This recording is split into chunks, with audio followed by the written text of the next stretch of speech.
Hi everyone, I'm Matsukote, Head of Partnerships for Behavior Digital and Game Director on Dead by Daylight, and it is my pleasure to welcome you once again into the Fog.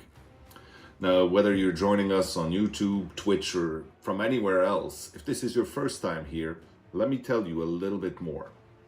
Into the Fog is this glorious battle where three teams of 5 Fog Whisperers fight to the death. Sorry, we just told me. No, we're actually seeing an amazing battle for Twitch subs. It's much safer. Now, all of those battles will be live narrated by the absolutely skillful OhTofu and Otzdarva. And to make sure you are well taken care of throughout this whole thing, we have the absolutely wonderful Friskk to host this. Take it away, Friskk. Thank you so much, Matthew. Hello, everyone, and welcome back to Into the Fog. For those of you who don't know me, I'm Friskk, Fog Whisperer, host, voice actress, disrespectful survivor. Oh man, what are words? What's English? And so much more. If you are new to Into the Fog, this is a reoccurring event where behavior highlights and showcases the immensely talented creators in their Fog Whisperer program. If you are unfamiliar with the Fog Whisperer program, it's Dead by Daylight's partner program that originated in 2019. As Fog Whisperers, we are pillars of the Dead by Daylight community, and it's always growing. Since the last Into the Fog, there have been 4 new Fog Whisperers onboarded to the program, which include LilyPie101, Critical Bardiana, Avidius515, and Ready, Set, Ben. Today, you can expect to see Fog Whisperers old and new, as they compete for Twitch sub prizes as well as bragging rights. Speaking of Fog Whisperers, we've got 2 returning Fog Whisperers ready to commentate today's matches, Otzdarva and OhTofu. Come on in. Otz, how are you doing today? Hello, I'm doing wonderful. Happy to be here again for a 4th time. Damn. I know, 4th one. I'm so excited. How about you, OhTofu? Yeah, doing good. Happy to be here. Excited to do this again. I mean, every year it's been fun. So, I'm excited to hang out and cast some more games. Yes, absolutely. And we have so many wonderful Fog Whisperers competing today.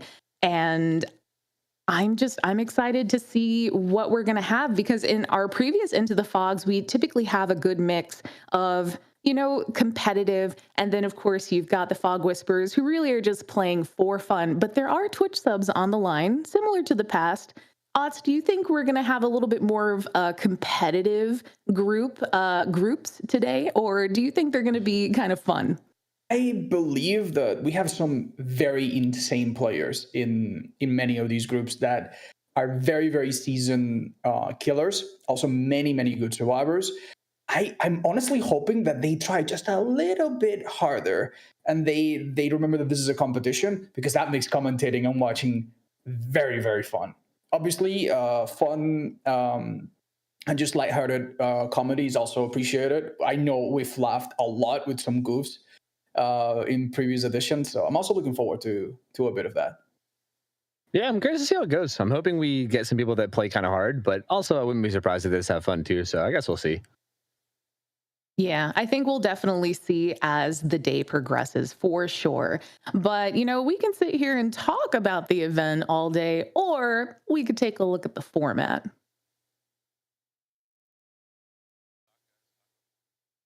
All right, so Friskk, run us through it. How exactly is this going to go down? What are we looking at? How do we decide who wins here in each of these groups?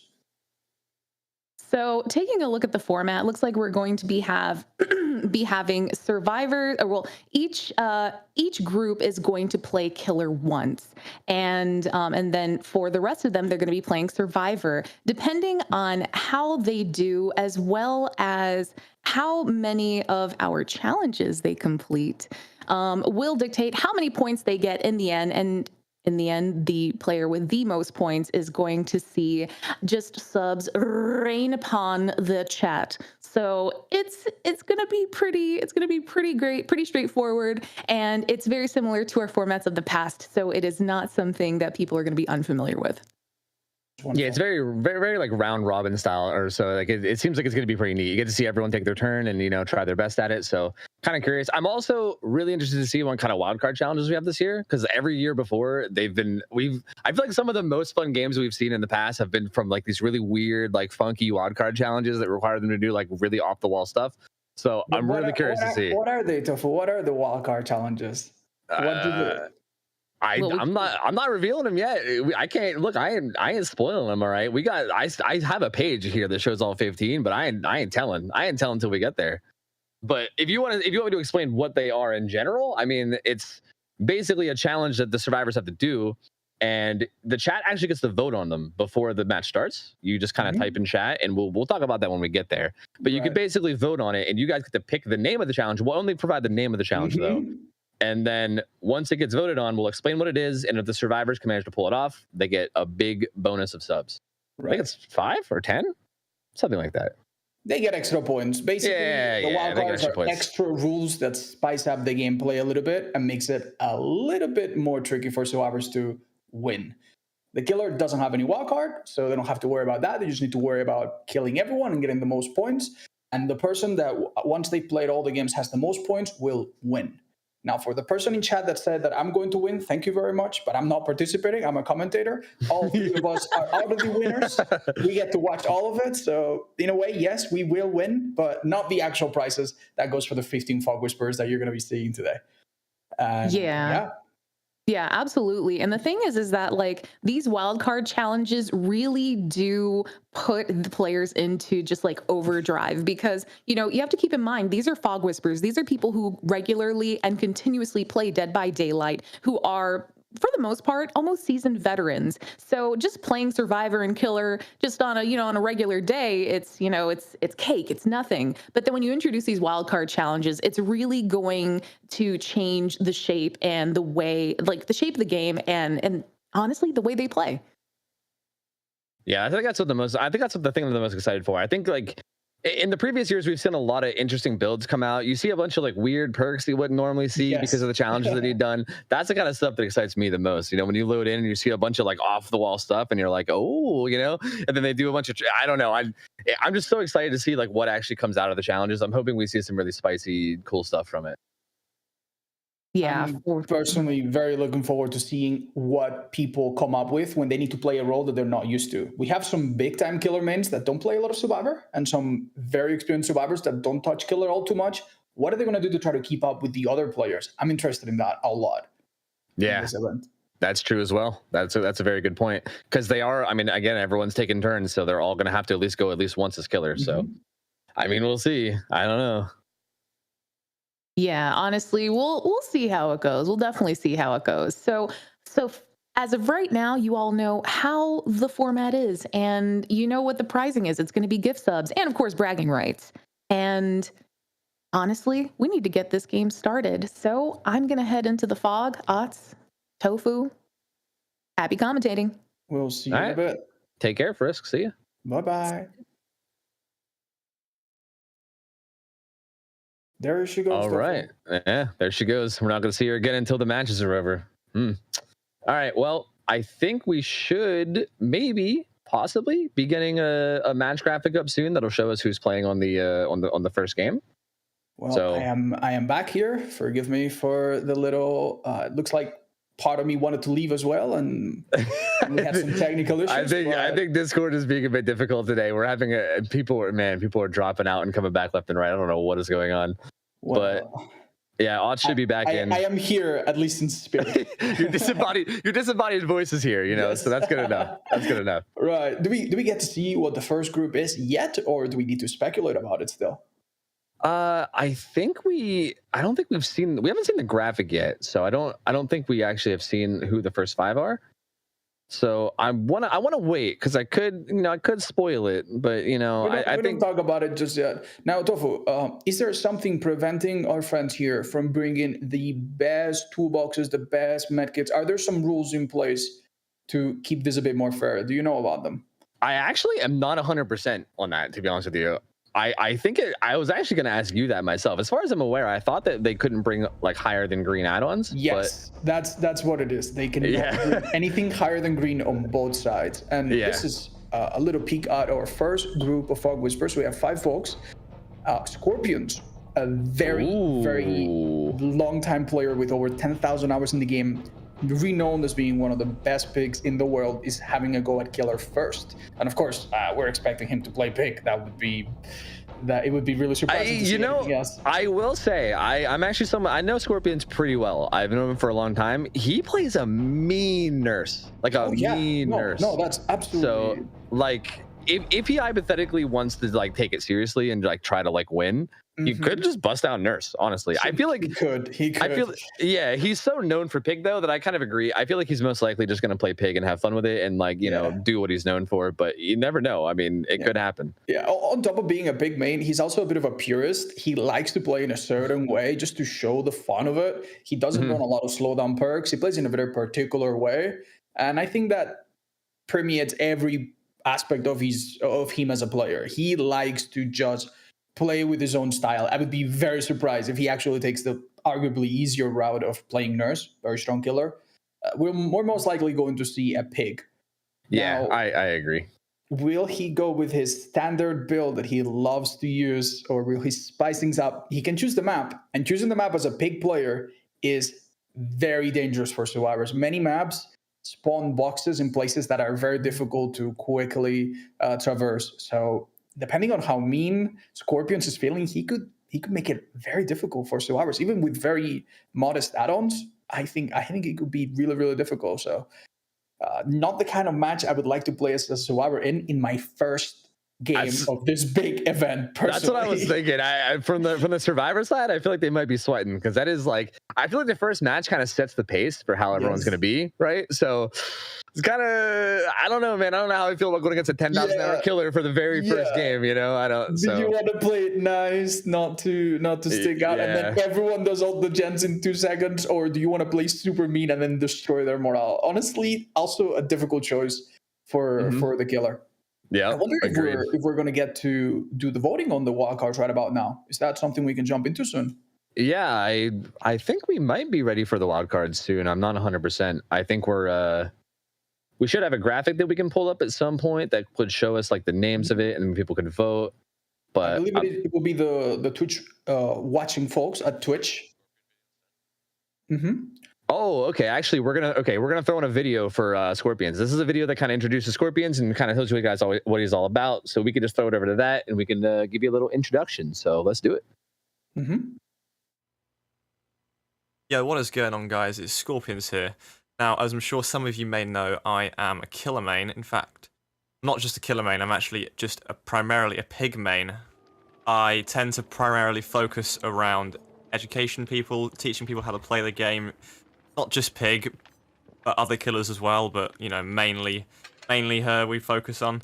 In fact, I've also got a substantial pig guide that I'm sure a lot of you may have seen on YouTube, which goes probably in a bit too much detail, to be honest. Everything about her power, all the add-ons, etc. And a lot of that is kind of what led to my channel growing the way it did on Twitch and me ending up where I am now.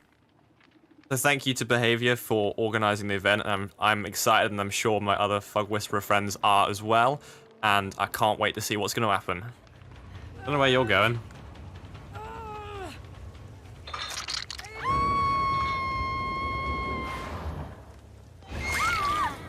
It's close enough. Oh, fucking hell, what a blink. As you can see.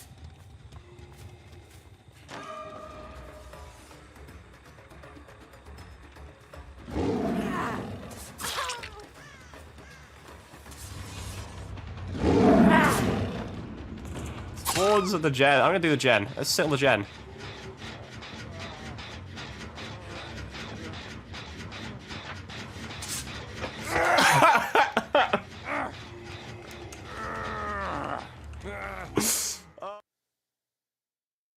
Man, oh man, dirty. We didn't quite lie. We have seen a bit of nurse and a bit of pig. Yeah. What do you find most impressive? The 4,000 tapes that he has in his inventory as pig, Or the fact that he plays nurse with only Shadowborn. Yeah, I was actually going to mention that. Like when he was pulling up his like pig collection, there's like 4,000 of everything. I was like, oh my lord, my god. Yeah, I don't know. I mean, I enjoyed the pig parkour more than anything else. The dashing through windows. Mm-hmm.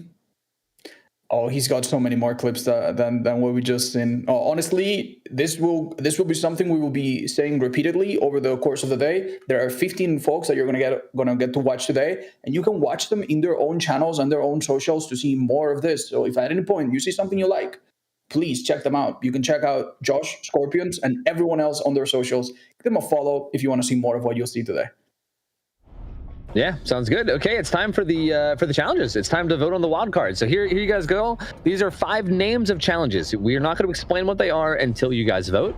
So just kind of pick whichever one sounds like it might be the most interesting to you, and then type the number corresponding to it in chat. For instance, type 1 in chat if you want to vote for Run the Gauntlet. You can type 4 if you want to vote for Master of Unlocking. Cast your vote now, and we will tally up the votes, and we'll figure out exactly what it is. And once we have a winner, we will explain what it is.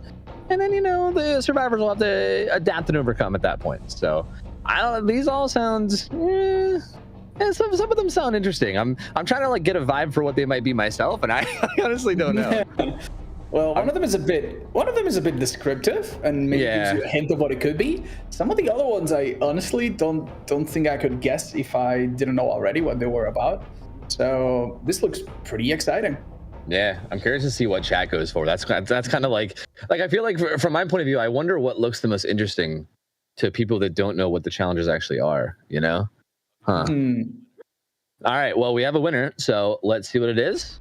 It is I'm a medic, not a mechanic. So one survivor must play as Rebecca Chambers using her teachable perks, and Rebecca is not allowed to work on generators. And then it just says if Rebecca escapes the trial. I'm assuming it's a victory. I mean, it just says if she escapes the trial, so I'm assuming that means they win. So yeah, Rebecca cannot do gens. We can assume the best, yeah. So we're gonna have to keep a close eye on the Rebecca player. They'll need to sort out between themselves who wants to take this difficult role of not ever touching generators. That means that if you are being chased, you need to be chased for a very long time. Mm-hmm. If you don't want to force your team to come and save you, or if you're not being chased, you need to make yourself very useful. And there are some perks that you can bring with that. Luckily, Rebecca's own 3 perks are quite helpful. We have a healing perk called Better Than You that will let you boost your teammates if you heal them. Reassurance, allowing you to help someone stay on the hook a bit longer. We also have Hyper Focus, which doesn't work on works on healing. Also works on healing as well. So it could help a little bit. Oh, right. If Rebecca escapes the trial, all survivors get the points. That's what it is. Mm-hmm. Oh, okay. All survivors have escaped. Ooh, gotcha. There's a lot of pressure for everyone else to help Rebecca perform well and also escape themselves. That's interesting, though, because if you can't do gens, then really all that's left is like either A, getting chased, or B, like saving / like maybe hovering for flashlight saves or something. Yeah. But I feel like when you're doing that, you're kind of putting yourself at risk. So the fact that she has to escape is interesting, because if the killer just watches out for it. You might have a great point here. That might be the best thing you can do. Okay, we're thinking, we can play a support role. We have 3 teachable perks and 1 free perk slot. So she could bring something like, say, adrenaline to boost her own survival later into the game. And then just play very aggressively so that she is the person taking advantage of the fact the killer will chase her, and everyone else can do gens.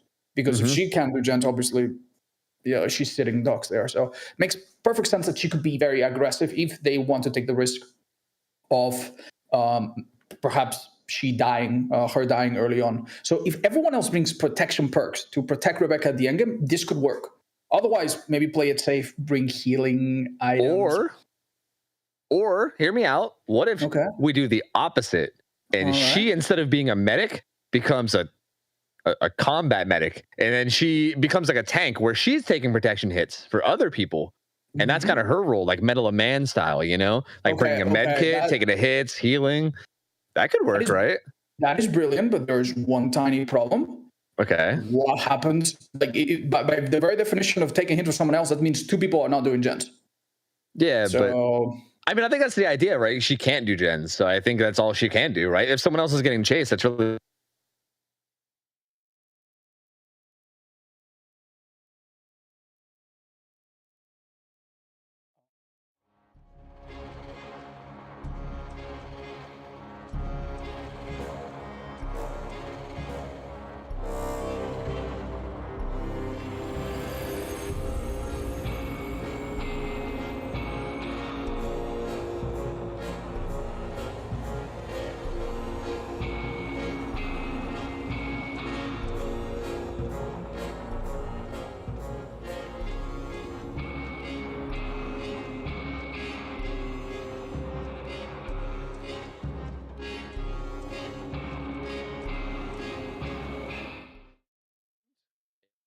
like we're in, actually. Yes, perfect. Good. Perfect timing. Good.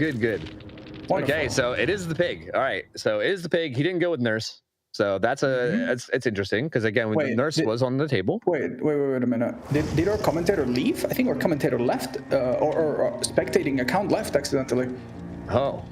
We might need to tell our contestants to maybe stop what they're doing. And pause real quick. It seems like the game is broke. Yeah, I think something happened in the game broke is what happened. So I think they're gonna have to restart and probably remake the lobby. Perhaps. All right, Tofu. Between you and I, do you have any peek at the survivor perks, real quick? I didn't see him. No. Oh, no. I should have been paying more attention, but I was too focused on trying to figure out what the pig was running, and I didn't look. I should have looked. We can see their items though from the quick glimpse here, and it also looks like I was gonna say we can see who's playing Rebecca. That's kind of a big deal, right? Because it looks like it's Sammy that's playing Rebecca. So that's interesting. That at least tells us something. At least tells us like who's in charge of basically dealing with the challenge essentially. Right. And I figure probably they would put someone there that's confident in their ability to loop, right? Because yeah. So like, because if you can't do gens, I mean, what else really can you do? And it is a pig, so it's not like pig is relatively playable against as survivors. So I feel like it didn't even cross my mind that we're dealing with this wildcard with a pig. Yeah. Imagine anyone that gets hooked needs to be useless for a couple minutes getting rid of that trap. You will have maybe one person or two people at a time doing gens. That's really scary. I'm surprised they didn't bring multiple toolboxes to try to alleviate that issue. Yeah. Again, against a 10,000 hour killer too. So it's no pressure. It's okay. Yeah. Something I wish we could have saw before it cut out was the map, because I'm so curious to know what map he's going to pick. Like, it's kind of like you said, there's definitely some maps that you could probably pick that would be really mean. I feel like I don't know. I mean, it depends on if he's going for like meanness with boxes too, or what. Because I feel like he can go to a few, right? Like I feel like RPD could be mean for boxes, although I don't know how much he'd want to play on RPD. If you want to go the meanest map to make survivors have a really tough time finding boxes, that might just be RPD, because it's a large map with lots of different paths that you need to take. Boxes might be close, but a floor above you, and you need to take roundabout ways. And if the killer is in any one of those hallways, you're not getting through. But it is very difficult to use your power there as a pig. Drop a pallet, you need to break it. Nothing else you can do. That doesn't scream to me like a great idea for Scorpion's playstyle. He doesn't like that. We could see perhaps a Midwich. Midwich has many pallets where the killer has an amazing chance to use their ambush to basically guarantee hits if survivors are not playing it super smart, while still having very off box placements that are difficult to navigate. So if we're going to see, if I had to put money on what he would pick, it would be Midwich. Yeah. Then again, maybe he has something else in mind. Hey, you can always see the Dead Dog Saloon, right? Any like M1 killer like Pig, Dead Dog Saloon is, top notch. So I wouldn't put that past him either. And a map like that would also be very strategically good for the Survivor's wildcard, because that's the kind of map where you need to break a 3-gen. And it's not just about doing gens really fast, it's about which gens you do.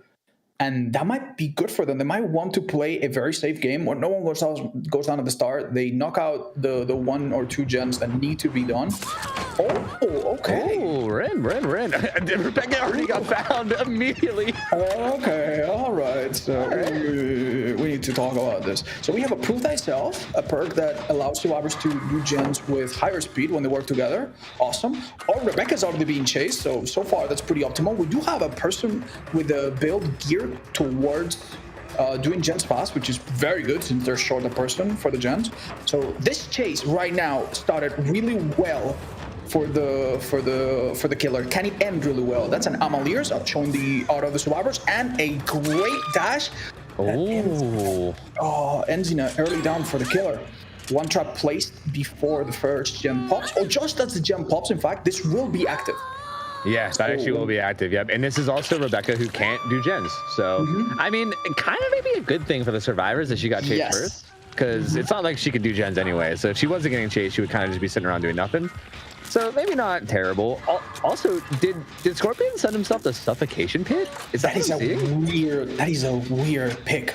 Oh, You want man. to explain why? Do you want to introduce people to this map? Is he confident? Okay, so Suffocation, but it's a map on Macmillan Estate where there's these things called maze tiles, which are the high wall structures that are one of the only consistent spawns in the game. They're very static spawns. You know where he's about to get into them right now. This map has 5 of them all right beside each other, right in here. You can see all these high walls, all these tiles here, all these like pallets and windows that are here. They're all together and they're strong together because you can combo them. This is generally a pretty tough map. It is a tough one. Yeah, and again, this killer can choose their maps as far as I'm aware. So it's very interesting that he either decided to come here or maybe he let it be random. I mean, I wouldn't put it past Scorpions to let it be random as well. I mean, that could be something he can do. Yeah, it's possible he just got this map completely randomly. If it's not the case and he did in fact pick this build and this map together, the most sense I could make out of it is the fact that he's using Amaliers, a perk from Ghostface that allows you to see auras of people behind walls. That can actually be really strong in this map, because there's lots of windows and people constantly try to hide behind obstacles and loop these things together. And for a killer that can read those auras and act on them fast, that can be pretty good. So maybe that's what his plan was looking at. So we have Running Man. Ooh, missing a critical skill check. Running Man looking like me out here. All right, so OhTofu, you want to explain what his build is about if we get a glimpse at it back? Yeah, Running Man is running Hyper Focus and Stakeout, which is a really a pretty popular combo nowadays, where you essentially, Hyper Focus is a perk that makes your great skill checks on gens better. If you hit a great skill check, you get a stack, and then for every consecutive great skill check that you continue to hit beyond that, you continue to get stacks. And as you get stacks, the skill checks become harder, the bar moves faster, like the little needle moves faster, but every great skill check gives you a bigger bonus. So you essentially can slam out gens ridiculously fast if you can get a high amount of stacks and then continuously hit skill checks. And Stakeout also turns your good skill checks into great skill checks on occasion, so it's just it's a really good combo.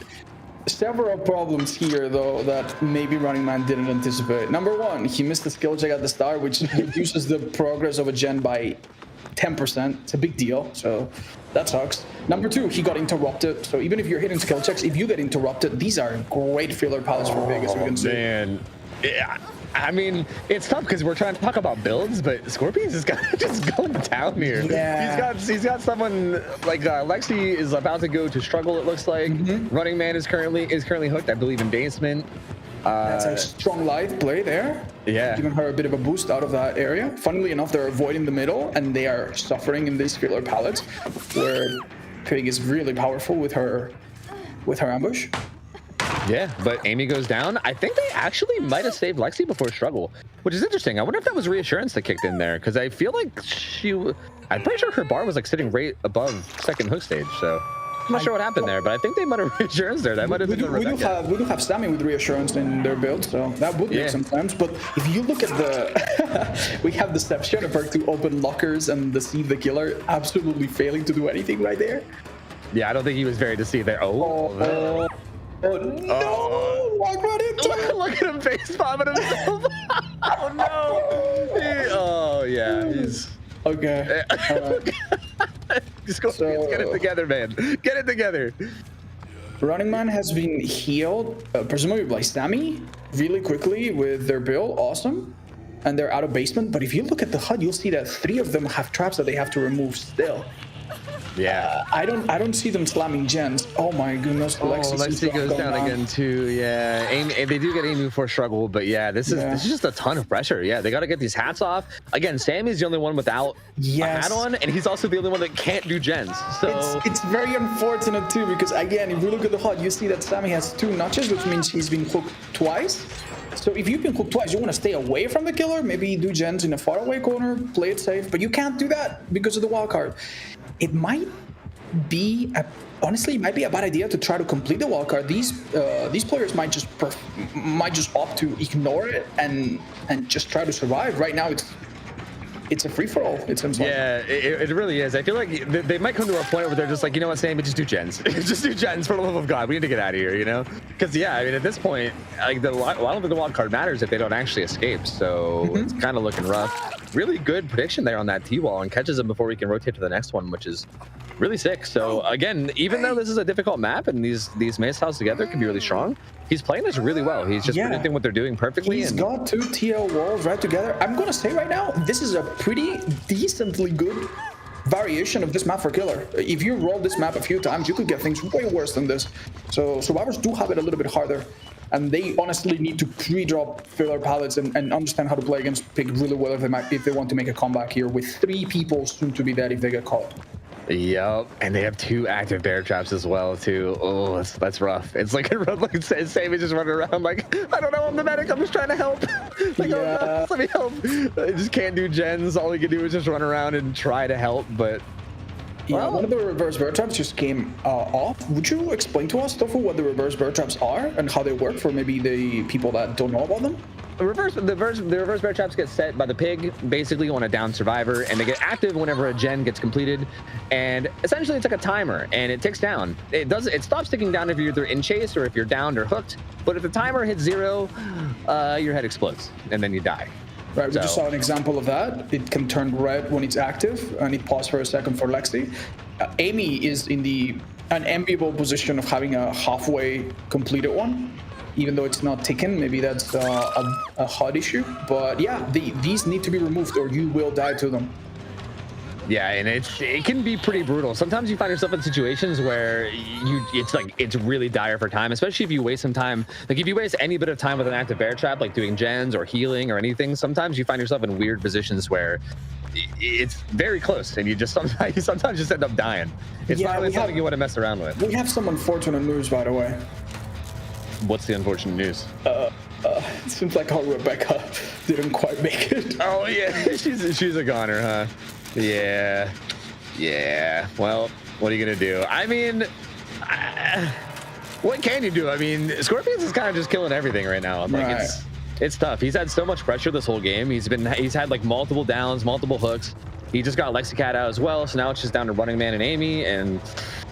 Okay, so correct me if I'm wrong, but I believe survivors get points based on whether they escape or not, and whether or not they complete a set amount of gens. So best case scenario here, they might just be able to do 2 gens and maybe get 2 people out. I think would be a miracle at this point, because how are you going to shake off the killer from one of them? But yeah, right now, this is not looking so good. For Scorpions, it's great. He's denying points on any survivor that escapes from the wildcard, if they manage to escape, and they might not. And he's using his perks and his add-ons beautifully here. This add-on, the last will, giving extra speed and making those ambushes much harder to avoid when the killer really knows where to go. This is so neat to see, like the Ears and then last will combo, because he gets to just like when they vault, he gets to just see exactly what they do, and he just sits there and waits and then gets like the perfect position in order to get that really fast dash. It's been so nice to see. I feel like Adrenaline coming in, giving a second win to our Fang and making a 1 escape very, very possible right now if survivors split up on gates. Oh, could she make it to a pallet though? I don't know. There's no pallet. She does have windows of opportunity, which would have highlighted any safety, but I just think there's none left. And there's a gate. He doesn't have it. He doesn't get it. I don't think he makes it. Maybe if he was healthy. Boot the snoot! Boot the snoot! Give your item and boot the snoot! I don't know. Hurry! Emergency boot! Boop it, hurry! I don't know about... No! Scorpions, what are you doing? These people will be at your throat later. You cannot have any mercy. He's too nice. He's too nice. Yeah. I mean, hey, in the end, if Scorpions ends up not winning the group by a small amount, we'll probably look back at this and... Wait, what if Amy gets the hatch here? Hold up. Whispers is off. Whispers is off. It turned on right now. Our left perk indicates that the survivor is now nearby, but they might just find the hatch randomly. Oh, goodness. Nah, he got it. He's got it. Oh, he probably sweated for a minute there, thinking that maybe that could happen. Well played by the survivors. Honestly, the fact that they had such a difficult wildcard to follow and such a difficult start of the game and still managed to do all gens is still pretty damn impressive. Yeah, I honestly, I'm impressed with those two at the end, how they managed to like get out of that situation. I mean, Running Man with the heads up play to drop the item for the killer. I mean, keep that in mind. You know, if all else fails, you might as well try, right? so heads up play by him. Like I joke around, but realistically, that could end up being like the difference maker between him like winning this whole thing. Like, what if in the end he wins by a little bit and it comes down to that? You know. So one little reminder that we might want to tell our survivor friends is if a walker says that you need to bring teachables, it means that you need to bring those 3 teachable perks, but not just those. So our Rebecca player here, Sammy, could have brought a 4th perk. Maybe we'll have someone remind them of this fact moving forward so that they don't put themselves at a further disadvantage than they have to. Yeah, I did notice that. Yeah, the Rebecca was only running her perks and not any other ones. So yeah, that was definitely maybe something they didn't understand. So hopefully that can be cleared up in the future. Yeah, for sure. But that was a good match. I mean, I feel like everything happened so fast, but I mean, very, very solid. I mean, I enjoyed watching it. The ending was poetic. I loved it. Perfect. I'm really happy with it. Right, some folks in the chat are asking, what is a teachable perk? Because I think that term no longer exists in the game. A teachable perk are the 3 personal perks that come with each each character, killer or survivor. And also, Tofu, I think we're frozen.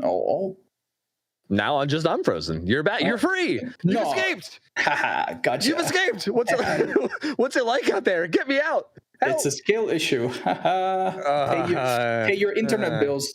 Yeah, sorry about that. You did get frozen on a very good frame, though. I didn't have quite that dignity, so yeah. This is surprisingly pretty decent for me. I feel like pretty good. Yeah, there's definitely a lot of worse ones they could have gotten, so I'm not too disappointed with it. But yeah, that was a solid match. I'm excited to see who we have up next. It's the perfect start. Bit of a bloodbath, some mercy at the end. A good balance of friends and foes, and maybe sets the tone for some tough games going forward. That's what I want to see. See, I feel like, again, when we were talking about like whether he was going to play nice or play kind of like hard or mean, it feels like he went like right in between, right? Like he obviously was killing people, but then at the end he let him live, So it feels like a nice even tone where I feel like it can go any further. Yeah, it is very difficult to strike a balance of not picking of not going too far on one side. You can be very nice and lose 4 gens immediately and then feel like a fool, or you can play super hard and then think that you played a bit too mean. Scorpions did not pick the easiest map at all and still played fair and still was very, very graceful as a winner here. So massive congrats to him. If he didn't let go of that one survivor, which he totally could have, his points would be even higher, but I guess he's taking the gamble. He assumes that he can still win despite the small loss of points there. Yeah. I mean, hey, with 10,000 hours, I don't really blame him for being confident. I feel like that's pretty worthy of confidence. And he is. I mean, and again, I've known him for years. He's a really good player. I guess it's hard to blame him, but we'll see. Again, it's not like the others here are pushovers. Like they're all very skilled. We saw a lot of them perform in like previous years as well. Yeah. Like I know we've seen Sammy in the past. A lot of these guys are maybe new to the events, but they're people that we know personally. They're definitely not pushovers. I mean, it's definitely a big risk. They might not play as nice as Scorpions did when it comes to picking killer and map. I know I wouldn't. If I saw one strong toolbox, 2 good medkits, a little flashlight that might annoy me, I'm not sure I would be feeling super charitable then. Oh man, and gift subs on the line, dude. Like, I'm sorry, you could be my best friend, but if someone like offered me 5 gift subs to like face camp you, I'm sorry, you're going down. Like I'm picking Bubba and you're going down. Like it's just how it works. So I would not be surprised to see, if these other guys just come in here and they just play really, really hard and could maybe potentially make them regret it. Yeah, but and don't forget, your points as a survivor might spike up a lot if in the upcoming matches we see successful wildcards. So that could really tip things around a lot. Let's say Running Man now has amazing survivor games, and then he kills it as a killer. I would be a bit concerned. Yeah, agreed for sure. Looks like we have another challenge coming in. So this is the same thing as before. You guys can vote on whatever challenge you guys would like to see. Again, you guys have already voted for number 5, but you can vote for it again. But you've already seen it, so feel free to vote for whatever you'd like. You vote by typing in the number that's corresponding next to the challenge name that you guys see. You'll find out more about the challenge once one wins, so you're not going to know anything about it yet. But vote for whichever one sounds the most interesting, and then once we have a winner, we will go through, we'll explain it, and we'll give you a quick explanation, and we'll run through it. Thank you everyone for voting. And Tofu, do we know who is going to be our next killer? Do we have any info on that yet? I think I'm seeing a list right now that I'm not confident, but I'm pretty sure I know who the next killer is. but I'm hoping. What if I told you that I think I know what killer they might play? Ooh, I think I might know too. I might also have some info. No. Now I'm curious to know how you know. I wanted to bring the exclusive. Why are you ruining it? You know too? Oh well, we'll tell. How did you know? Wait, I thought only I knew. No, how do you know? I'm interested. Yeah, I don't know. This person may have reached out for some assistance. Oh, but did they reach out to both? Yeah, they reached out to 2 of us and they didn't tell us. Oh, we've been double crossed. Did we tell them the same thing? Wait, what did you tell them? What do you tell them? All right, I might have suggested them to play a certain killer that starts with W and ends with Wraith. Me too. With the serpent Shadow Dance combo? Did we recommend the same thing? Oh, okay, we have a winner. Okay, sorry, I got distracted. We have a winner. Run the gauntlet. Survivors must have 3 wiretaps active at the same time. Ooh. Wow. Okay, so wiretap is a new perk that got added with Ada Wong. And this perk is neat. You have to work on a gen for, I think it's 33% of its progress, if I'm not mistaken. And once you do, it activates. And when you're working on a gen, you can then press E to put it onto the gen. You basically wiretap the gen. You hack into the system.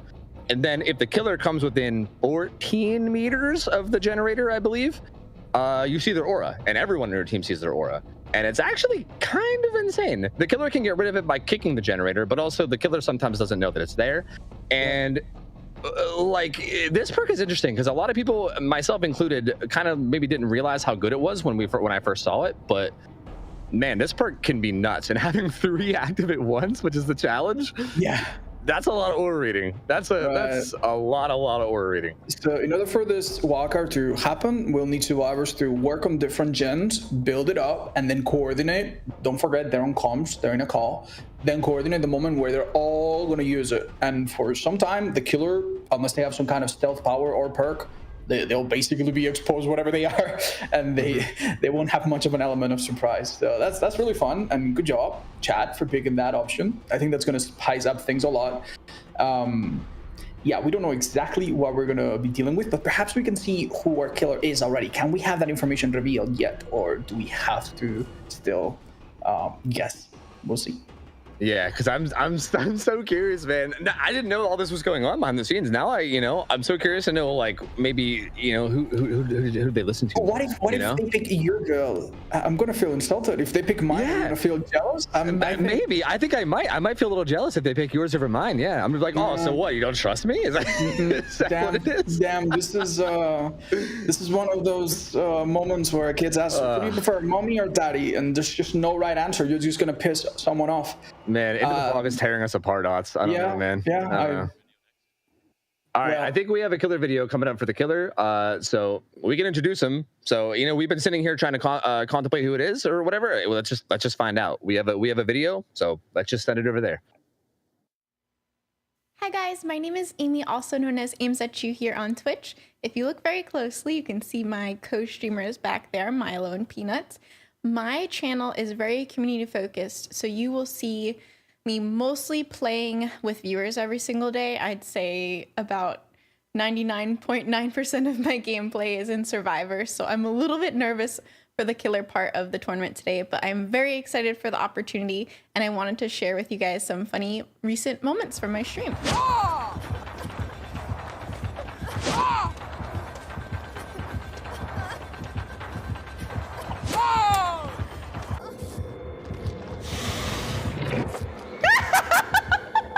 He does want to give me hatch. That's so nice of you. Boops for you.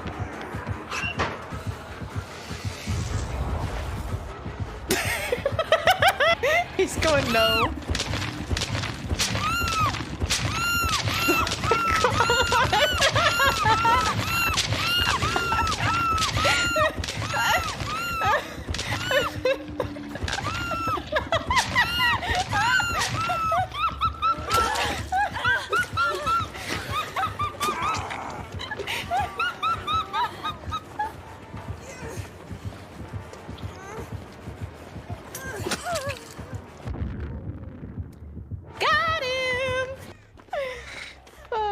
Go.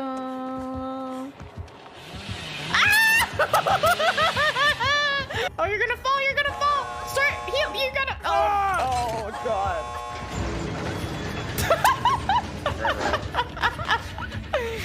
See? Please no. Please no blood warden. Please no blood warden. Please no blood warden. That's blood warden!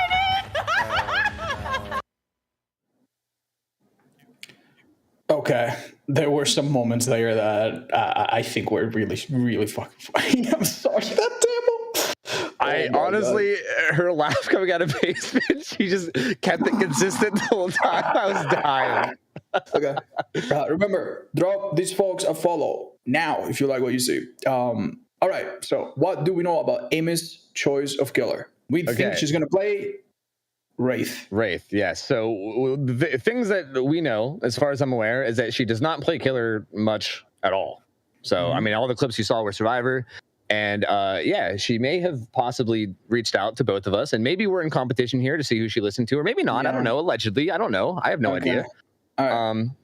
But it sounds like, it sounds like we both gave her the same advice for playing Wraith. So I'm curious to see. What map would you have advised her to play? I advised Dead Dog. That's what I said. Really? Okay, that makes a lot of sense with what you said. So your idea there, for someone that doesn't play a lot of killer, but that can maybe still pick something difficult, is to go Dead Dog, small map, great. A few breakable walls here that might be an issue, a few pallets, but you bring the add-on to break them fast and uncloak. That's brilliant. I advise them to run in Larry's, one of the smaller maps, very indoorsy, and considering the add-on restrictions, to run the muffled bell and some auto reading and some confusion generating perks, because I think that even good teams in a map that is so difficult to tell apart, it's all indoors, I think they could crumble there. And I think actually their idea is not to listen to either of us. I think they have their own build that they've been practicing. So I think we're both going to be upset here, but I'm looking forward to see if they pick up any ideas or improvise or come up with something new. Honestly, that's probably the best result for us not, fighting right into this. So I think it's fine. It's keeping us together as friends. I like it. Right. So yeah, I mean, hey, we'll see. I am excited to see though. I mean, Wraith is one of my favorite killers. Like of all, I mean, classic DBD. Like when DBD first released years ago, because I've been playing this game forever. Wraith was like the classic, right? The classic, basic, simple killer, like just simple, fun stealth killer. And I honestly never get bored of watching Wraith. Honestly, it might sound silly. Like some people might be like, I don't know about him. Like, because he is simple, but I just find him to be like so like. I don't know. There's something like beautiful about his simplicity. I don't know. I just enjoy it a lot. 100%. So I'm really curious to see like how it goes. And again, also one thing that you glossed over is the fact that this is a stealth killer that for the most part is cloaked and thus undetectable. And when you're undetectable, you do not get picked up by auto reading perks like Wiretap. So we're gonna have 3, maybe 4 survivors running perks that may well do absolutely hacking nothing to this killer, which I think is really funny. Yeah, that is very, very true. I mean, if they basically catch her off in the middle of a chase, then sure, but all right. So it seems to us that Amy has picked a side, and let's see what's the reaction from the team to this map. Oh. Okay, I'm in the far corner of the cactus fields. Okay, she went back. Oh no. She went back far corner, I think. Yep. Yeah. Yep. Realize that.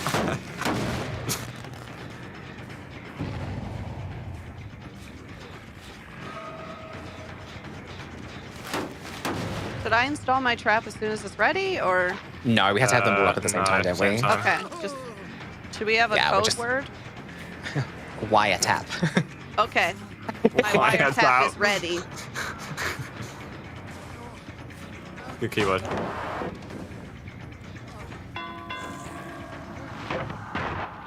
Well, this makes it a bit tricky because I don't want to finish the gen. Yeah. Mine's nearly ready. Have you got one ready as well? I've got one, yeah. Yeah, so we all just hit it then? Wait. Yeah, hit it. It's while they're at the same time. Hit it. Yeah, hit it. 1, 2, 3, go! Mine's on. Okay. Yay! You guys get it? Yeah. Yeah. And I helped.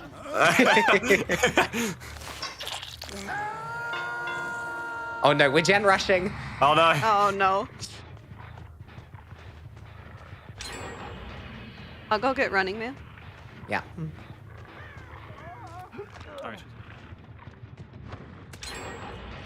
Man, so That was pretty interesting. They managed to get the challenge done. Like compared to the previous wildcard, this one seemed like a breeze. They just got it over with very early into the game. Managed to do a couple of gens while Running Man was holding off the killer, making some risky plays.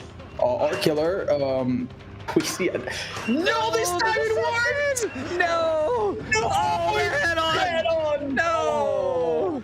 Oh. We'll break down what happened there for the initiated. What happened there? Oh man, so yeah, Lexicat used deception to fake going into the first locker because it opens the locker and makes an explosion sound, which it basically imitates jumping in, but then jumping into the second locker with quick and quiet, which makes the getting into the locker silent, and then stun the Wraith with head on. So that's, oh man, that's, we call that getting Smeckledorfed in the business. That's what we call that. And you never want to get your dwarf smeckled, so you hate to see that. You hate to see it. All right, now we see a bit of action concerning the add-ons that our killer has brought. We have Shadow Downs, which lets you break pallets a little bit faster while you are in cloak form. Doesn't work outside of cloak form though, so this will be a normal pallet breaking animation. And now this might be a lengthy chase. You want to wrap this up as soon as possible, and if it doesn't work out, move on to someone else to make those perks of yours really, really shine. We have Sloppy to slow down healing, Call O'Brien to make regression a little bit more nasty, and a few other perks to get in the way of survivors. Yeah, I mean, she looks like she's trying to take advantage of her gen kick perk. She goes over and kicks the gen, marks it with Eruption, hits it with Call O'Brien, which is pretty good. That's going to regress a good bit, but pretty strong med kit here with Lexicat, so the heal's going to come in quick. That is a really, really powerful item to have against the hit and run type killer. Yep, and for sure. We have at least 2 medkits and 1 flashlight, which can also be powerful toward against Wraith. Yeah, absolutely, for sure. I think at this point in the game, with there being only 2 gens left on the survivors and like kind of the state of the hook states as well, it feels like the only way to come out of this with a relatively good result is going to be out there holding down like a certain like area of generators. Mm-hmm. I'm curious to see like what they maybe have going on with that. It looks like there is a bunch over here. The problem with this is it looks like a lot of the gens that are available are kind of on the side of the map where there's strong pallets and strong windows. Like this side of the street here is very powerful in this map, so. Oh, she almost finds it down on Running Man, though. Looks like she's going to get it. Running Man taking a big risk. Downing a survivor here triggered the perk Eruption. It's a perk that sets up a type of trap on the generator that you kick and makes anyone there basically useless for the next few seconds, also regressing the gen in the process. So that was really, really big because this gen here might have gone much, much faster without that perk in play. So that was really, really good timing. Honestly, if Amy wants to have the best shot here, perhaps getting rid of Running Man right now, who by the way is in the leading points from the survivors, might just be the play. Just get rid of him by any means and see if you can get more kills on top of that. What's your take on that? Yeah, I kind of agree, but then I think the Call O'Brien alerting her to people being on this gen is a little bit too much. It's a little too tempting for her to handle, so I think she had to come over here instead. But I do agree. I think that would probably be the best strategy from now. But Running Man does get healed. It looks like he's going to go back into the map, so I don't think that's going to be how it ends up going. And they do actually pop that gen. I'm pretty sure someone might have been crouching in that bush whenever she kicked it. Yeah, that was really fast. Yeah, and it got done basically instantly. And now she kind of has an awkward split. She has 2 gens down on one side of the road, and then there's one way up at the other end. So it's going to be really difficult to try to defend these at this point. Survivors are doing the smart thing, grouping up together, making sure the heal's not interrupted so that there's no loss of progress with Mangled. And it seems like they are getting away with it so far. Maybe we can see where the killer is. And if, well, there you go. Question answered. And she does find Running Man. This is a good position to be in. Get a good chase with Running Man, get him out of the game, goodbye, and then see what happens. Yep, get rid of some of these pallets. A lot of these pallets are definitely not that strong either. So nope, and we've gotten rid of some of them. Yeah, I would stick to that ash like glue. Yeah, but I'll say it's scary, right? Because I don't think she'll give up her generators either, because she knows that they're over here being worked on. It's a tough balance to do. And again, keep in mind that Amy doesn't play a lot of killers, so it's tough to know exactly what the right decision is in situations like these. So she's finding her way. She's finding her way. That was a really good uncloak. Unfortunately, didn't lead to a proper hit, but that's another pallet around a contested gen gotten rid of. And it might make a difference if someone gets a bit greedy here. But kicking generators like this repeatedly sometimes just makes you predictable and allows survivors to split up to other generators. So we really need to find someone to down. Oh, finding the Felix again. Should get at least one hit here, I think. maybe. I think the uncloak actually didn't come in, so the hit doesn't come in either. Gets the pallet throw. I feel like everything is kind of happening on this side of the map right now on this generator, and I'm kind of curious to know if the other gens down the street are getting done. A wartap seems active there. We can tell by the yellow color. Yeah. So someone is working there. The clock is ticking. And wait, Sammy seems very, very happy. He is perhaps plotting something. I think Sammy might have been the one that's been sitting in this whole time. Oh my goodness, would you look at that? Eruption triggers again, making Sammy unable to work on that gen. And what do you know? The person to go down here is Running Man, who's already been put twice. It seems like the team could have done something to prevent this. Maybe take a hit for him, help him out. This is suddenly looking fairly good for our killer. Yeah, not too bad at all, honestly. Like getting Running Man out, which is also good as well, because like you said earlier, he is currently in first place. So getting him out is also good just as like a group setting. Maybe that's why they didn't save him. Maybe. I didn't think of that. Oh, sorry, Running Man, you're in first place. I'll have fun with that rave, buddy. You never know. I mean, to be fair, they are all kind of competing against each other, even though they're playing on the same survivor team right now. Honestly, the thought didn't cross my mind. They might find themselves in a bad situation, though, if now they are short one person and they suddenly need them to make it out safe. Who's going to be there left to save this Ada if she gets caught, for example? Yeah, for sure. She does have a pretty strong pallet though here. She does throw. They did get the last gen done too, so now it's basically just the exit gates. No in-game perks to speak of either, so nothing really too crazy here to try to slow them down. It's basically just going to come down to whether or not she can get it down on somebody before the gates get open. Ooh, looks like this gate is not being actively open. And we might be too late for the other one. Oh, that looks to me like two people will make it safely. And the other one might even have the hatch. No, nothing to do here. Let's try to find Ada, would be the plan. Yeah, at this point, it's basically just try to find Ada and get down. Oh, there's a scratch marks, though. Not going to be able to get it. He's just going to be able to get out of the gate. Honestly, very well played by Sammy, rotating from all the way from the opposite side of the map to here safely. And decent result for MZU at least, getting one person kill, who might be in the lead on points, other than Scorpions, obviously, because he played killer. So that strategically might work out with a good performance on the other games. Anyone could come out on top right now, so that's really, really good. Yep. It's honestly still could be anyone's game. I mean, it's like seeing as how you got the first place person out like early, that kind of like leaves you open for future things. So really not bad. I mean, again, with her like not really playing killer much at all, not a bad performance at all. The survivors also played really, really well. They got the wiretap challenge done like really early. They kind of managed to, they managed to do that basically instantly, so that was good. They used their crazy absurd code name, secret agent style. They used the code name wiretap to do it, which was crazy. I mean, I would have never guessed that. That's uncrackable code right there. Because we had Running Man not survive, but the other ones did survive and got the wildcard bonus. So this might actually bring them all relatively close to each other in terms of points. So yeah, I wonder what the standings will be after a few more games. It's going to be exciting. And of course, we now have someone else who will be playing killer and showing us what they can come up with. Yeah. I'm really, it's that setting the pace thing, right? I'm curious to see how it continues to be. And especially now with like Running Man dying there, I don't think he's up next, but I'm still curious to see how he's going to play it, given the fact that he's been kind of like the focus here in terms of like how he survived the first game, he died the second game. So I'm wondering if he, I wonder if any of that's going to affect how he plays, or if he's just going to go in with the same mindset. Yeah, honestly, he might be a bit bothered that his team failed to perhaps protect him there. He did, after all, run the killer at the start, allowing everyone to get the walker done. And then when push came to shove, no one was there to help him out. So maybe he will be a bit more vengeful than he would have been otherwise. Yep. I think we can take it over and see who is up next, though, I believe. So we're going to take a little break before that, Tofu. Oh, okay. And be ready for the remaining 3 players in this bracket. Sounds good to me.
Okay, and we are back.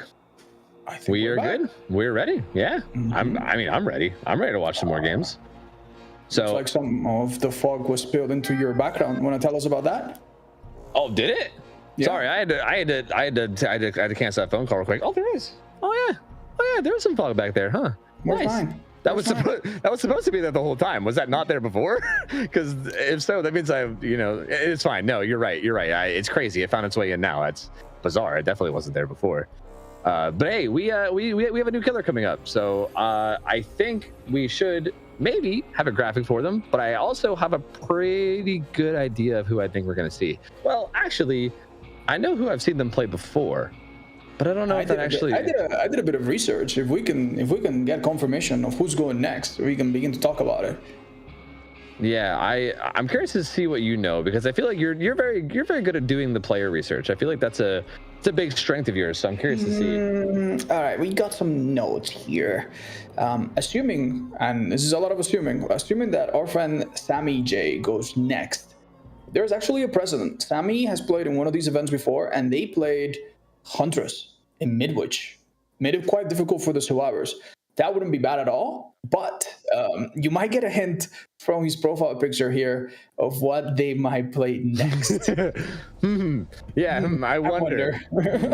I mean, Scorpion's picture is a pig. Sammy's picture is, it feels like maybe, Yeah, so they're definitely going to be playing the Hillbilly. That's what we're hinting at. Clearly hit the Hillbilly, yes. Hey, honestly, I actually really hope so. I feel like Trickster is a killer that I don't see enough of. I feel like that could be really, really fun. Yep. So I would not be opposed to that at all. But I'm not opposed to Hunters either, Tricky killer, though, because they have a small terror radius. Difficult to take protection hits against. Depending on the wild card that we get, this might be one of those really tough games where they make one tiny little mistake. One main event comes up, 25 knives to the back later, bam, everybody now. That could be bad for the survivors. They need to be very careful when they get close to this killer, because the nature of the Trickster is just being unpredictable with how much damage they can do from close up. So yeah, it can definitely get out of hand really, really fast. So I almost agree. I think the wildcard challenge is probably going to play a big role in how the game goes, depending on what it is and how they handle it. So that's very, very interesting. I'm curious to see how that goes too. And that's, again, assuming he even plays Trickster, because we don't know. I think I actually do recall him playing a bit of Plague too. So like that could be, but I don't. That might be arguably worse. Imagine we have a healing a wild card and everyone is infected and broken. Ooh, either way. So a lot of things that could happen. So it's hard to say. I mean, there's really no way for us to know until we get into it. So I guess all we can really do right now is, make assumptions and try our best to predict. But there's really no way to know. I do know that I'm pretty sure he did perform super well last year, right? I think. So I think we'll most likely see I would expect to see a good performance from him. Oh yeah, no, that is for granted. And of course, chat, you will be picking the wild card. So if you want to know this little bit of, if you want to use this little bit of information and guessing to pick one that makes it very difficult for the survivors, that might be a bit exciting. I wonder if we can already get to voting, Tofu. Do we have that ready? Yeah, I'm not sure. We might have the 5 ready, because we are using the same 5 as before. So there they are. There they are. So feel free to pick. Again, you guys have already picked a couple of these before, but feel free to pick again. You guys can vote by typing the corresponding number next to the challenge. You guys have 2, 3, and 4 left. So those are the 3 that you guys have not chosen. 2, 3, and 4. So if you guys would like to vote, feel free to punch in one of those numbers into chat, and it'll cast your vote. And then once you guys have all voted, we'll tally them up. We'll figure out what the winner is, and then we'll quickly explain what the actual challenge is. As a reminder, does the killer know about these challenges? No. Nah, I don't think he does. Yeah. They're not, unless some leak occurs, the killer doesn't know about the challenge that is ongoing. So the survivors need to be a little bit subtle and try not to make it too clear that they're throwing everything to complete one particular goal. Because otherwise the killer could just take advantage of it. But perhaps it's time to learn more about our killer. Yeah, let's go take a look. Hey everyone, I'm so excited to be participating in Into the Fog this year. For those of you that don't know me, my name is Sammy MJ and I'm a variety killer main here on Twitch. I'm also an avid cosplayer and body painter. You may see me dressed up as anything from a generator to a hook to white with a huntress hatchet lodged in his face. I'm here to show you some silly builds, have some fun, and maybe hide in the grass while my teammates die around me. Enjoy the stream, and I'll see you in the fog. Yeah, that one was short and sweet. I liked it, you know? Yeah, and there's no shortage to the amount of insane cosplays that Sammy has on. So definitely check them out because they are all really, really gorgeous. And, you know, it's a kind of talent that I honestly find insanely difficult to even begin to understand. How do you do this? Yeah, everything I see from Sammy is always like a wow moment. I feel like when you first see it, it's just like a whoa. Like you just stop and just be like, wow, that is crazy. So yeah, super talented and also just super wholesome, nice guy as well. Also love his accent, you know. But maybe that's just a personal thing. But you know, love the accent as well. So super wholesome. And hey, we have a winner of the challenges. We have Hang Time. Hang Time is the one that won. This is 3 survivors must keep the 4th survivor in the first hook state for no less than 60 seconds.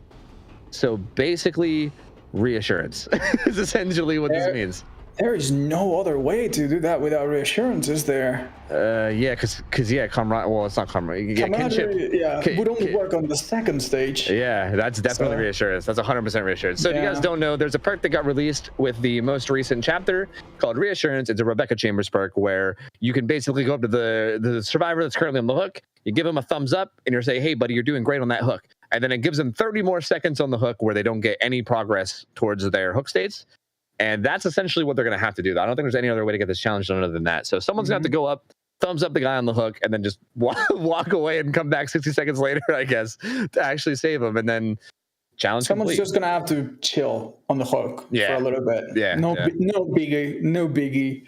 Actually, a bit risky. Having one person not be useful for the team for that long can quickly result in everyone else being overwhelmed, or the gens and the objectives are all going very slowly. Luckily for them, though, they have multiple chances to do this. There's nothing stopping them, as far as I understand, from trying to do this on anyone. Yeah. So I guess they have 4 chances, really. Yeah, they could attempt to all bring reassurance, or have a couple people bring reassurance and try to do this on multiple different people until it's done, or until the right occasion comes. So seems to me a bit risky, but on the easy side. They don't need to prepare or bring very specific builds to pull it off. So I can see this happening. On the other side, we have killers that are very, very good at defending hooks if we are going the trickster or plague route. So it might be very risky to leave someone. And don't forget, reassurance requires someone to get really close and press a button 6 meters, I believe, right? Yes, next to the person on the hook. If you're in the basement, there's no way to do that without dipping your toes down there. You need to get very, very close. And then then you have to leave. Oh, this could be super, super dangerous. If they try to force it too early, they might actually fail really badly. So something I'm kind of thinking about too is like, what if they like run up to somebody, hit them with reassurance right away, and they're like, cool, now we just got to come back in 60 seconds, right? What if during that 60 seconds, more people go down? What if there's a second person on the hook? And what if the killer starts snowballing, right? Because in that situation, you gotta start unhooking people, right? Yeah. It might very well be that the person that needs to be there 90 seconds necessary for the team before that. Yeah. Well, I have 2 ideas for that maybe they'll improvise and come up with. Number 1, just give up on the idea, go rescue, and try to do it later. Mm-hmm. Or have someone with deliverance, a perk from Adam. You can be on the hook. Someone can give you reassurance. You can chill there for 61 seconds, do the wildcard, whatever. And then at the very last second, you just unhook yourself for free with deliverance. Yeah. So you're chilling in there, and then you do it yourself. Seems like a pretty good idea that they should perhaps consider, so that they don't run into the problem you just described. So that's an option. But that's honestly. If the map is small enough, I don't know if the killer is just going to stand there and watch. I don't know. Yeah. I mean, that's true. But either way, I mean, they can still unhook themselves and force kind of the reset, which would still be good. And it, like you said, it guarantees like the 60 seconds. So that would be solid. It basically just puts it on the hook driver to take care of it. And that sounds great. Wait a minute. What if the killer plays Pyramid Head? What if there's no hooks in the first place? Oh. What if they play Sadako and they try to condemn everyone without hooking anyone? I'm thinking that is very unlikely to happen, but that would be a really sad... Hypothetically, that would be horrible. Yeah, they would not be able to do it. Yeah. Okay. Okay. All right. It's not. But Sammy gets a quick look with Lethal Pursuer. Yeah, and it is Midwich and it is Trickster, so pretty interesting. I think this is a pretty decent map, right? These long hallways that kind of people notoriously just kind of like get distance and then run around these hallways and kind of use their distance to keep distance. Doesn't really do anything against Trickster because you can kind of just lob knives. Looks like we have a first chase initiated. We should zone in on the action. Perhaps we can get a point of view from one of the involved individuals. Oh no, not the place you want to be against Trickster. Oh yeah, he's gonna be going down for sure. Yeah, Running Man goes down already really quickly, really quickly. This is a brilliant build. Check it out. Lethal Pursuer to get you started, and then Darter's revealed. So every time he reloads, he will see auras of people that are within a certain range of lockers. So he'll get a lot of aura reading, and that aura reading will actually be extended by lethal. So really solid aura reading every time he reloads. Oh, I think Sammy or Killer went out of their way to make it to a white hook to trigger their perks. But they had actually been carrying this war for a very long time. Lexi might have been able to take a hit there to maybe save Running Man and prolong this first hook from happening, like prevent it from happening in the first place. Oh, they're now in a really tough... Oh no, Lexi! Oh no, down she goes! Oh, this is what I'm saying. Like if they reassurance Running Man, hypothetically, like if they were trying to do this early, they would not be able to. Yeah, no. Yeah. The play here would be to reassure perhaps Lexi and quickly lick your wounds and come back from this really difficult start. Yeah, it looks like Running Man's bar is going down, so I don't think he got the thumbs up. I think I think he's actually just sitting on hook. Plus, who has reassurance? We see that at least Amy doesn't have it. Yeah, true. That's a good point. Maybe doing a quick look through the survivor's perks would tell us who is even capable of proccing it in the first place. Scorpy just stayed a hook state somewhere on the map, so he's currently getting chased. Two people are sitting on hook. Running Man's gonna need to be saved down below. He's gonna go to strike. I think he got paused. If you look at the HUD, you can see that Running Man just got hit by reassurance. We can tell because the bar isn't moving and it's actually blinking. Yeah, red. It's flashing. Yeah, you're right. So that's actually the challenge right there. I'm pretty sure he was definitely up there for 60 seconds because the whole hook stayed at 60 seconds. So he was like, it was about to change, and then he sat there for at least an extra 10, 15 seconds. We might get the referee out on this one, but I think that was it. That was now the question is, can they come back from this despite the start? Lexi is about to hit stage 2. Meanwhile, Sammy is doing some insane move. We should and see what's we should hop in and do a listen in and see what's going on with the survivors. Let's do it. Oh, did it not? Maybe I No, I don't think so. I think you were just right outside the terror radius, or whatever radius. Yeah.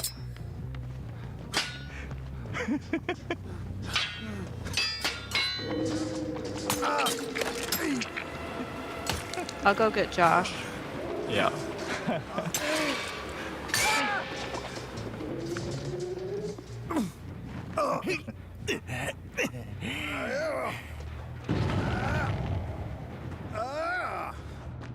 What do you think about that?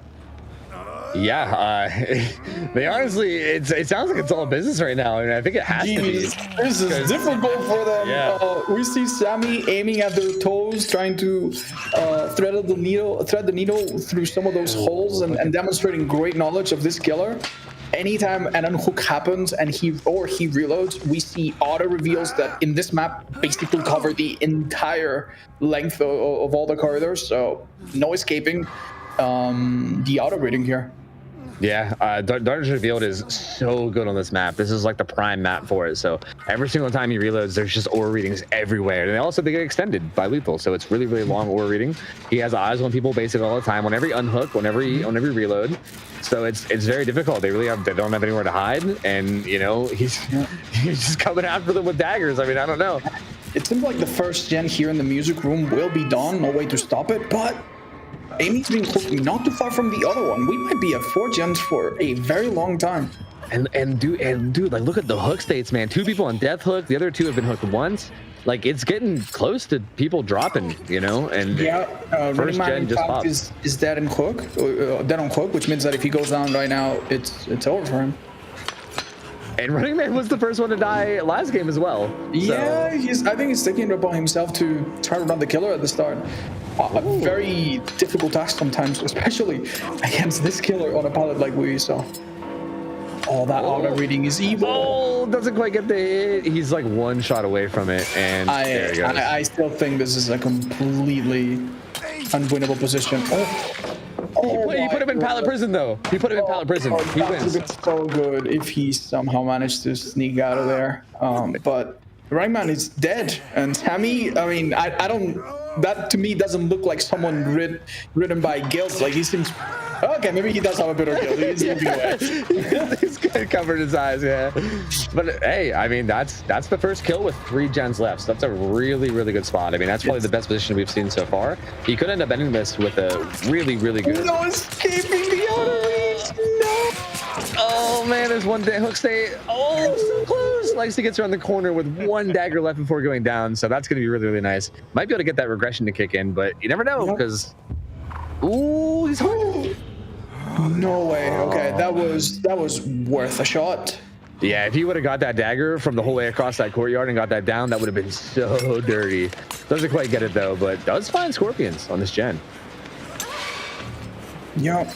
Oh, again, 1 knife away from damage. There it is. Very bad place to be in, but Here comes the killer will insane. reload.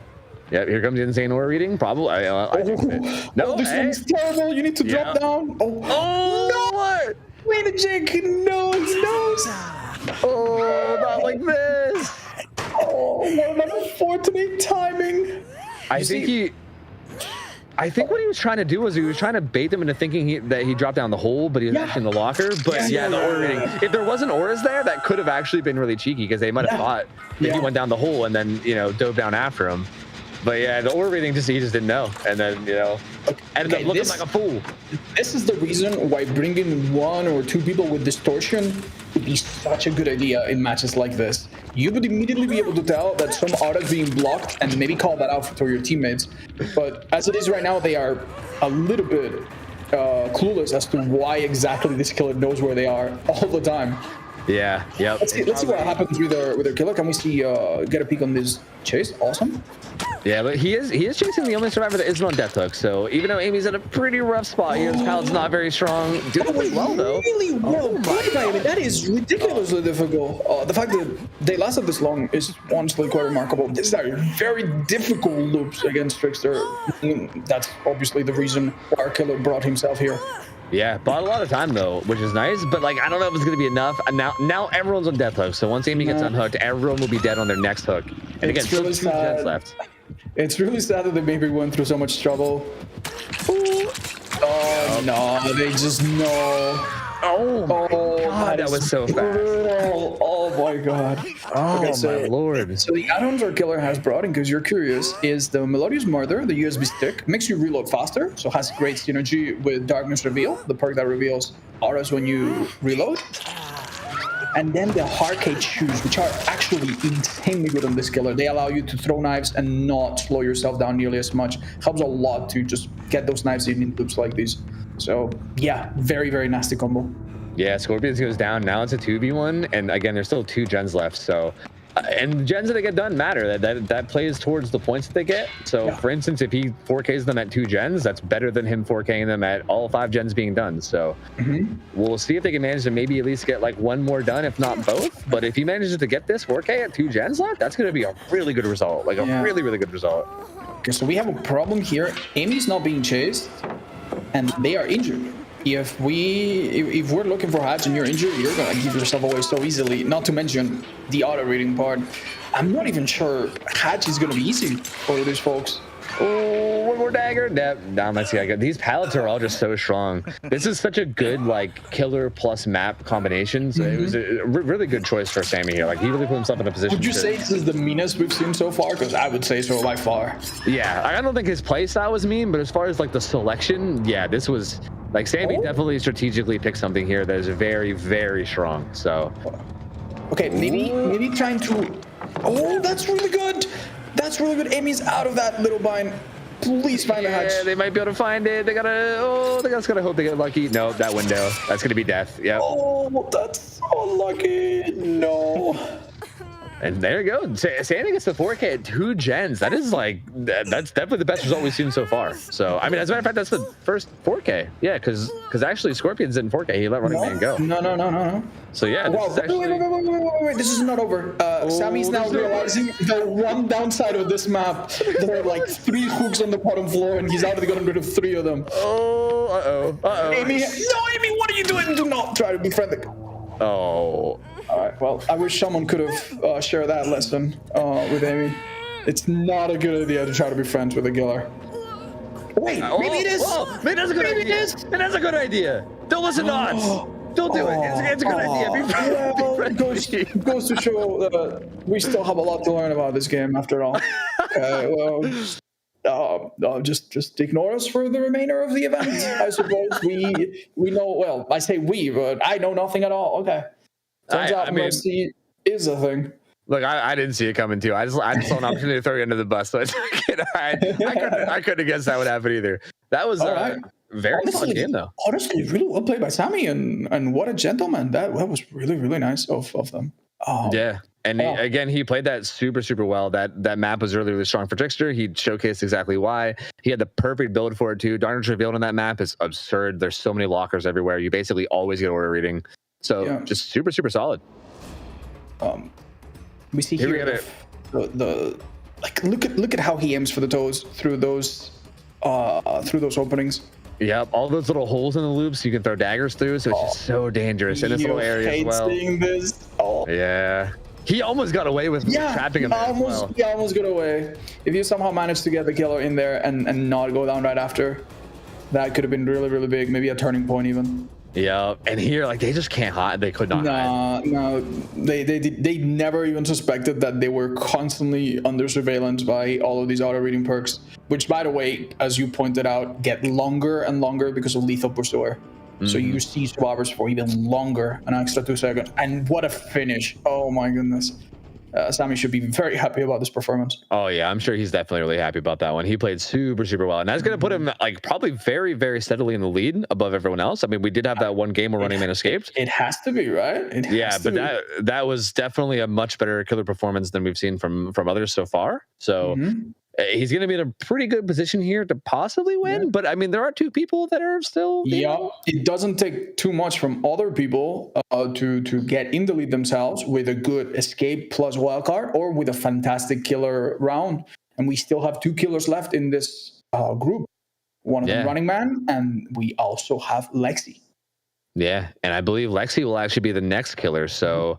I'm curious to know, do you have any predictions in terms of what you think Lexi will play? I do, but I think they might be a bit outdated. We might be faced with something completely new. I think Lexi's favorite killer is the Death Slinger, which is... I don't know if we can really compare it to the killers we've seen before. It is a ranged killer that brings you in close with his harpoon and then bonks you on the top of the head with his weapon. It's a really fun one to watch and a really challenging one to play, especially for someone like Lexi, who I think plays more on the survivor side. So I would be a little bit nervous if I had to play such a mechanically demanding killer against survivors of this caliber. Yeah, for sure. Although, again, kind of like you said, Deathslinger is capable of some pretty crazy stuff. I think I've been seeing some clips from Lexi as well that has shown some stuff. There's a lot of like very little like cracks and holes and things that you might not think would be dangerous, but Slinger's his projectile is so small that you can get it through any little hole that you see. You can get it through and get hits on. It's crazy. Like there's a lot of really flashy, cool stuff you could do with Slinger. So I'm curious to see how this goes. And here's the challenges. We can vote again. The only ones we have not seen yet are number 3 and number 4. So feel free to cast your votes in chat to vote. You just got to type in the number that is corresponding to the challenge you want to vote for. So type it in, cast your vote now. When we have a winner, we'll pull it out and we'll explain what it does, and we'll go from there. I think once. Hey everyone, I'm Lexi Cat. I'm a full-time Dead by Daylight content creator that you may have seen on Twitch or TikTok. I play both Killer and Survivor. I'm notoriously a Felix main for no reason in particular. He's so hot, and for what? These days, I'm also known to shoot my shot as Death Slinger.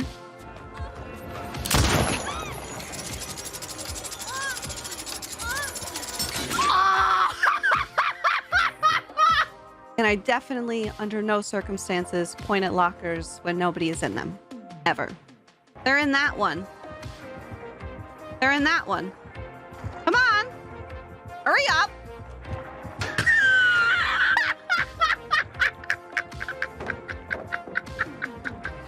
I'm thrilled to participate today in the Into the Fog 4, and I hope you all enjoy. Please enjoy some clips of me being myself. Bye. Can I get a flashlight save for funsies?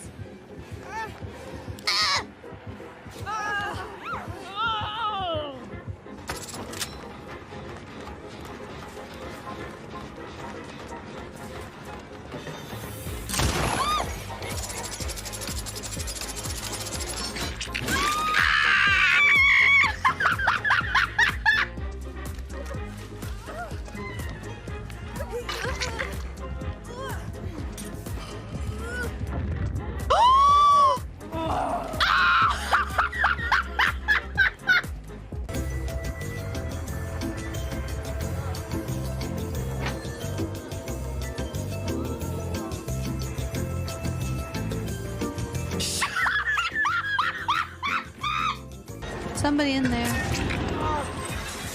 There's somebody in there.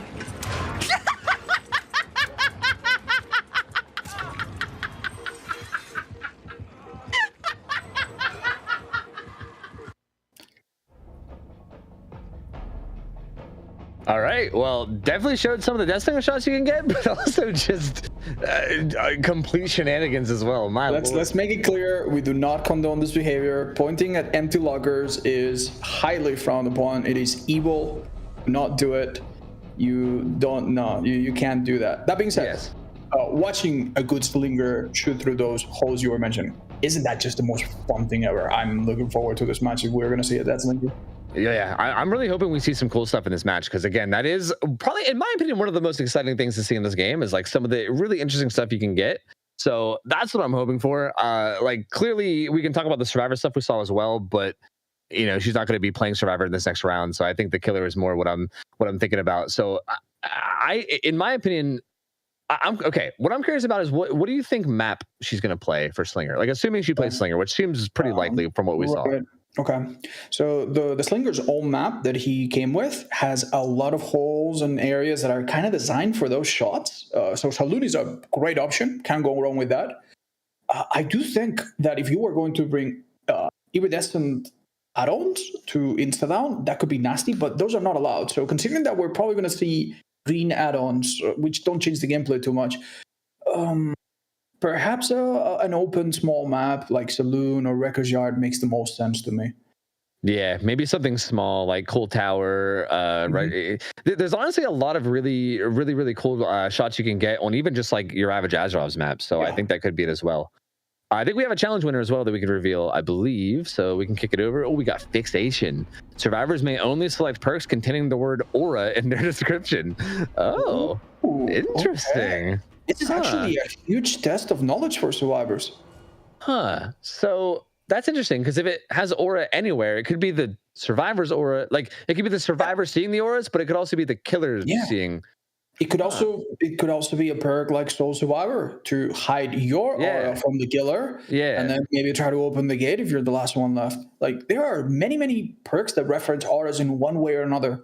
I think any of them that reference blindness has the tooltip that explains what blindness does. So you could bring, for example, Hattie's perk, Residual Manifest, and I'm pretty sure that references auras. So there's actually dozens, if not more. I don't want to say 100 perks, but no, there's actually a big selection of perks. Maybe more interesting is what perks can they not bring because of this? Yeah, that's super interesting because I feel like for them they'd have to sit there and probably go through everything and figure it out. I know there's definitely a lot of popular perks that they can run, like Off the Record, I believe, hide your aura after you get unhooked. There's a lot of things that hide your aura, and then there's also a lot of aura showing perks. And obviously, I'd be blown away if we didn't see at least one person running open-handed with all this aura stuff going around, because that extends auras. So yeah, open-handed, only one person needs to bring it, and then anyone would benefit from it, seeing auras from even further. So we might have things like Kindred, Bond, open-handed.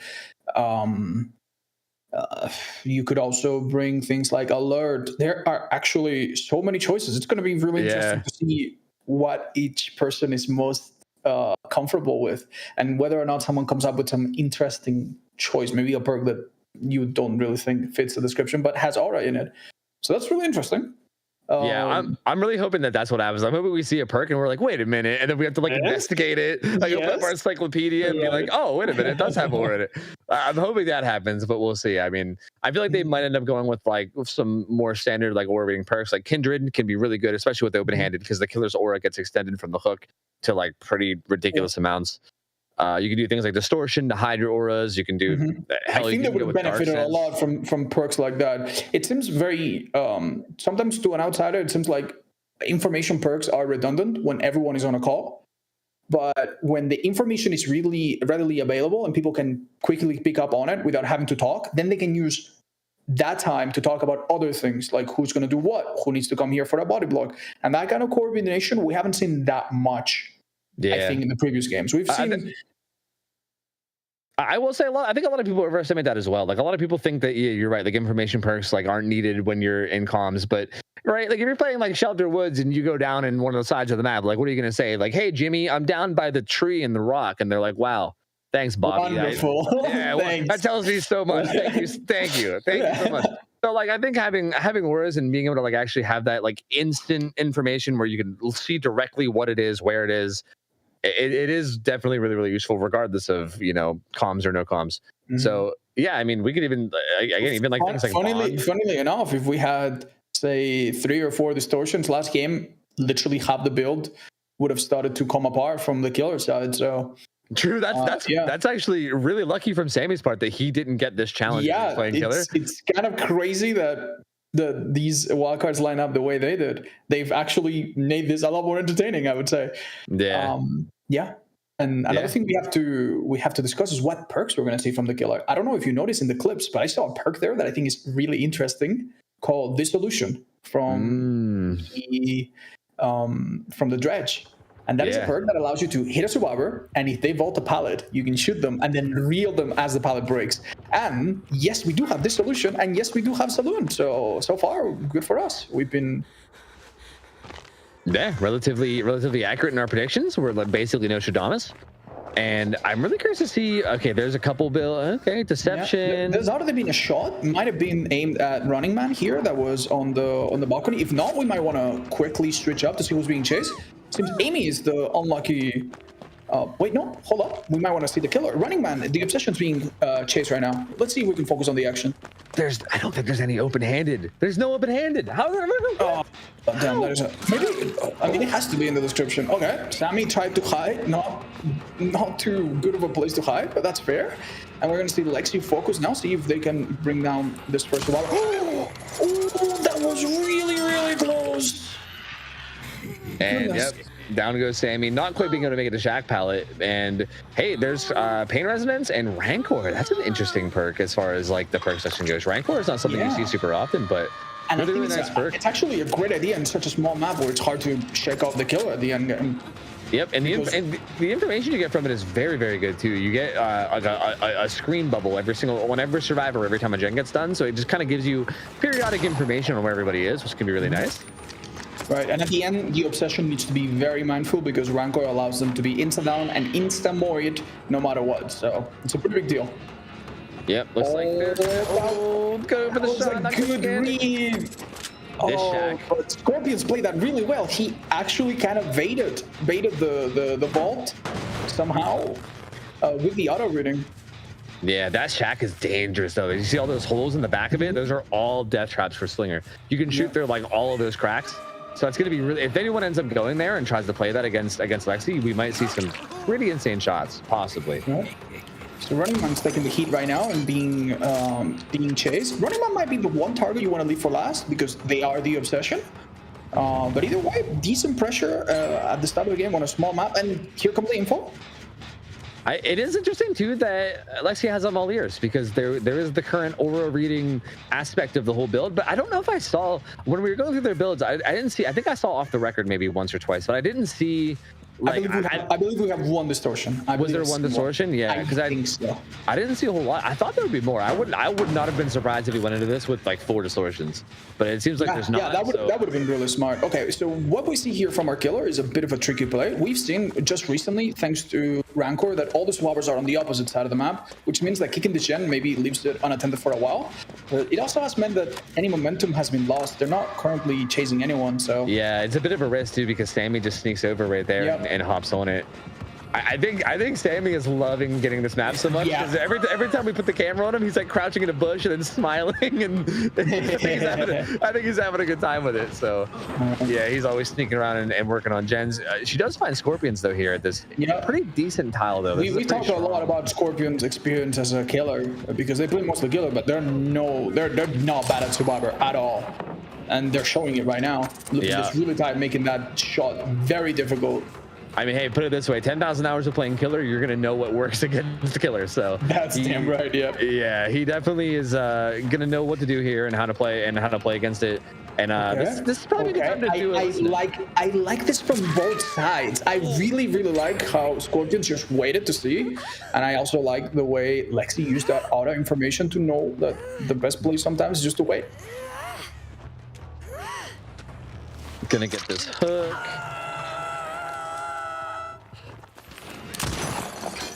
We can maybe cut to that.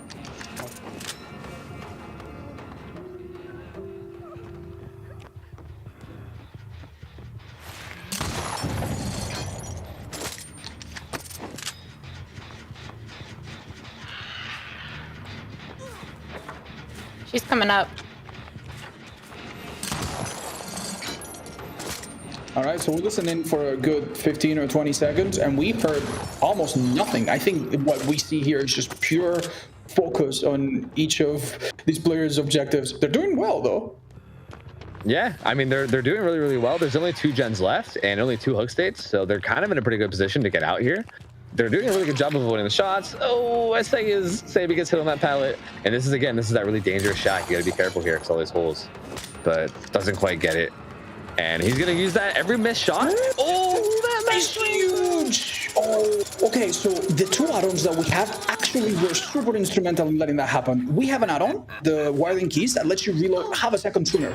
Big deal. But then the Tinkan oil also helps you recover from a missed shot half a second sooner too. So 1 entire second was shaved off between that missed shot and the successful one. Big stuff. These add-ons really giving value. Yeah, that was really good there. Like absolute max range shot, just barely got. I was actually in the middle of saying like they're using the missed shots as an opportunity to get distance and maybe try to get out of range. And right as was about to leave my lips, they got hit with like the most maximum range shot possible. So very good from Lexi. And now Sammy's going to be on his second hook, so going to be a little bit dangerous. Going to be close to being out, but there's only 1 gen left, so they're not looking too bad. We did hear a scream from a distance, which I think means that was a wide scorch hook. Pain Rest must have done some damage. Yeah. So that might just give a bit more time. If we look at the HUD right now, we see that 2 people are done on hook, which is awesome. Great place to be in. But Ryan wants to be careful because he's the obsession. And oh my god, no! Dead. Immediately dead. Look at his face. No. He's like, oh man. No. He should have known too, because his obsession, you can see the killer's aura every time a gen gets done. It is true. Wait, but maybe that's what got in the way. He has object of obsession. I think he didn't realize. Oh, you're right. He probably just thought it was object. He didn't realize. That is such a horrible coincidence. So Rancor has this downside of allowing the obsession survivor to see your aura repeatedly throughout the match, which gives them a pretty good warning before they get the final warning. But I think our friend Running Man just didn't realize that that's what was happening. And when they finished that gen and saw the Rancor pop up, well, by then it was too late. And, well, the rest you've seen with yourself. Yeah, that's oh no. That's so nice too, because he didn't have any hook states. That's just a kill on someone that has like literally not been touched the whole game. And now Scorpions and Sammy are both on deathhook too. So if either one of these guys get caught out here while opening these exit gates, then that's just another free kill. Right. I think that's what our killer should be looking into here. Try to catch someone in a bad spot and secure an extra kill at least. Yeah, basically anyone other than Amy is probably the ideal Right. target. Can we have a quick look to see what the killer is doing, where they're patrolling exactly? Oh, I think they're actually chasing Amy right now over there by the pallets while they're opening both gates. No, they're far away from both gates. I think they realize, I'm afraid, too late that these gates are gone and the survivors are probably not going to linger. Oh, never mind. This one's not open. Yeah, not quite open. Oh my God, someone's out of place. I think you're not out from that one. You're dead. You're dead. You're dead. You're dead. Yep. No. Oh, Sammy went with he 99 the gate instead of just opening it. That was a strange play. Perhaps running to the other gate. It might be that communication was lacking here. It seems survivors had everything they needed to make a play. Sammy is dead on cook, so no point in staying to try to help them out. Yep. So all right, Lexi visibly excited and happy as she should be, because damn, that was a good performance and a great value from Rancor. Maybe the most clutch perk so far. Honestly, really good comeback from how that match was going at the beginning. I was a little bit worried at the start, but that Rancor play right as the final gen popped, and then also taking advantage of the mistakes really well there at the end. That is so really good. Unbelievably unlucky for a running man, though. Oh my God, he's been chased first almost every time. He got locked into place in Midwich, and now he didn't know that there was a big target painted on his back. That was honestly really tragic. But Running Man, I believe, is our final killer player in this group. Yeah. So he has a chance to maybe undo all of this and still come out on top. Who knows? I feel like he has been getting almost unintentionally bullied every game. Yes. It's every game we're mentioning him in some way in every game, whether he's getting rancored or he's the first one dead or the first one chased. He didn't get a free gate, and I think that's the only break they've had since this whole thing started. Yep. All right, well, we got some highlights for Lexicat coming up, so I think we can probably take a look at that real quick. This is a good shot on Shaq there, just not quite being able to make it. Have a second later, and that pallet comes down, and there's no way, really. Yeah. There's just there's nothing that can be done. That was a great play as well. Decent Amalier's value there, and that's the crazy reload, crazy miss cooldown, and a very distant shot. That was probably, as you said, at the very limit of what's even possible. Yeah, look at how far they had to pull. The chain was about to break. They had to get it so close. And here, let's look at Running Man's reaction now, knowing that he didn't know. It's like, oh no. I was trying to read his lips, and it looked something like, "Oh God, oh no!" I couldn't tell. It looked like something like that, though. Oh man, he set himself up in such an unlucky way. Oh, that's so good. God, that was very unfortunate. But these are the moments we live for. Honestly, yeah. These are the moments we live for. I am now terribly excited to see what Running Man will come up with. Yeah, and that's it's really good too, because Scorpions and Amy both get out, so that helps them a lot in the long run too. And I think we actually have a break coming up. I think we're gonna take a quick break before our final game. All right, get some popcorn. The next one might be very exciting, and some of these players are very close in scoring. Let's see who comes out with the highest score.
Okay. All right, we are back, and how you Hope that was a feeling? productive break for everyone.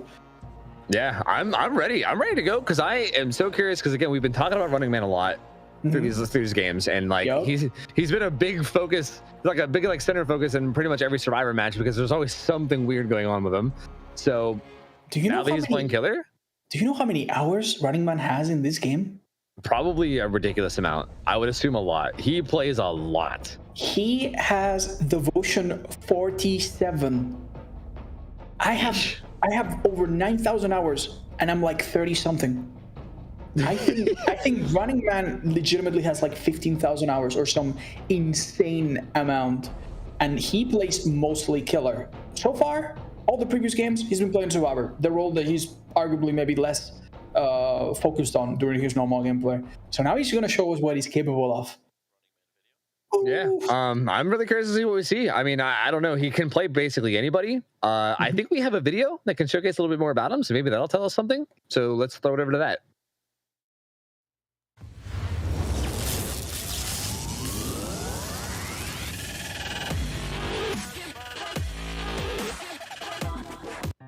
Hey there, I'm Running Man. I was born 39 years ago as a baby. A lot of boring stuff happened after that, but then eventually I became a Dead by Daylight full-time streamer and a Fog Whisperer. Very excited to be participating in the event today. I'm going to show you a clip of my Twitch stream. Somebody's on my totem right now. Maybe one time? Oh my god, they got it as I hit her! That was a good time. Anyways, excited to see you in the fog. Oh, is it still recording?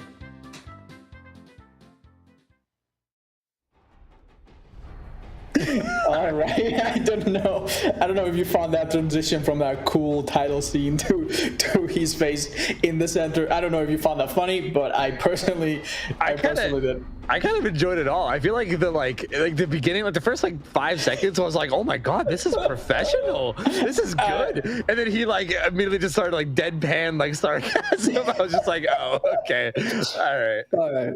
Okay. Well, that was great. And again, a reminder that we're going to be saying this throughout the event. All of these people, most of them are full-time or part-time streamers that stream for 24 hours a day sometimes. Please go watch them. Find out their socials. We'll probably be giving them shout-outs in the chat and so on. Find them and watch them if you enjoy what you see today. And now, we need to speculate. What killer are we going to see? And is it going to be Wesker? yeah. Is it going to be Wesker? Is it not going to be Wesker? I don't know. These are the questions. It has to be Wesker. It'll be Wesker. It'll be Wesker. I'm hoping it'll be Wesker. We haven't seen a Wesker yet, and he is like, you know, like the new kid on the block. He's the current hype. I mean, I know people that play Survivor may be sick of seeing him, but let's be real. He's very, very exciting to play. He's very exciting to see. I really want to see somebody play him and like pop off today. So I'm hoping this will be the one. And again, like we said, Running Man has a ton of hours on Killer. I'm sure he's been playing Wesker an insane amount. It just hit me.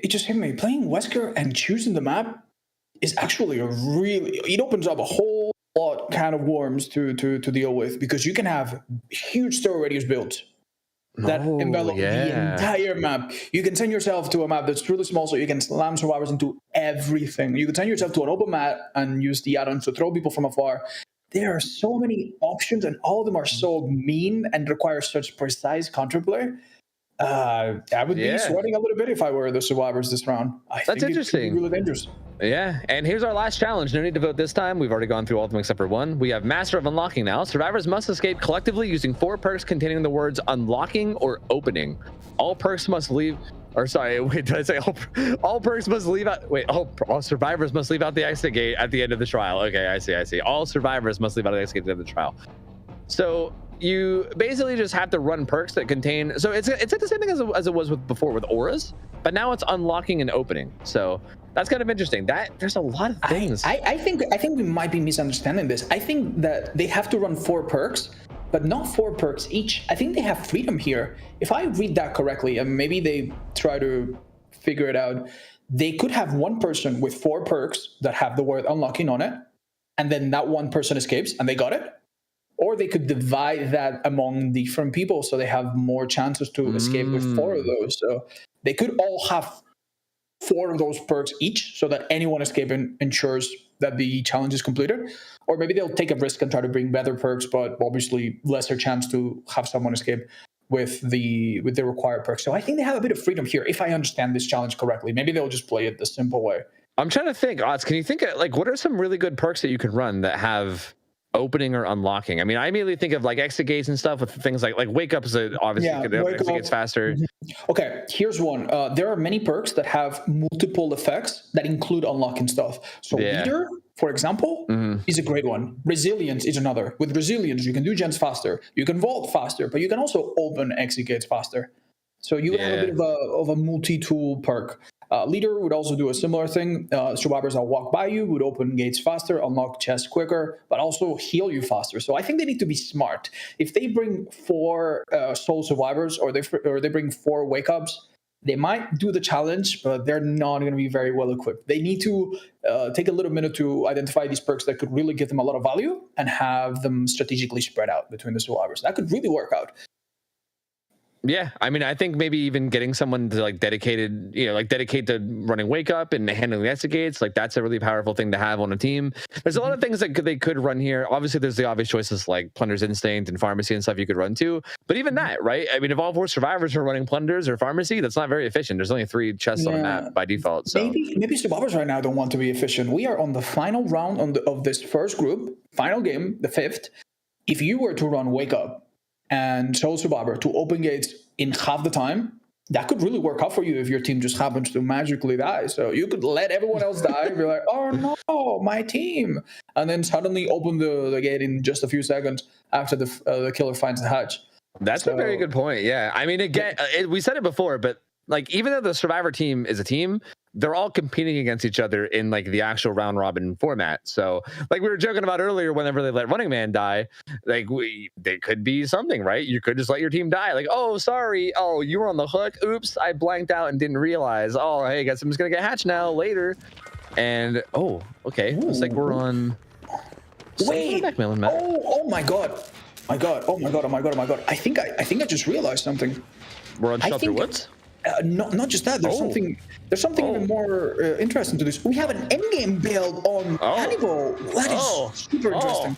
That build looked gross. Oh my God, that was brutal. Is that Terminus as well? Oh no, that's oh Lord, yeah. So No Way Out, No End, Bloodborne, and Terminus. That's gonna be brutal. That is actually a really, really nutty build. Do you want to run us through what these perks do? Oh yeah, sure. I'd love to. No Way Out basically makes the exit gates blocked whenever they go to work on them. It gets stacks for every unique survivor hooked, so it blocks for longer depending on the survivor's hooked. Bloodborne makes it so that if it gates opened and someone gets hooked, it blocks the exit. Ooh, Bagman! She's zoned out here. She's zoned out here. Yeah. She doesn't really have much. Life. It was life. Oh, that was huge. Super huge, even with the chilies. Running Man probably now realizing he didn't quite have her. Huge play there from good save over there, though. Still that's good. really, really good. She was honestly going to be dead there. Like, if she didn't have lives, she was dead in that corner. She wasn't getting out of there. So that was actually, you can see, I think you can see Running Man kind of focusing up after that. Look at him. He's not letting anything slide now. That being said, most of the strength of this build, if not all of it, comes in the end build. As you pointed out, with No Way Out, the exit gates would take longer, and this build has a bit of a psychological impact on survivors, because when they see Noid, they try to find Noid. When they see Terminus, they know they can't heal until they open the gates, and then they want to open the gates. But when they open the gates, then Blood Warden comes into play, and that can lock them in again. So this has several layers of danger that I think are difficult to dodge if a group of survivors is not absolutely killing it. Yeah, agreed. I do think it's a bit interesting to go with a full end-game perk, though, considering, again, that you kind of get scoring based on the amount of gens done, you know? You would think it might be better to go for something where, you know, where your perks kick in a little sooner. That is true. That is true. We'll see how it goes. He's already got 2 hooks pretty quickly. Yeah, that second down there was really good in one of the less populated areas of the Shelter Woods with very little in there. I think Scorpions had nothing to do. Also, if we point out the add-ons of the killer, for the rarity that are allowed, these are some of the best add-ons you can bring. Yeah. I believe we had the chili and the beast marks, yeah. The yellow. Oh no, you're right. I think it was knife scratches. Yeah. Yeah. It's the best possible combination that you can have with this rarity, basically. So we have a chainsaw that is unpredictably fast once it starts going and goes for a very long time.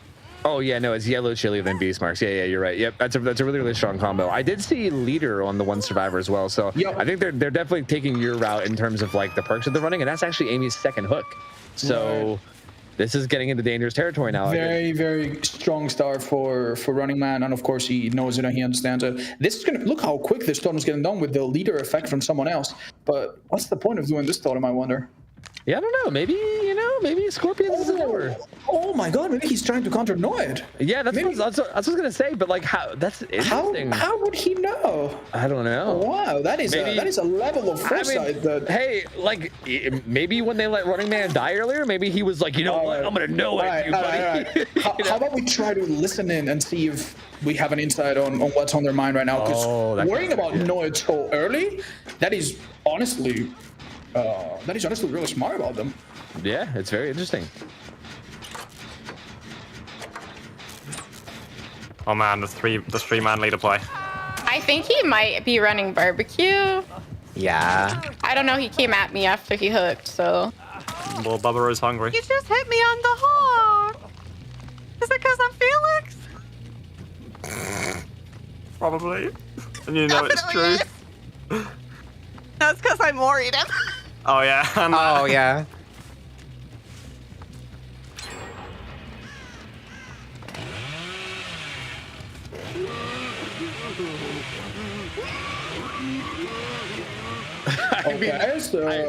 I feel like we are seeing some of that grudge from earlier games maybe coming through.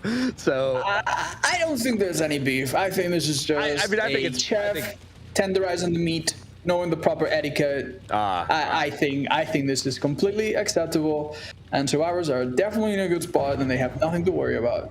Yeah, of course. I mean, realistically speaking, they did recover really well. That was they certainly did, actually. It doesn't, if you look at the numbers and the hooks and the gens left, it doesn't quite look like a decisive victory. But I think that's what happens when you bring 4 endgame perks.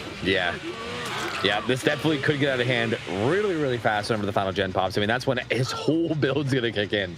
So that's gonna be where things get a little bit spicy, and especially if he gets the 4 stacks on the way out. This might be right there. It is. He's 4 stacks. So his 4 stack on the way out. There's gonna be a big stall on exit gates, and everything else is gonna be there too, like the broken, the one-shot downs, everything. So.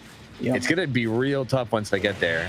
We didn't hear anything on the comms either about Noed, so I'm curious. No, they in fact seem to wonder about other perks, so I would say they might not be entirely ready for what's coming. Yeah, not at all. And there's another down on Lexi as well, so I think this will put her on her second hook as well. So there's now 2 people that are going to be on death hook. Just tenderizing again, of course. Nothing weird happening here. Totally normal behavior. Oh yes. Okay, I honestly can't explain this one. Oh, is this one not tenderizing? Is this? No, I think oxygenizing the meat. I'm sorry. I will need to look up some YouTube tutorials to know exactly what's going on here. Yeah, you might need to tune into Hell's Kitchen or something and maybe figure that one out. But it looks like, they did pop the... Oh, this is actually really bad. They popped the last gen while 2 people were on hook. So now all the perks are active. Yeah, they need to open gates, but they can't do it fast. And everyone's going to be one-shot down, like right here. Oh, no! Just dead. Damn. Scorpions is not dead on hook, however. Yeah. So they do have a bit of oxygen here. They do have a bit of breathing room. No way else been triggered too. So no. That's really good. But here's the problem. Survivors, when that no way out goes away, will feel like they have to open gates because look at them. 3 of them are permanently injured, right? Yeah.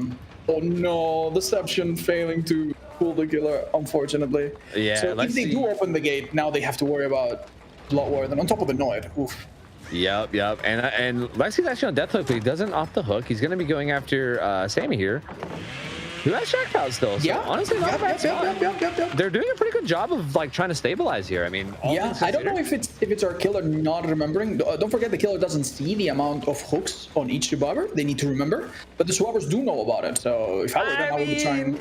He did hit Lexi on hook, and then he chainsawed her on hooks. I feel like if there's anyone he's gonna remember, I feel like it's probably gonna be Lexi. But you're not wrong. Like maybe he's just opting not to kill her, just for the sake of being a little bit nice. Mm-hmm. By the way, no out's gone, so now it's kind of he's opening it himself. He wants to go out in style here. He's not going to kill them normally. This might actually give away his plan, however.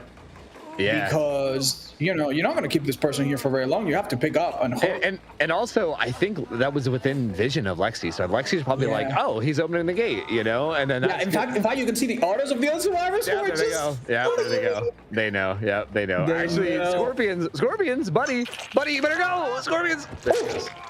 All right. Okay. I'm not gonna lie. I was following along this plan up until the ending. I think opening the gate yourself might have just been a dead giveaway against survivors. I've definitely seen everything before.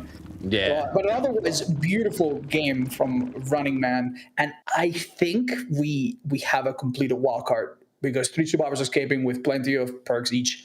I'm pretty sure that would count. Yeah, I would assume. I'm sure the people keeping score behind the scenes will be able to track that. But it seemed like they most likely got it. Yeah, with only Lexicat dying, I feel like that it's pretty likely. So, I mean, hey, he got his revenge on Lexicat, I guess, but still in the 1 kill. Again, like you said, a little bit of a questionable move there, opening the gate himself. But I don't blame him. He wanted to go out with style. If he could have hypothetically killed everyone with Blood Warden, that would have been the coolest thing ever. So I can't blame him for trying. As a matter of fact, I kind of give him props for trying. I think it'd be really cool if he could have pulled that off. Yeah. So, but we got some replays coming up, so we can go back and maybe catch some highlights of the game. Oh yeah, these chainsaws, yeah. Scorpion in the open. You feel like you're going to outrun the chainsaw, but with these add-ons, there's just no chance. Yup, he goes so far, so fast with these. Like if you don't have a pallet or window or something nearby to hop into, that is a lot harder than it looks sometimes, and he pulled that off really well.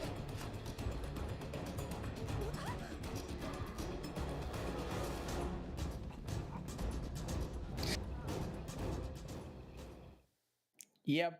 That little bit might have given it away. yeah, for sure.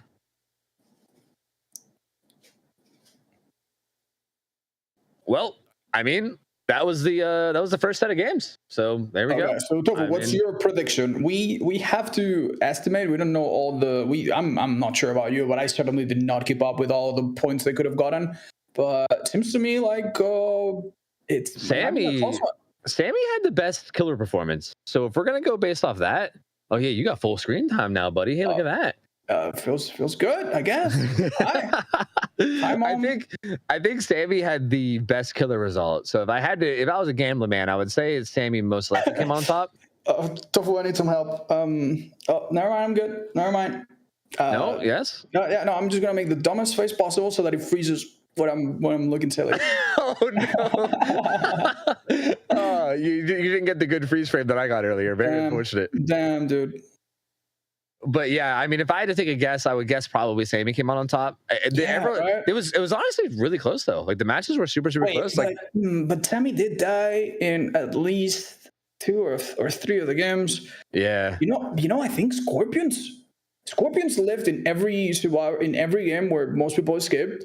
He did pretty well in his own game. I'm thinking he might be the one on the lead here. It might come down to him letting Running Man live, honestly. It might come down to that. That would be really sad if you missed out on like 1 million gifted subs just because you have a little heart. A literal million. He could have been a millionaire. He gave it all up. I'm rounding it up a little bit. But we're talking big digits here. Yeah, we're huge digits. So. All right. Well, I think we're going to be throwing it back to Friskk. She's going to be coming back in. I think she has some stuff going on that she wants to introduce you guys to. So was fun casting. I think we're going to take a back seat for a little bit. And yeah, that's it for us. Hello, Friskk. Awesome. Thank you so much, guys. It is great to be back. We have had some pretty wild plays. I mean, I was not expecting our killers to be so competitive and so cutthroat. I feel like some of our past Into the Fog events, we've had killer teams who were just in it for the memes. They were just, rolling with the punches, just doing silly stuff all the time. But this time, like, nobody came to fool around, and I've been really enjoying what we have going on. So I'm excited to bring in our MVP of this group, Lexi Cat. Lexi, hi, how are you doing? I'm the MVP of this group. I mean, maybe. Oh no, I've lost Lexi. Oh, I left. Oh, where are you? I'm so sorry. That's okay. It's just a small issue, but you know what? It's okay. We can still hear you. I can still talk to you. And you know what? That's all right. That's okay.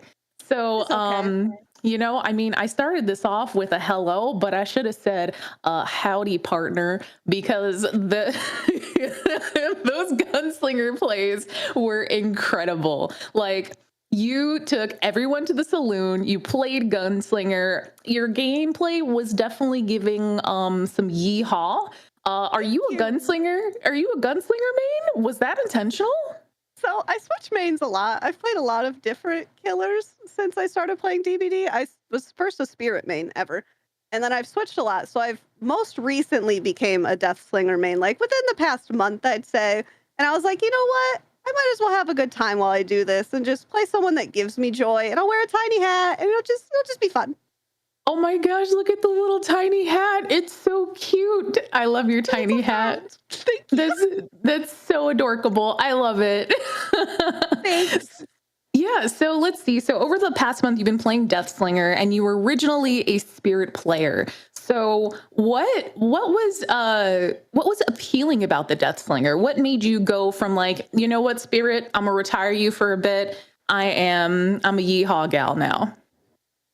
I don't know. I like to learn different types of killers all the time. So I like to try one killer of each type. So like, Spirit is mostly M1ing. And then I went on to, let's see, I played Doctor for a while, played Freddy for a while. I started Dredge for a little bit because I really like locker plays, obviously.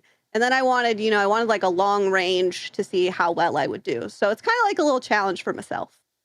Okay. All right. So it sounds like you're really challenging yourself with those killers. And that's really cool that you're kind of jumping out of your comfort zone because, you've been a Survivor main since like 2017. So, it's like being able to jump into those killer roles and just step away from Survivor. Have you changed which side is your favorite? Do you still feel like a Survivor main, or do you feel more like you're becoming a killer? I think I'm still in my Survivor main era because I enjoy Deception too much. But since the Dredge has an add-on to make it like backwards Deception, there might be a killer like villain era in the works. You never know what could happen. But currently, I still love Survivor the most. I just really like the chase, and I like to meme around and have fun. So. Oh my gosh, yeah, I feel that absolutely to my core. So as a Survivor main myself, that entire play that you did against Ames, that epic locker play where you did the deception and then you quick and quiet into the locker next to it and then you head on to Ames.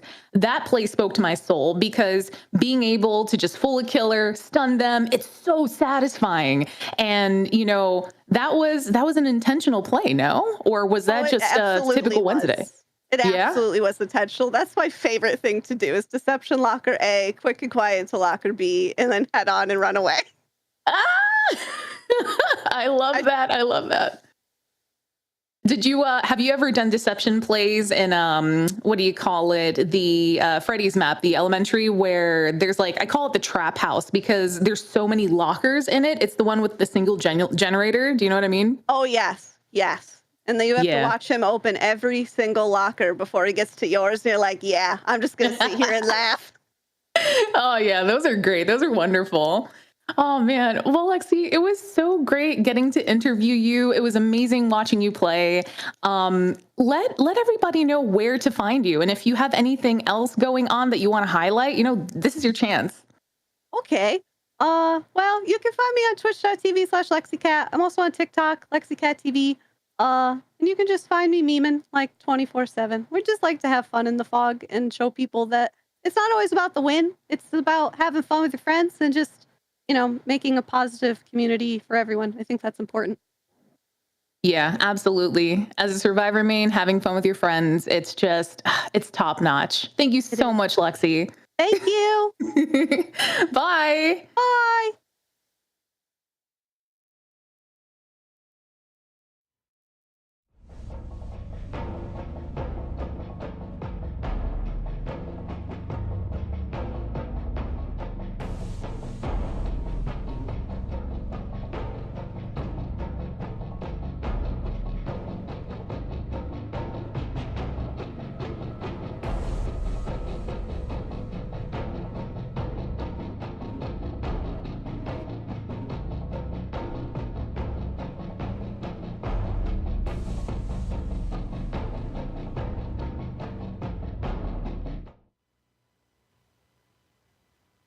Well, I saw today, the 6th of September, on the Dead by Daylight mobile app. And by the way, just for the interview, they didn't tell me to say this. I literally saw this a couple of hours ago. Adam is getting a costume for the Dead by Daylight mobile, Jamaican sort of get up. And I immediately was like, you know what? That's me. That's me. Well, besides the fact that my hairline, it ain't like that anymore, but that would be me. And I would have that entire get up. I'm really hoping that you bring it to the main game because, it's my heritage. It's me. By the way, whoever made that little movie, I'm waiting for a Dead by Daylight movie now, please. Can we just have one of those?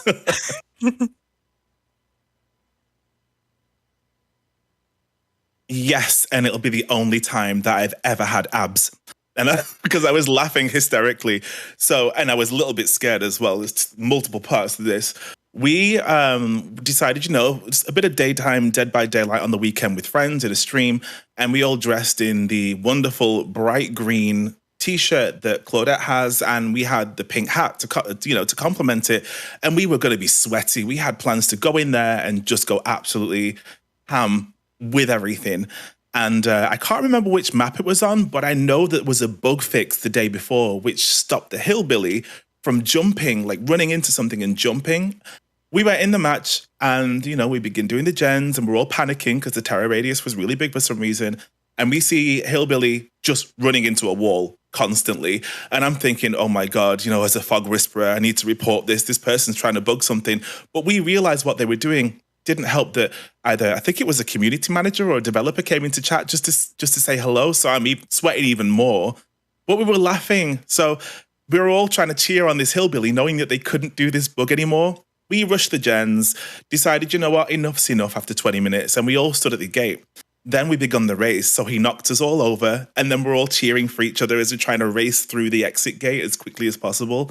I have never laughed as much as I had then because I don't play like for meta and, competitively. I just play to have fun. And if you can make your own sort of memories and have a great time in Dead by Daylight, things like that for me is what makes this game enjoyable.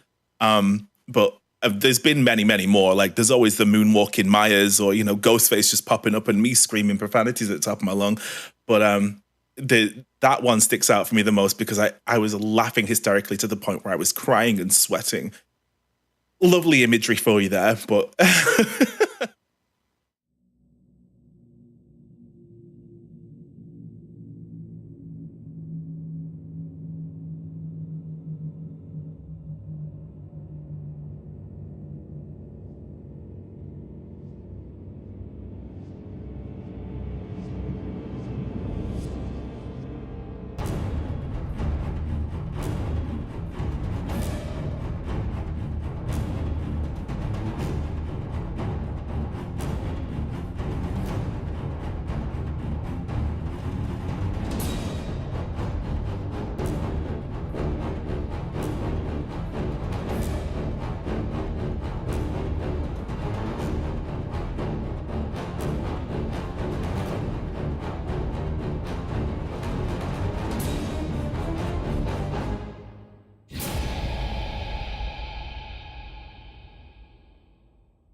Hey, welcome back. Hey, Otz, how you doing, man? How you been? Very good, very good. I need blood. I need this next group to absolutely kill it just the way the previous one did, and I want them to try really, really hard because I know we have some mad talented killers coming up and really good survivors too. Yeah, I like looking at the group. It's a really exciting one. I think there's a lot of names in here that I'm really excited to see. We also have some, well, at least one or two former contestants as well from last year. So that's also interesting too. Some people with some experience and also some new faces. So I don't know. I think this is going to be really interesting. Our first killer is Avidius, so that's going to be interesting. I think we actually know a good bit about what killer is going to be selected, right? Yeah, we're suspecting Plague, or as Avidius calls them, the Bubonic Babe, the Puke Princess, there were some others, but let's maybe not go there. We're going to see Plague, and that's exciting. I think you missed out on maybe Vomit Comet or something. I think there was some other ones too. I think Bubonic Babe's the best, though. I think Bubonic Babe is probably the standard status quo that we should go for. And that's exciting because I think Plague is pretty interesting. I know Plague is a killer that you enjoy a lot. I think Plague is in many ways such a good killer. It is a killer that deals with medkits and healing perks, which are very common in public lobbies, very well. It is a killer that even sees play at the highest levels just because of how dangerous she is when she gets her red puke. So it's a killer that can honestly keep up anywhere if you play her well enough, and I think that's what we're going to see today. There's also so many disgusting perk combinations that are so strong on her, and if you could pick the map and reduce one of her, arguably her main weakness, which is bad fountain spawns, if you can pick a map where the fountains are all neatly centered, you can do so much damage. So this could be a disaster for the survivors if they don't handle it well. But then again, we might get surprised and see another killer. I wouldn't complain if we saw Wesker, for instance.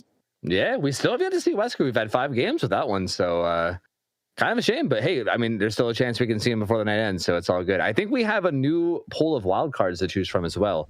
So here we go, 5 new wild cards. Again, if you guys have not seen this from before, it's basically challenges that we're putting on the survivors that they have to do in order to get more subs. You guys can vote for which one we do. It's just a vague description for now, but you guys can vote by typing the corresponding number next to the one that you want to see in the chat, and that will cast your vote. Once we tally up the votes, we'll pick out whichever one was actually the victor of the poll, and then we will explain what it is, and the survivors will have to just deal with it, essentially. Also, the name of number 5, pretty quality. I like that. I like that a lot. I don't see a world where number 5 doesn't get picked first. That's so funny, so unbelievably funny. That's quality. I like that one. I feel like I was sitting there looking at them all, and I was like, one of these stands out a little bit more than the rest of me. Mm-hmm. So curious to see what that is. That being said, let's assume that many people will play Dwight and Ada here. That could be really good. Honestly, doing gems together with Prove Thyself, strong against her. Seeing the killer's aura, actually really, really critical. If you can dodge and hide while she's getting her power up, that could be really, really huge. So this might be one of those instances where the wildcard actually helps survivors. And we need to remind them if it comes to teachables, they need to select a 4th perk. But we'll see exactly what the wildcard is all about in a minute when we get to see it. Yeah, that's assuming that one even wins. We don't. Yeah, we're assuming the 5th one's going to win. Yeah, we just really interesting, but we just saw the funny pun and we're like, that's got to be the winner. We don't actually know yet. We have no idea. It's like something else entirely could win, and we're not 100% sure yet. But lots of 5s in the chat though. It's lovely to see people interacting with the stream, and don't forget you can interact further. Drop a follow to all of these folks. I will keep repeating it. There. Yep. I think we have a killer video as well to show, so I think we can maybe learn a little bit more about the streamer that will be playing killer. So let's hop to the introduction video. Hi there, my name is Avidius, but feel free to call me Evie. My pronouns in drag are she or they. All right, everyone, get in. It's our family photo, okay?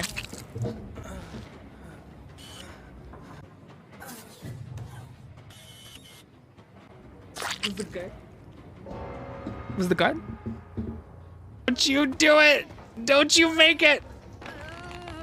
Yeah!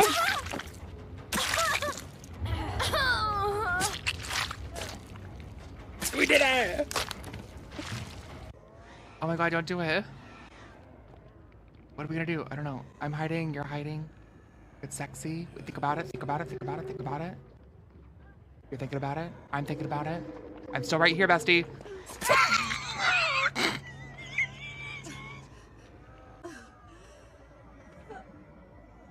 I got this. I got this. I got this.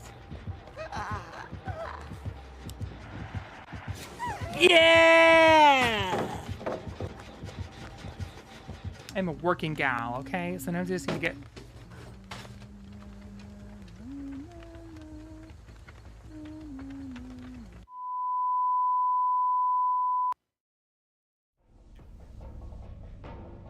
Seems like we weren't the only ones with technical difficulties. That's good to know. Makes me feel better about myself. Yeah, I was literally thinking the same thing. Glad to know that we're not the only ones.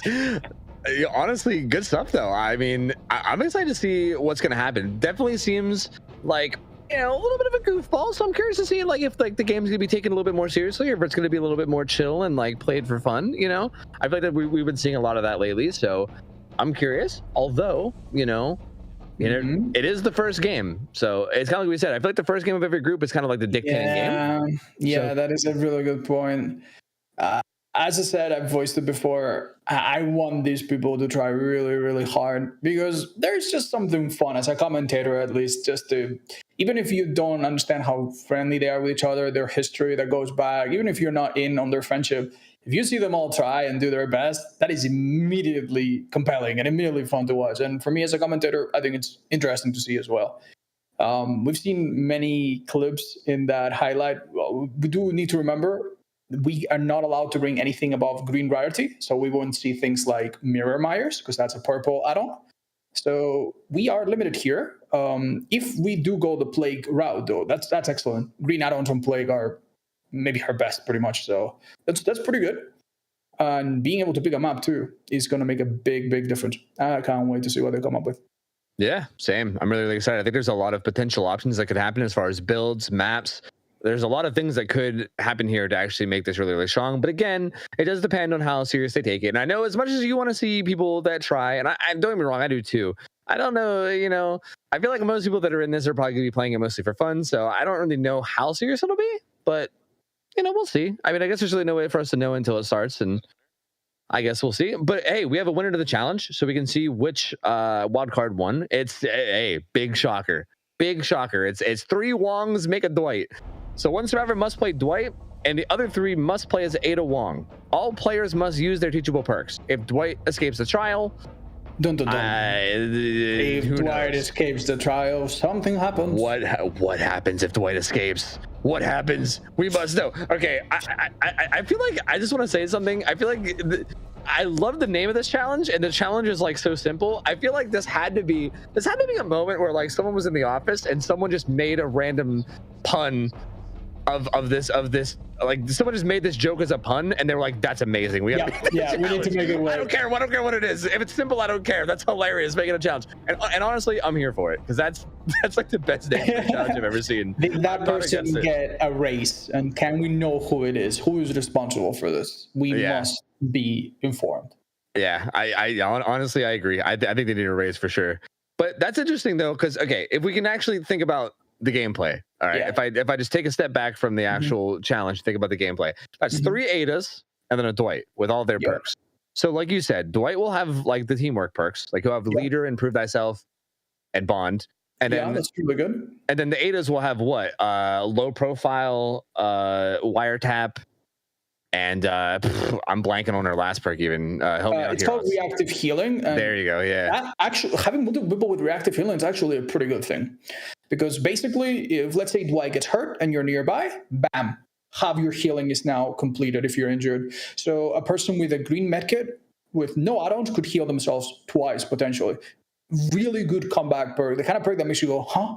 How did they heal so quick? What's going on? So that can be really, really good. And let's not forget, let's hope they don't forget, they need to use their teachables, but they can also use a 4th perk each. If they're smart with what they bring, that could be huge, huge, huge, huge. People could be healing really, really quickly. They could use the aura reading from... Someone could use, for example... unbreakable, so they can make ballsy plays and maybe go down, and if someone else gets healed while they take damage, but also be able to bring themselves back into the fight.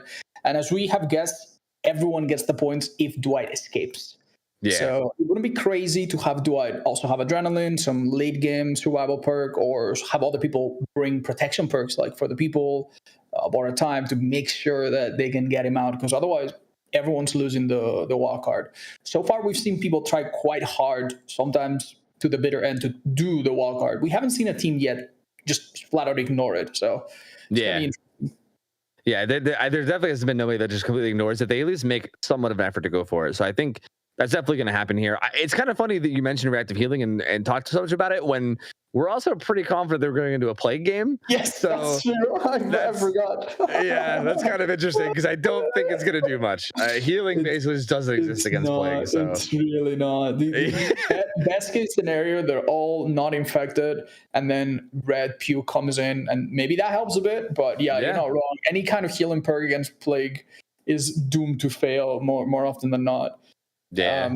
They might also not have done this kind of research, and maybe you're going to see them all roll into the game with 4 medkits or something like that, which could be a huge mistake against a plague, which, again, it's a killer that naturally prevents healing with her power. So, yeah. Yep, that's true as well. Okay, so you're somebody that you're on Team Plague. I know that. I'm on not Team Plague. You know, I was going to ask you for your speculation on the map, but never mind. We already figured it out. It's dead dog. We figured it out already. Yeah, this is good. Hey, we got the one Dwight. It's Spooky Loops. Spooky Loops is the Dwight. That was pretty spicy too. Okay, let's do a listen-in. Let's see what's going on the survivor side. I'm down at the end I'm down at the end in between Water Tower and Shack on a gen at the end of the street. Oh, she found me! Where are you? Things are throwing up on Jen. Oh my god! I'm in big. Oh, I'm dead. I'm instantly dead. Oh my god! Oh wow! Instantly dead. Wow. Okay. Instantly dead. Yep. Now we can turn it around. Very pog. Let's go. Oh, I wiggle. No shot. Let me know when you're healed up. I mean, I just started. So this would probably be faster if you come down and get me. Yeah, but you're sick. Sick with it. He does have leader though. That's fine. Let's go. Up top, Jen. Yep.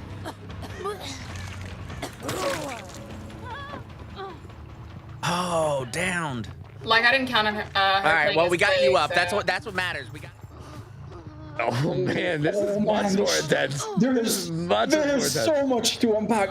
You might have missed it because it happened in an instant, but the 2 add-ons absolutely came in clutch for our plague, Evie. The tincture gave cooldown so that the plague can recover faster after the puke and then grab immediately. You notice that grab? Yeah, immediate. Yeah, and that grab happened because he was infected, and he was infected because the tincture makes survivors much faster at getting infected. So those 2 add-ons absolutely killed it on that first down, and then that sabotage happened, and now everyone's infected. It's funny because even it sounds like Spooky Loops was caught off guard by it too. He was like, "Dead. I'm just dead. I'm just dead." Like it's not like he didn't even realize what hit him. Like it all just happened so fast. Then there was a Sabo play, and now suddenly everyone's infected. Everyone's injured, just like that. Like it happened so fast. Bam! All 4 people are injured. They're all 1 shot down from anything now. There's also a pool of infection inside that building that could be used, so that's really dangerous. If Evie decides to go for that and actually grab it, that's going to get really dangerous for survivors. Yeah, it looks like they might just be able to power through this gen on the main building, which, to be fair, is so hard to defend. She's gonna die for it though. Okay, what are your thoughts? Do you think this was a play going down to finish a generator? This generator in particular? Yeah, I don't think that's worth it. That gen is again. It's like you. No. This could start snowballing. Be ready for violence. Oh goodness, no. Oh no. Oh man, I mean, it's obvious that Sabo plays are being gone for too, so this is kind of expected. Down goes Lily as well. That's gonna be a hook. This is so dangerous because like at this stage, Plague is basically like a ranged Leatherface. Like it's terrifying. Yeah. Even if you were healthy, you would lose hostage really quickly. Yeah. Lily did an amazing job delaying that down by using elevation, since the Plague has a hard time aiming down and through those gaps. So that was, even though it didn't last very long, that was a really good play by Lily, buying a bit of time there. Might have helped a lot. Seems like cleansing is not in the vocabulary of our survivors. They're just gonna seemingly stay injured. And I'm not sure if they're going to run out of steam very soon or not, but it is a very dangerous position to be in. And our Plague now, I think, has run out of fountains, so no more red puke until a cleanse happens. This is interesting too. Do you think they're gonna not cleanse? I don't know how I feel about that strategy anymore. The whole like not cleansing strategy. It seems like they're gonna go for it. Like no one seems to be cleansing. Okay. If you're not gonna cleanse, you need to hope that the plague doesn't catch you fast, which you will because she has brutal strength, and this map is quite easy to play as a killer. You don't have to worry too much about finding people. And you also need to worry that she might have extra fountains from apples. Luckily, that is not the case. She's ought to use her one and only fountain. If survivors pay attention, they can kind of figure that out.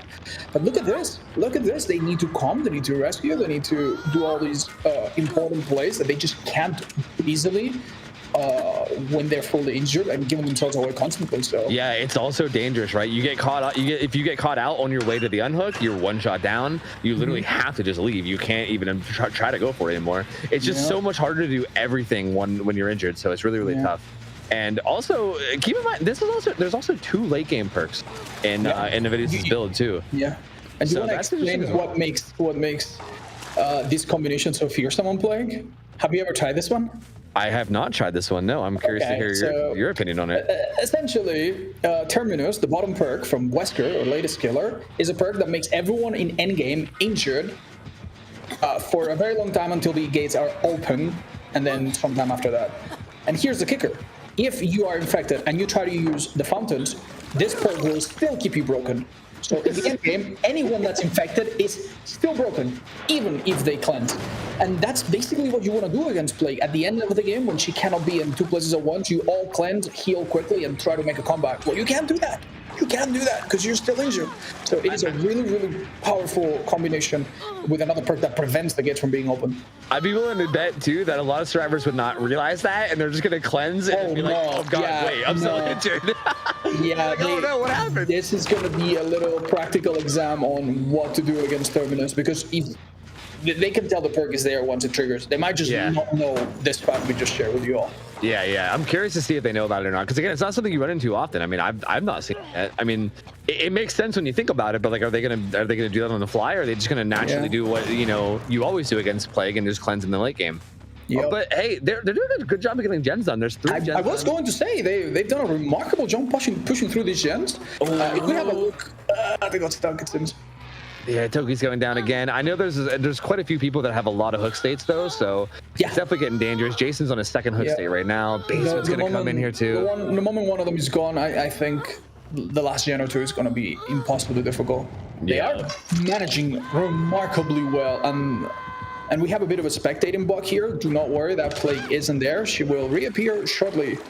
In another location near you. She will reappear. I'm going to say this out loud right now, that if you switch cameras while the hook state is happening, it bugs out. I've been spectating games a lot lately, and that is 100% a thing. They'll be invisible until a down happens. But no. Look at the HUD. We have 2 people down, 1 person in the basement. Oh no. Yeah, this is really dangerous. First hook, which is good. But if Jason gets picked up, he's out of the picture here.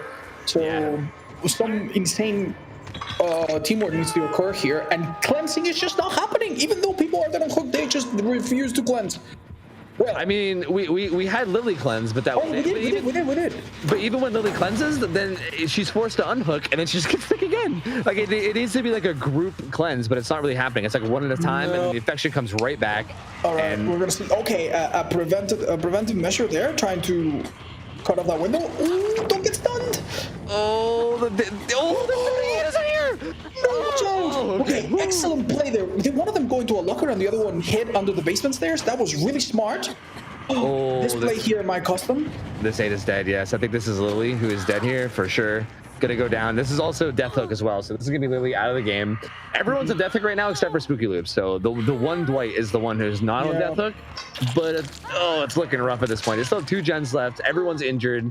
A little bit left of red puke, not a whole lot, but it's starting to look a little grim. They're gonna have to really clutch it out. Lily really went out of her way to help the team. I hope that in the upcoming games that favor is returned. I really hope so.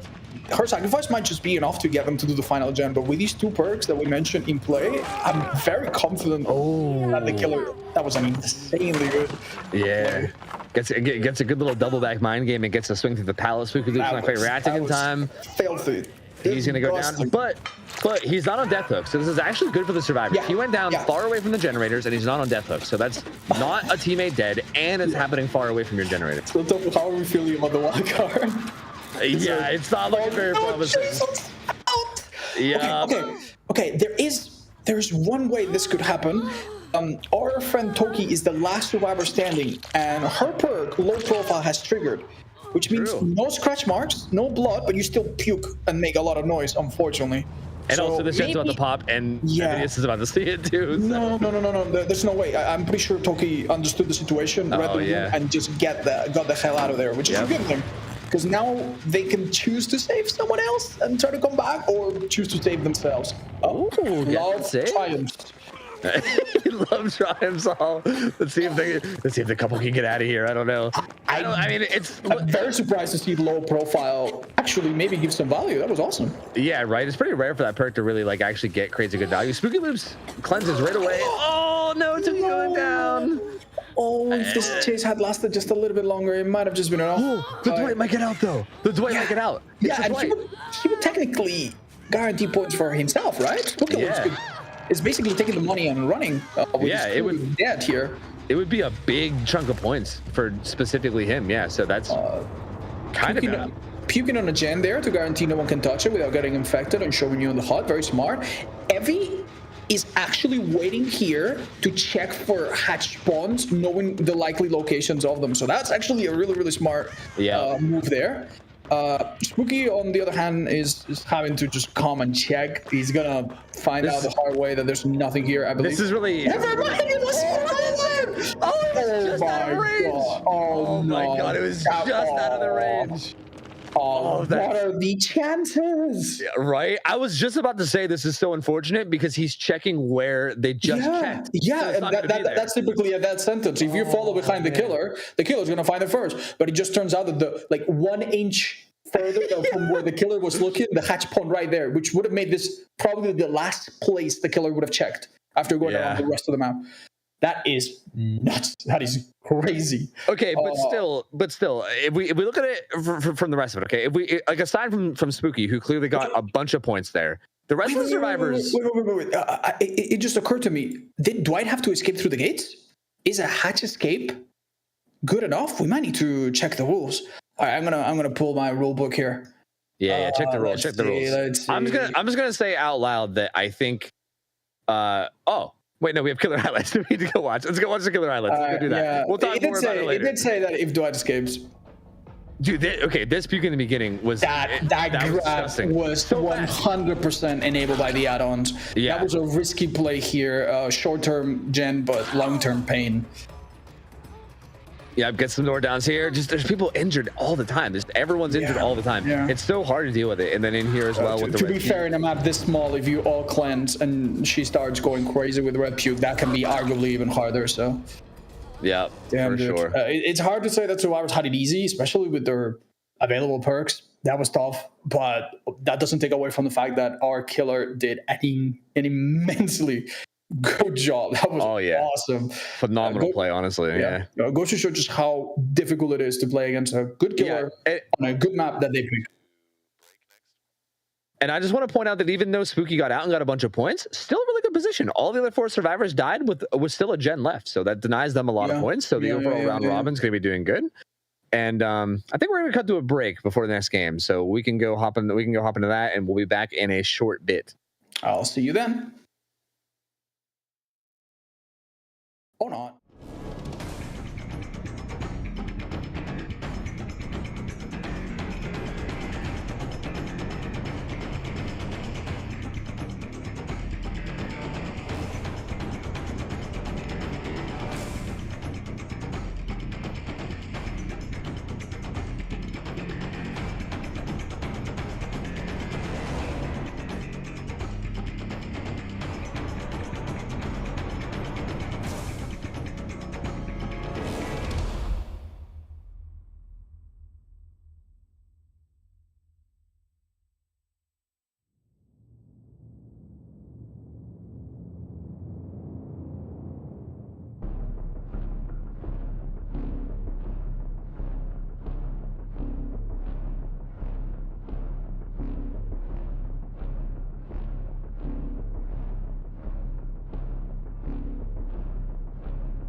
Hey, what is up, everybody? Welcome back to Into the Fog. I hope you enjoyed your break. I hope you're staying hydrated. Maybe you went to grab a snack. I hear corn is very popular these days.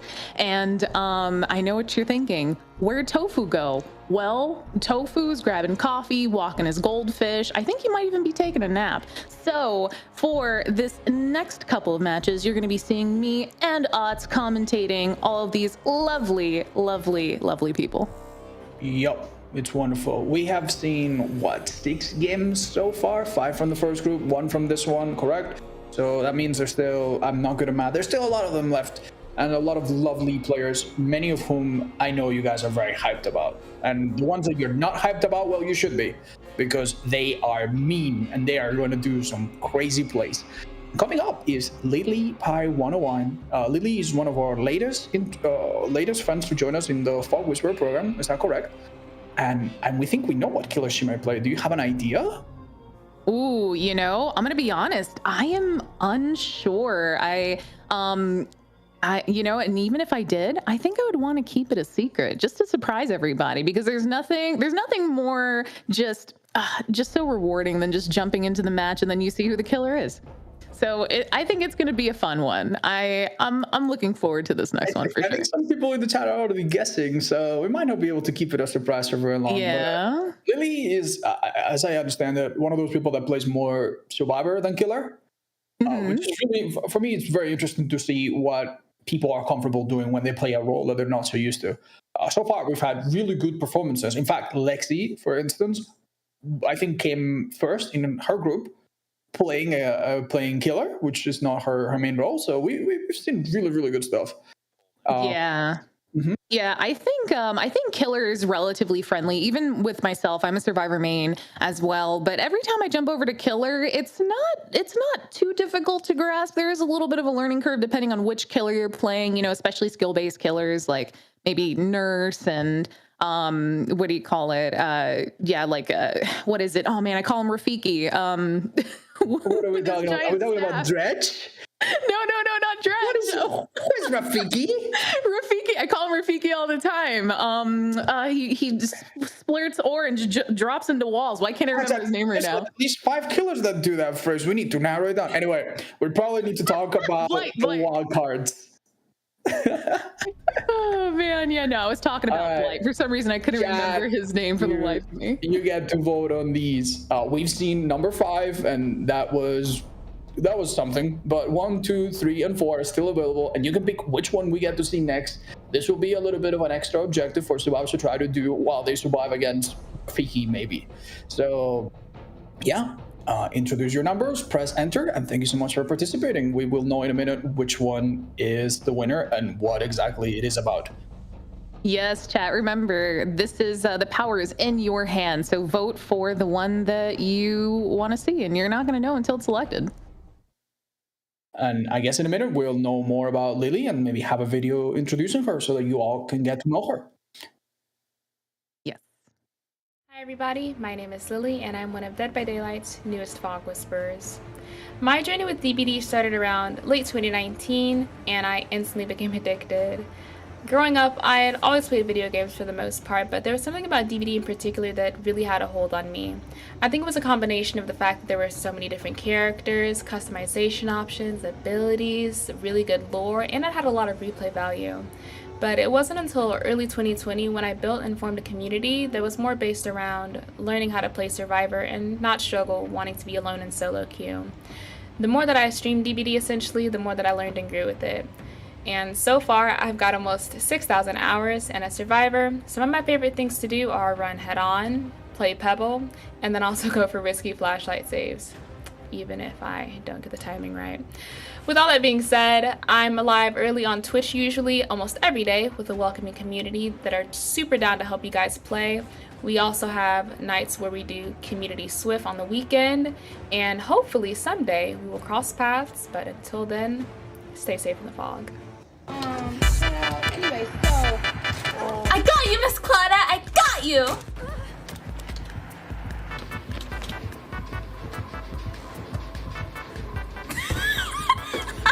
I'm not moving. It ran out.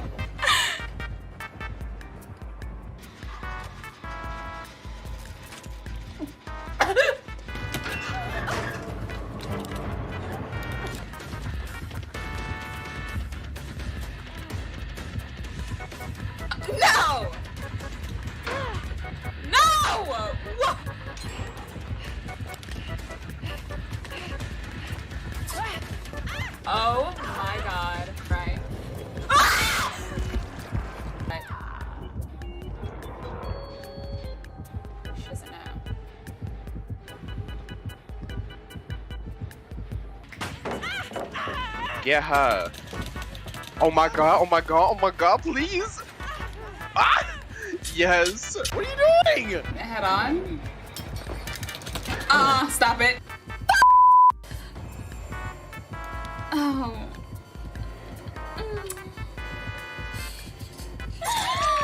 Oh, wow. Awesome. So excited to have Lily Pie as our very first killer on this matchup here. And I am impartial. I don't have favorites, but that was absolutely my favorite reel of clips so far. That was so funny. That little laugh when you get away with a play like that is just so unbelievably funny. Well done, Lily. We're gonna now figure out if we have a winner for the wildcard. You guys have voted 1 through 4. What did we get and what is it about? Can we get to see it now? Let's see it. Based. All 4 survivors must claim an item from the basement chest. But how is that possible? There's only one item. There's only one chest. Friskk, explain this to us. How does this work? Yeah, so what's going to happen here is in order for all 4 survivors to claim a single item from the basement chest, they're going to have a certain perk. One survivor perk that allows them to kind of rummage through the chest, and that is an Elodie perk, right? I believe that's an Elodie perk. Yeah, no, and chat, very on point. Well done, chat. Remember that there's actually a second perk that does that as well. There's 2 perks that do that. Now, one of them, as you pointed out, from Elodie, allows you to rummage through an out-of-the search, chest and get an item from there. And on top of that, we have Residual Manifest from Hattie, which also does that and guarantees that you find a flashlight.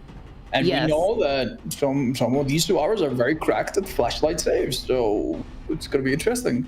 Yeah, and looking at Lily's past clips, it looks like she loves using a flashlight, but as a killer, she's not going to be able to do the flashlighting. They're going to be doing the flashlighting to her. I do think that the survivors that have a good sense of how to use a flashlight also have a natural sense of how to avoid it and dodge it. So that should be that should amount to something. That should be some kind of advantage.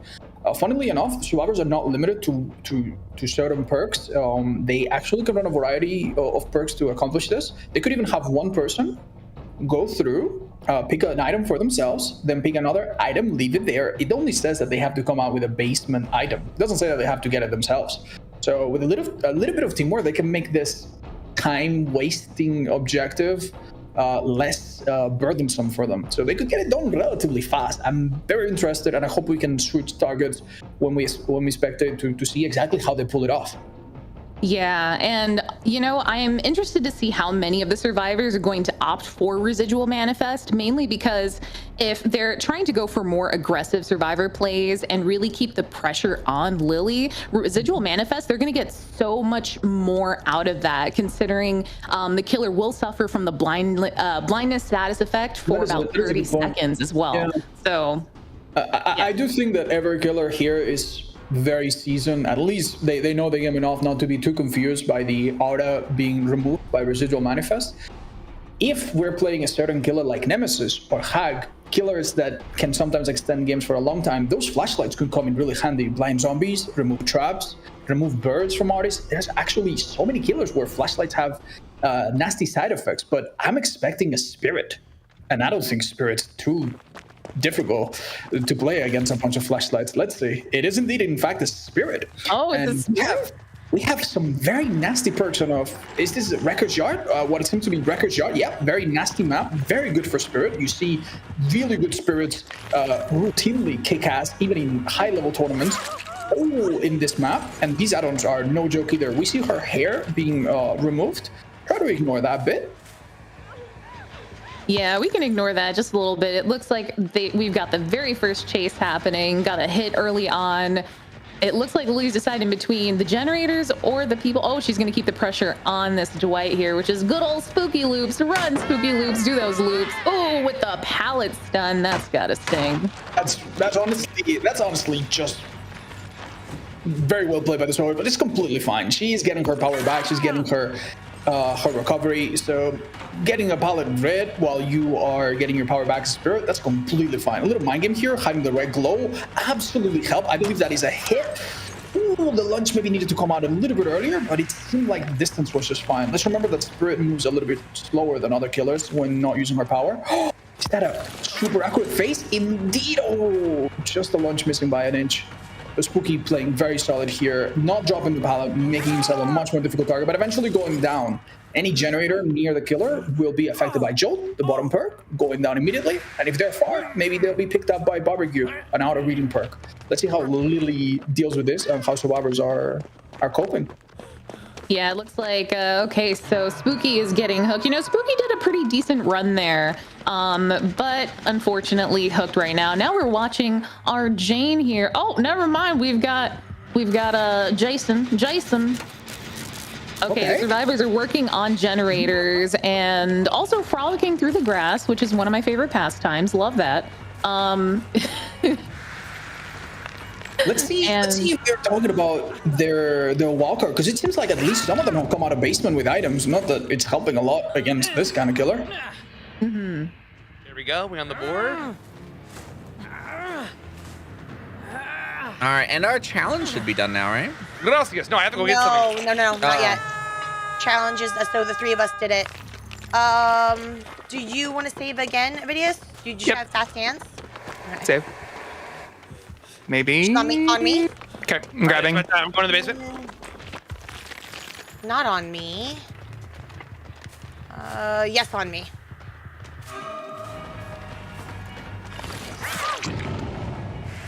Oh, the classic not on me, yes on me, not on me. Oh yeah, on me. That is every time I play with friends. Yeah, it's always those call outs. Like Tofu said earlier, you know, I'm next to the rock, next to the tree. But it looks like, you know, they're actually, you know, they're communicating, which is going to be very important and will kind of help ensure the survival amongst the team. It's such a bad spot to be in for Toki. She did take the action very far away from her team, which I'm sure they'll appreciate. By the sound of it, it looks like they had their wildcard challenge nearly done, maybe done by now. But that's come at a price, because there are several hooks spread out among survivors and very little progress to show for it. Spirit going very fast with that yellow cap add-on. And I think Jason might have been able to call out Barbecue since he has distortion. He dodged it. Maybe that's why he's been ignored right now. A heal is going to happen. Let's see if we can focus on the on the action going on elsewhere. Because it seems like Spooky Loops is going to be hooked for the second time. Oh, absolutely clutch. Dead Hard coming in. Wow, that Dead Hard was absolutely epic. You know, Spooky is definitely keeping the aggro right now from Lily and just taking her for a ride. Hopefully the other team members are taking this time to, you know, recover as well as work on some generators, because they only have one completed so far. Oh, Spooky going down. That was a very, you might have missed it if you blinked. Lily actually used the husk, the body that the spirit leaves behind, to body block the pallet. And it was impossible for Spooky Loops to go through it, so she knew exactly when to stop facing and hit him. She also has been using brutal strength to shred through the pallets really quickly and very quickly make them run out of it. They've done really, really well, but geez, it seems Lily Price not giving them any breathing room there. No. And honestly, she is getting a lot of usage out of that brutal strength, because it's like she's just been in constant chases. There's been a couple pallets, and oh, there goes Toki going down. They rescued Spooky, which is good. That's Spooky's second hook, so one more hook and Spooky is down and out for the count, so they got to be careful with that. Barbecue giving super critical information, allowing Lily to know that someone's being healed here, and looks like she's gonna... Oh my god, that could have been completely a disaster for survivors if that person got interrupted mid-heal there.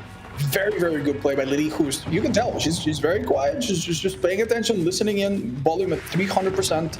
That's how you play Spirit, and let's see. Oh no. Oh man, that med kit. Spooky's trying to heal, but Lily is definitely keeping the pressure. Okay, a really good play happened here though. Did you catch that? Yeah, I saw that. I actually ended up going for Evie, yeah? Evie tried to take a hit, maybe make some noise to put the pressure on themselves instead, and it kind of worked out. It did give some oxygen to Spooky Loops, and look, the gameplay, the teamwork is coming in here. I don't know if Toki should be taking hits though, because arguably she's in a worse spot. Dead car happened there, no down to be had. Wow. Yeah, this might actually turn out to be a mistake. It's a good thing to body block and protect the teammate, but you cannot protect the teammate with a teammate that's first off. And in my opinion here, Toki is absolutely vulnerable. Dead on hook, seems to be about to take a hit right now, and not a lot of safety left in this map. I would be panicking a little bit. It seems like teamwork is still on the menu though, because someone else is coming to help. Pilot drop immediately. Nope. Yeah, you can tell Lily is definitely trying to go after some of the weaker links and the people she's already hooked. The entire team was there just, just scattering like roaches, but also trying to take those body blocks for Spooky early. And Evie down. Okay. Damn. It is a good thing they finished a gen next to this person just going down, because otherwise that gen would have taken another blow. But maybe Lily identifies here that Evie doesn't need to be hooked right away. It is much better to down someone else, hook someone else, and now Spooky's also dead on hook. Ouch. Yeah, ouch. Yeah, Lily opted for that Spooky hook as well and just left Evie on the ground. So Spooky is down and out. Now it's 3 survivors left, and we've got 3 generators still that need to be done. This is not looking good, Otz. Ooh, I thought Spooky Loose was dead on hook. He's just straight up dead. I miscounted. My mistake there. This is looking even more grim than I thought. Oh, Lily playing this like the absolute coldest tournament you could possibly imagine. Playing super well. Survivors honestly having a hard time playing around these perks that are beating up the gens passively. She's doing so that good. phase was disgusting. Oh my goodness. She completely anticipated where Jason was going to be with the scratch marks, and then just slayed him where he stood. Seems like no survivor has brought Iron Will or sometimes even off the record to make their cries of pain quieter. So once you're injured, the spirit will have a very easy time zoning in on your exact location. For someone as experienced as some of these players, that this is bad. No, you cannot have Toki exchange here. Toki, no. It's not going to be an exchange. She does get the rescue before she can take a hit, so she's just on her own now. I would honestly stay around that pallet. It looks like there's no other safety. No. Oof. Oh, drop that, Jack. Oh no. Okay. The gamble did pay off. The gamble did pay off. Not dropping Jack pallet actually was the play, because Lily unfazed stopped phasing right there. I would not be brave enough to be taking chances with the Shaq window. Those grunts of pain. She was way too loud. For maybe trying to achieve the impossible there. But Lily just is being absolutely ruthless right now. And her perks are just making these gens just not fun. Yeah, you can definitely tell that her just overall game sense and her just overall what do you call it? Like, she knows what's going on in this map. She knows where everyone is. It's been insane. Even the killers that have done really well in previous rounds have had some kind of downtime or times where perhaps nothing happens or they're searching for a survivor. Picking a small map like this is such a great play and such a good idea from Lily, because there's been no breaks whatsoever. No, it's just been back to back carnage. And let's see, Evie's getting hooked here. Is this Evie's last hook or second? I believe it's her first. She was down earlier, but never picked up in favor of someone else who was very much dead. So yeah, that's right. Went for the spooky hook instead and left Evie on the ground to recover. So this is Evie's first hook. That means, Jason's got some time. Okay, it looks to me like Jason avoided being spotted by the perk barbecue and chili because he was hiding behind the auto of this. Actually, he had distortion, so he knows about barbecue. He must have figured it out. Distortion will block auto reading, so even if you're completely in the open, which maybe he was, that protected you. I think Jason right now needs to be a little bit selfish and understand that these two survivors are not going to do 3 gens against a spirit this cracked. And they probably should just maybe let this person die a little bit, maybe a little. No, that's not Jason, though. If anyone who watches Jason knows Jason, they know that, he is a very altruistic player, and he is truly powered by friendship. So he's going for the save. He went for the save, and he's going to try his best to make sure they both get out of here alive, even though that's incredibly risky with 3 generators still needing to be done. Okay, I mean, if we assume best case scenario for the survivors here, maybe they knock out another gen or two, giving themselves more points, and then one of them secures a hatch. I don't see a world where they manage to do 3 gens and get a person through the gates. In fact, one of them is already taking the aggro. Evie is going to try to go down somewhere. They won't be dead on Cork, so that gives our Spirit even more chances to find them both and secure the 4 kills, giving themselves not just 4 kills worth of point, but also denying the wildcards and also denying all of them from living, and also only giving up 2 generators. That is such an oppressive performance. Yeah, it truly is. You know, you can tell that Lily did not come here to play and to have fun. And Lily wanted blood, and Lily is getting blood. Jason is acting almost as if all his teammates are alive and well, just doing gens. I think it would be really brave to do that generator, but if he pulls it off, it is points. So, right, so Lily seemingly is now concerned with finding the 4th survivor to guarantee the 4 kills, which I think is pretty smart. Even if there was some perk like Bitter Murmur to reveal Jason's aura, he would still have auto protection from distortion, his top perk. Oh no, what are you doing?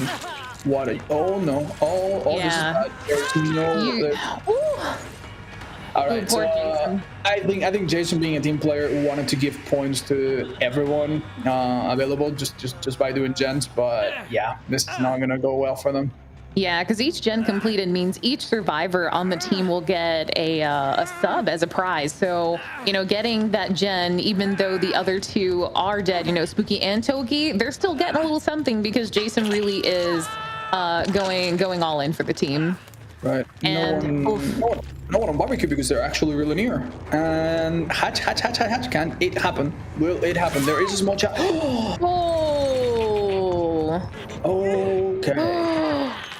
No hair and no problem for the Spirit to completely shut down any chances to get the hatch there. That was such a quick catch up. Absolutely stunning performance from Lily. Yeah, no hair, no problem, no escape. Oh, man, Lily, you are a formidable opponent. That is a stellar Spirit match. One of the best ones I've seen as of late. So Tofu did say that our first game earlier would set the tone, and I think he might have been right. We had a dominating performance from a Plague on a small map that suits her strengths perfectly. And right after that, dominating performance from a Spirit, going with the theme of strong women here in another small map that fit her build perfectly. And then we now move on to Spooky Loops, maybe coming up next, who is best known for playing Hunter. So we might have yet another female killer kick-ass in the next match. Whatever happens, I'm looking forward to it. All right, and let's go ahead and check out some of those sweet, sweet Lily replays. Roll it. That was our first chase started, giving it was a calculated risk with Lithe, but didn't work out. Incredible performance with some of these. Oh, look at that dead heart from Spooky Loops. That honestly was very, very big. Brutal strength here coming in, quickly putting pressure. That is the body block with the Husk of the Spirit, a technique that sometimes spirits completely forget about. Yeah, the body block is so useful. And oh yeah, cutting down Toki, and just you can see that Lily was in just aggression mode the entire time. Just incredibly aggressive plays where they did not have time to breathe. They did not have time to blink. They had no time for anything except death. And in the end, it was death, you know, and with that sweet, sweet lineup. Beautiful, beautiful Spirit, beautiful plays. I'm excited to see Spooky coming up next. So Spooky is a Huntress main. Oh, yeah, man. I believe so. I believe he's best known. And every now and then I will hear people, oh, it's one of you trying the Spooky Loops build for this. Oh, it's one of you trying. He is very well known for coming up with creative ideas and putting a spin on perks that maybe people don't think about twice. So we need to be prepared for anything, really. But if we have to go by his reputation, I think we're likely to see a Huntress. Huntress is also a really fun killer to play and watch, so I have no complaints there. Is there anyone you'd like to see in particular? Yeah, honestly, since Spooky does have some creative builds that he tends to put together, I'm excited to see what he decides to do. And if he does go Huntress, I always enjoy a good Huntress game. There's nothing like standing across the map and getting hit from a hatchet from the heavens. Chad is pointing out that we might get to see some Wesker. Personally, I would find that even more exciting because we haven't seen one yet. And I would love to see that. Oh yeah, no, if you want to do as a solid Spooky and you want to play some Wesker, that would be awesome to watch and commentate, I think. And we might need your help, Chad, now that we need to talk about wildcards again. Do we have a list of the ones we can vote for? There we go. Now we've seen Base, number 4, and 3 Wongs Make a Dwight, number 5. But 1, 2, and 3 are still completely available. And it's now time for you to pick which one sounds the most fun. Maybe try to think of what kind of killer we'll see, which one would be most fun to impose on the survivors. We'll see what exactly this entails in a minute when the voting is finished. Yep. And remember, chat, this power is in your hands. So depending on what challenge you pick, it could make or break the game for either both the survivor or the killer. So I'm excited to see what happens. I'm looking at chat. I'm seeing a lot of 3s.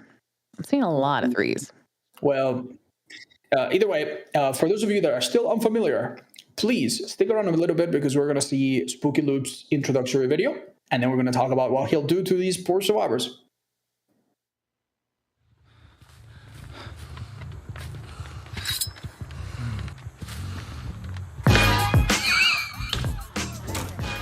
Let me just casually walk this way. All right.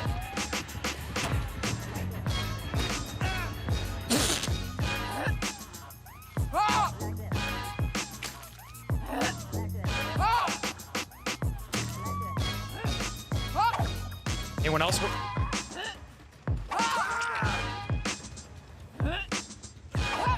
Maybe actually, chat. Hold on. Held it. All right, big fucking spin for the Lord. All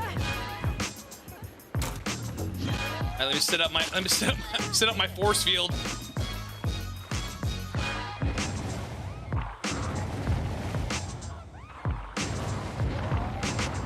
They couldn't get her in time. She died.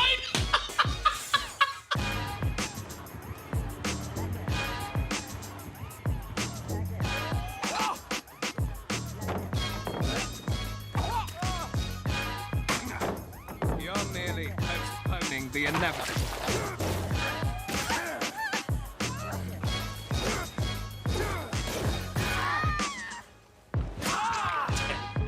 Oh man. Bye. Monstrous Shrine. Yeah. Now what? Did Michaelis have BT down here? What?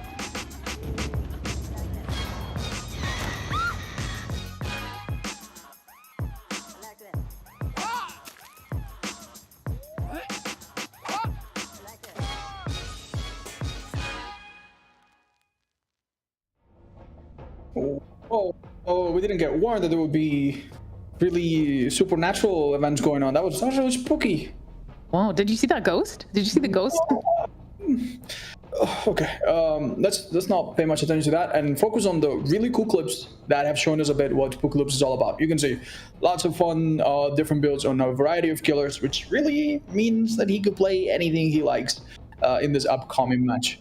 I personally am a bit partial to seeing a Wesker or a Huntress, but yeah. Yeah, I mean, yeah, after watching all of those clips, I mean, he is the polter guy, and, whatever he does, I believe he's probably going to dab on them, as he did, at least 3 times. I lost count, honestly. Someone in the chat saying that they love Spooky's bear. I think they forgot to do. But if he has a bear, we welcome that too. We want to see the bear as well. Please, Spooky, show it to us. And don't forget, killer gets to pick the map, gets to pick the character they play, add-ons up to green rarity. The options are endless. And we now will get to hear possibly whether or not we have a winner on that wildcard voting that you guys did. Oh, we do. What do you know? Look at it. So we've got complete global saturation. Survivors must have 4 active boon totems on the map for 30 seconds at the same time. Ooh, that's gonna be a little bit tough. And it also just really depends on which map, you know, because some maps it's a lot easier to find the boon totems without having to have a perk that helps you sort of rely on where those totems are located. But yeah, I think it could go either way. They might bring something that'll help them find it, or they won't, and they might regret it. Okay, well, boons are honestly a little bit annoying for many killers because it's something that you know is out there. It's powerful. It's working against you. You need to go find it and kick it. And once you kick it, it's like whack-a-mole. Another one comes up. If I hear more than 2 boons go off at the same time, I'm already crying and shaking. If I heard 4, I don't know what I would do.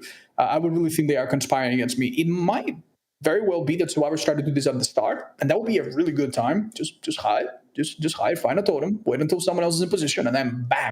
That would be a really, really good start. Then again, do you want to risk that when the killer could be running Lethal Pursuer or some other perk to find you at the start? It is risky. I think survivors, if they want to learn from the previous match, they need to know that maybe it's important to prioritize surviving and then doing the walk art later instead of doing it too early on and failing to secure the objectives like we saw with the previous match. But I don't know what your thoughts are on this wild card. You know, I wonder if they're going to capitalize on this specific challenge and maybe stack a couple boons with their builds. So, I mean, everyone has to run at least 1 boon perk. But what if they're kind of, you know, bringing more than 1 just to sort of double down? That's absolutely the play. Now they have to have 4 boons, which means 4 people needed. You can only have 1 boon at a time per person. So if many people could have just 1 boon, maybe Circle of Healing, something useful, but there's nothing stopping 1 person from stacking up and having 4 boons and maybe placing that right in the middle to make to recall some of the things that boons can do. They can make you heal faster inside it. They can make you move faster by a little bit, which can be significant. They can also make you completely unable to be found by killer perks that reveal auras, also leaving 0 scratch marks. In some indoor maps, that can be very naughty, as well as allowing you to pick yourself up from the ground really quickly as well. Yeah, so having all of that to worry about on a team that maybe has a good teamwork going, that can be very, very crippling for any killer. Depending also on the map, it can be very difficult for you to even keep up with them. Survivors, on the other hand, need to worry that if they get spotted, they won't be able to set up a boon. And they need to have 4 of them going at the same time. Looks like we're going to see a Wesker on an identical choice of map. Yep, this does look like Wrecker's Yard. Oh, well. Do we see it? It does look like Wrecker's Yard to me, but we could be wrong. Let's see what's on their mind right now. Ooh, a hit out of the early. Let's see what they're thinking. I got a boon by the tractor. Gonna put up. Okay, putting 1 up by where we spawned. Nice. God damn it. Sorry.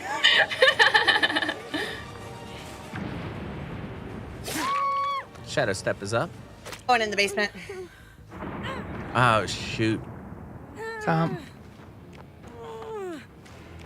the basement. There's 1 over here. I see him with my object. So I think that was good though, because I don't think he wasn't really. There's a boon over here.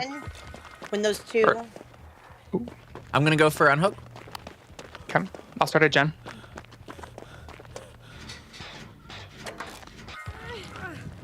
So is it Jason? All right, so we see that Shadow Step. We see the Circle of Healing, the save out the basement. Oh, and right there. Little love slap coming out of basement. That honestly works out for survivors as long as Toki doesn't go down here. They are in a decently comfortable position. Killer has found a new target. And with the egg and crank, they actually had the time and speed to go around. Shame they missed that other bound dash, but very well played by Lily. Great touch there. Yeah, that's a really great dodge. And she's in a nice little, this little L-shaped area right here is always a fun place to loot the killer. So she might be able to buy her teammates some time to get those rest of those totems done, as well as maybe even start working on some gens. Oh, do you see what just happened? Our killer triggered Dark Devotion by hitting the Obsession and now has completely dropped their terror radius. So we'll look Hal out here. Oh, no, it won't save them. Oh, no. Or, oh, yes. I don't know. I'm confused. All right. Yeah, we don't know who to cheer for, but I at least... Whoa. Okay, maybe the lack of terror radius and Red's flame there confused Jason. That was a big mistake to make so close to the killer. Yeah, So- I saw the panic in his eyes when Spooky turned that corner. No red stain, no terror radius, just charging at him. Toki right fully into the tree. infected, unfortunately, was slower and was caught there. Do we have... can we look around to see if we do indeed have 4 boons? It doesn't seem to me like we do. No, I don't think we do. So I heard Jason are not call doing out. so good on that front. A very solid play by Evie, who didn't dodge into the attack. Unfortunately, goes down here. Oh, killer challenging themselves. Nice. Evie brought a green map with a certain add-on to find totems, which I thought was pretty smart. But it doesn't seem like they've managed to do it all at the same time. Yeah, this is definitely a pretty rough one. And then Wesker just with his mobility, it's going to be really hard to get all of those done at the same time while also trying to evade him because he really is super tough. Are you noticing how hard of a time they are having healing? With Floppy Butcher is slowing them down by 25%. Then they have a further 50% slowdown by Coulrophobia on a map that's pretty small with the killer rat dead on the middle. It is. I think they're struggling to heal, which is making their job for the killer so much easier. Oh, very unfortunate. Oh, something really insane happened there. Our killer did not smash directly into the pallet, and then the second one happened late enough to not hit the survivor, but too early for him to vault it. Oh, then comes a crazy flick. Oh, wow. That was a beautiful charge, and I know how that anime ends. It's death. All right. Let's have a little look around. 1, 2, 3. Do I count to 4? Do my eyes deceive me? I don't think they have a 4. Maybe Toki. Oh no. Even the boon's not helping them heal enough. Yeah, no, you would think Circle of Healing would be coming through, but it's so tough. Okay. I think survivors are losing the north. They seem to be about... No, they've lost 1 totem. The killer destroyed one of the totems. So even if Toki sets up her 4th now, they've lost their 1st or 2nd or 3rd. This is bad. This is why maybe they needed to do it all at the start. This is such a tough one. Oh no, Evie is down and Toki is the only one left. Okay, Toki definitely just got that save on Jason, and now they really need to regroup. They need to go grab Lily, circle back over to Evie. This is just full-on altruism plays. We're not even seeing any gens getting done right now. Yeah, we have about 6 hooks looking at the hook stage counter, which means that someone's gonna die soon. Lily being ignored, fresh up the hook, I believe, in favor of someone else that might have been her rescuer. Spooky Loop decides to just dash elsewhere, find a different target. I think he's feeling really confident right now. Just this amount of hooks with this few gens done, I think would make any killer happy. But this is very, very unfortunate. Yeah, it looks like they're still going for the totems. Maybe they're just deciding the totem challenge might be their best way to earn some, subs and points this game, because it's not looking good. 3 of them are already on final hook, 4 generators still left. Lily Pie is the only person who can get hooked once and not die. All right. I have a small confession to make. First, you just sounded like a robot for the past 20 sentences you made, and I did not understand a single word that came out of your mouth. But I'm sure that you're absolutely on point with whatever you said. I'm so sorry. I cannot hear you, and I'm having some technical issues here. Oh no, that's not very good. So apologies for that. I might need to let you do most of the commentary from now on. Oh no. All right then. So it looks like the chat can hear me, but unfortunately you can't. Otz, that's okay. Otz is going to go ahead and take a really quick break, figure that out. And in the meantime, let's see what's happening here. We got Spooky Loops.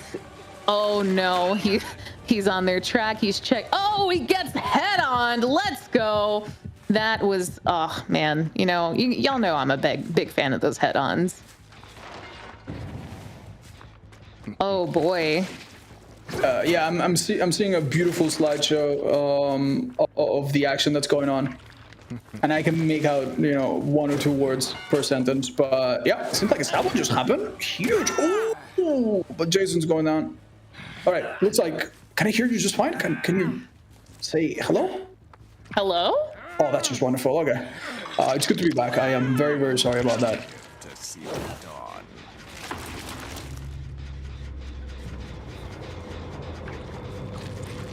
Oh yeah, I had a brief little technical difficulty there. But it looks like we're okay. Ooh, so Jason, Evie down and out for the count. We've got Toki and Lily left. It looks like Lily's doing her best to run Spooky. She said, "Catch me if you can."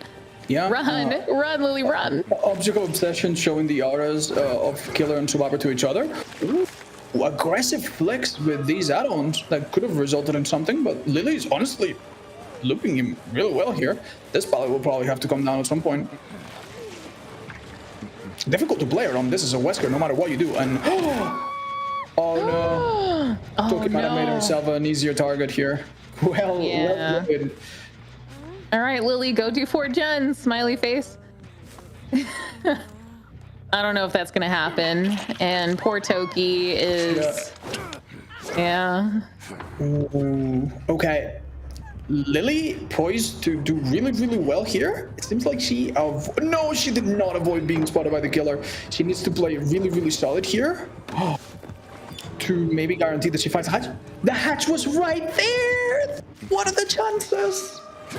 Well, it seems like whether or not this chase lasts very long, the killer's gonna secure the 4th kill here. That is really, really unlucky. The odds of that are just so low. Let me see the egg. Nice. That's the loose crank and the golden egg, allowing the killer to position himself after the first bound dash and then deliver a second one beautifully into a wall. Well done, Spooky Loops. Not even breaking a sweat here. Well done. Oh man, what is he checking that locker for? He's reloading his tentacles. It's okay. It's just Hunter's mains. They just. I hear that when they turn off the game, they go and open their closets and their lockers in real life too, and they're like, why am I doing this? It's just second nature to them, I think. Yeah, it's sort of like when you go to your kitchen and you open your fridge, you're like, oh yes, wow, yes. There's nothing to eat. What am I doing? Oh, okay. Oh well, let's go ahead and check out some replays.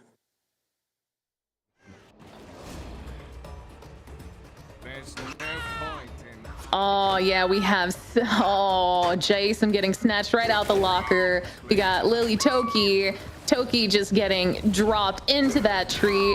Wasker. Oh my gosh, I called him Wasker. I'm done. I'm leaving. Goodbye, Otz. We'll miss you.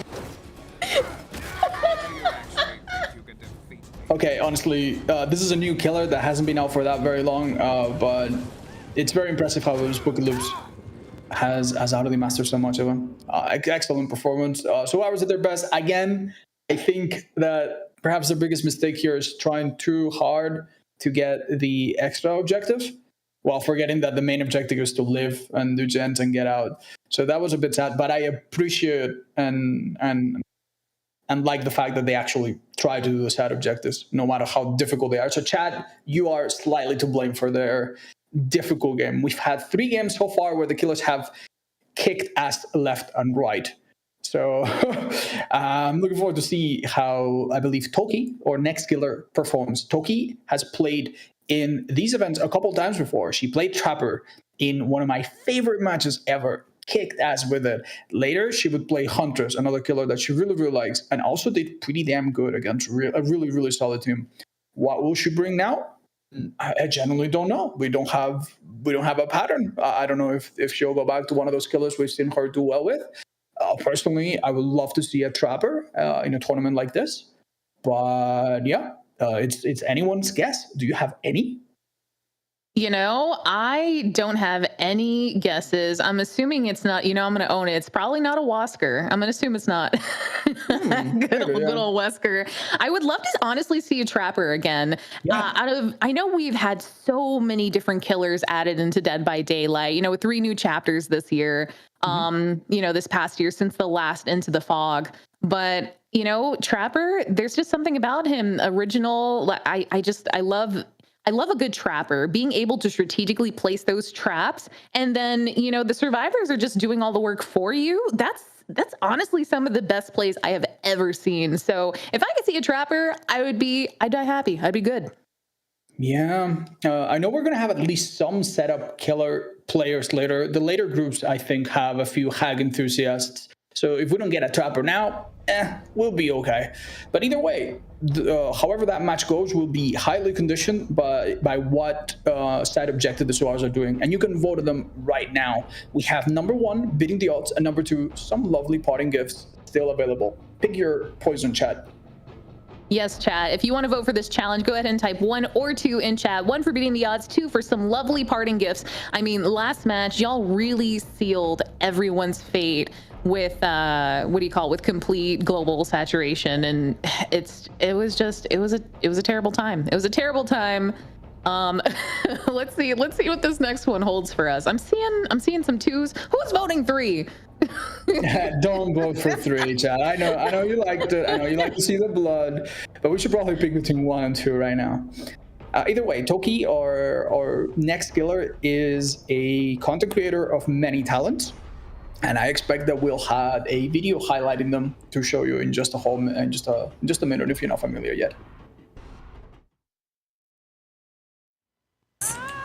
Ladies in the hole. 1, 2. Can I get a 3rd? 3. Can I get a 4th? 4 ladies in the hole. I got your back. Touch it. I got your back.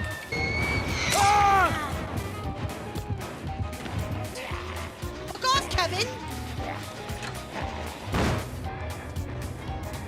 Damn, Kevin really fucked off. Whoa! Wait! I got slow motion hold. Got you, boo.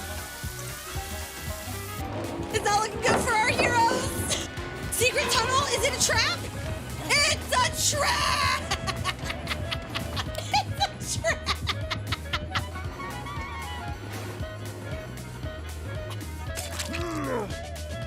Chill, please, bro.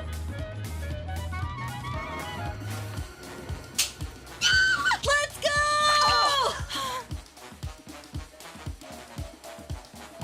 Say cheese.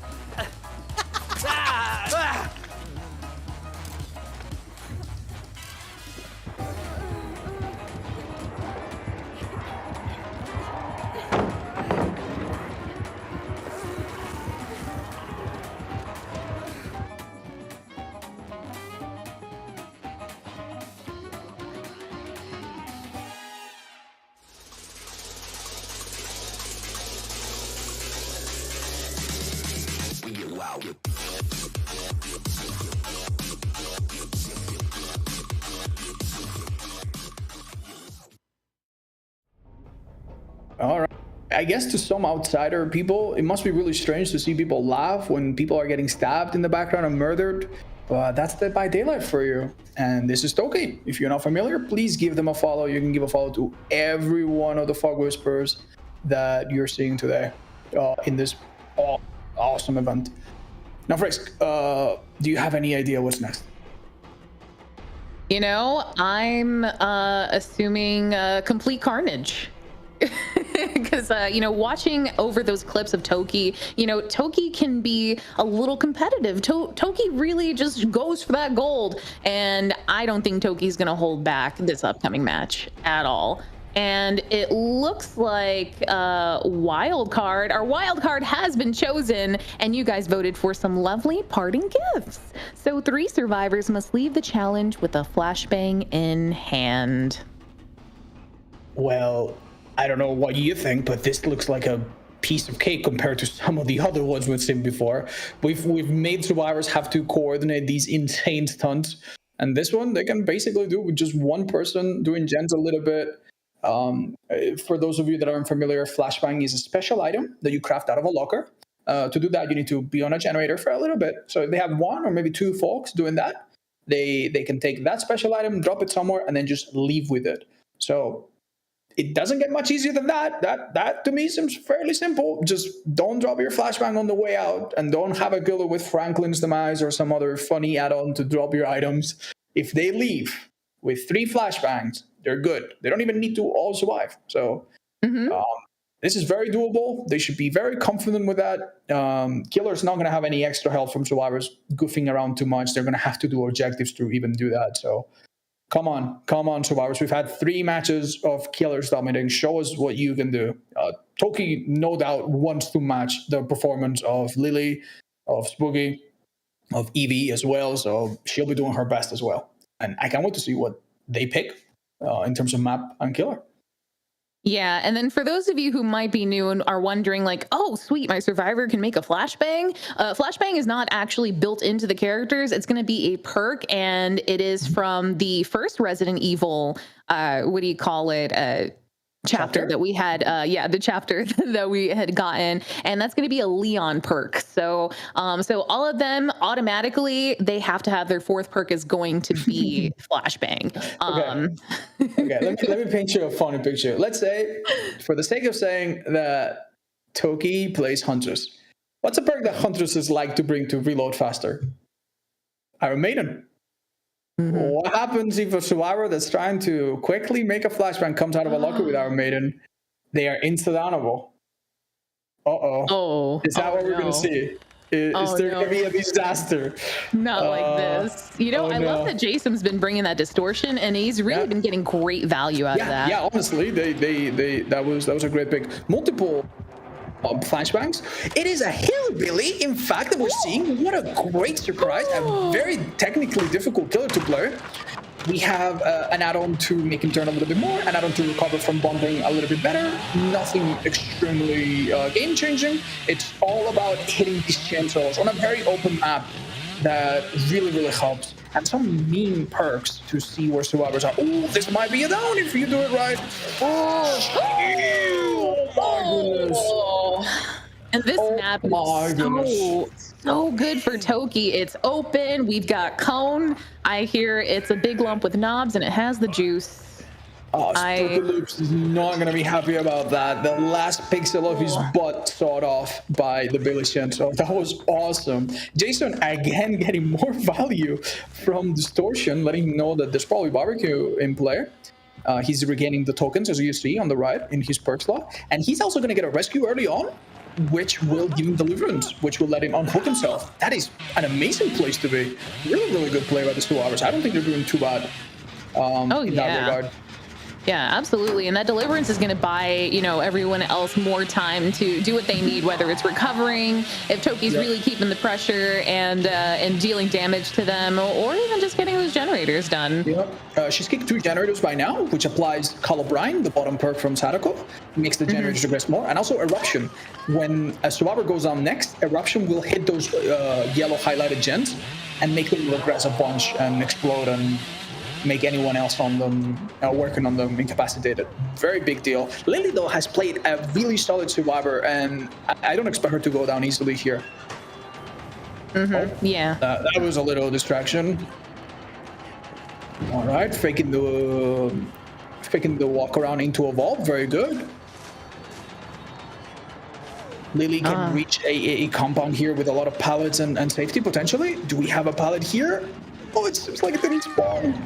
That's very unlucky. That hit 2 gens. 1 person working on them is now useless for the next 25 seconds. Maybe a good time to do a listening and see what the team is thinking. For some reason, I thought like right click would have been to drop the flashbang. Like on the ground, I just threw it and it exploded. All right, back to where I go make another one. I'm incapacitated, so I can't do anything. I'm just gonna dance in the corn. There we go. God, she's back here. You want me to get unhook or? Yeah, you probably should. Oh, yeah. Headed towards it. Yeah, I can also, if we need to, I mean, we don't have to do it this early, but I can trade because I do have Deliverance on now, and it's primed.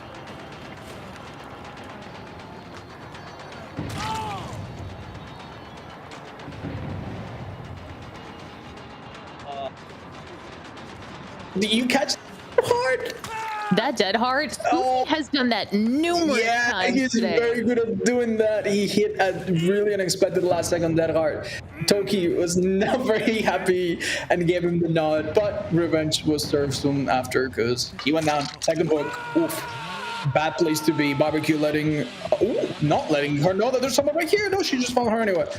Uh-oh. You do not want to go down next to your teammate on the hook. That generates a lot of trouble for survivors that now don't have anywhere else to go. And Killer can defend multiple things at once. Excellent play by Evie. Oh my goodness. That was actually really subtle. While she noticed that the Billy was trying to kind of mind game himself, they just broke out from the loop. That was excellent. Now they're a bit in the open though, unless they have a massive dodge here. I think this is going to be very difficult. Let's see Toki overperform. Oh my goodness. That is so very tilting when it happens. When it's very difficult to drop down and keep up with survivors when you have a killer that requires such precision. So no hard feelings there. It is much harder than it looks sometimes. Yeah, no, Evie is absolutely just making making a scene with the pallets, the ankle breaking. Oof, this is not a good time for Toki.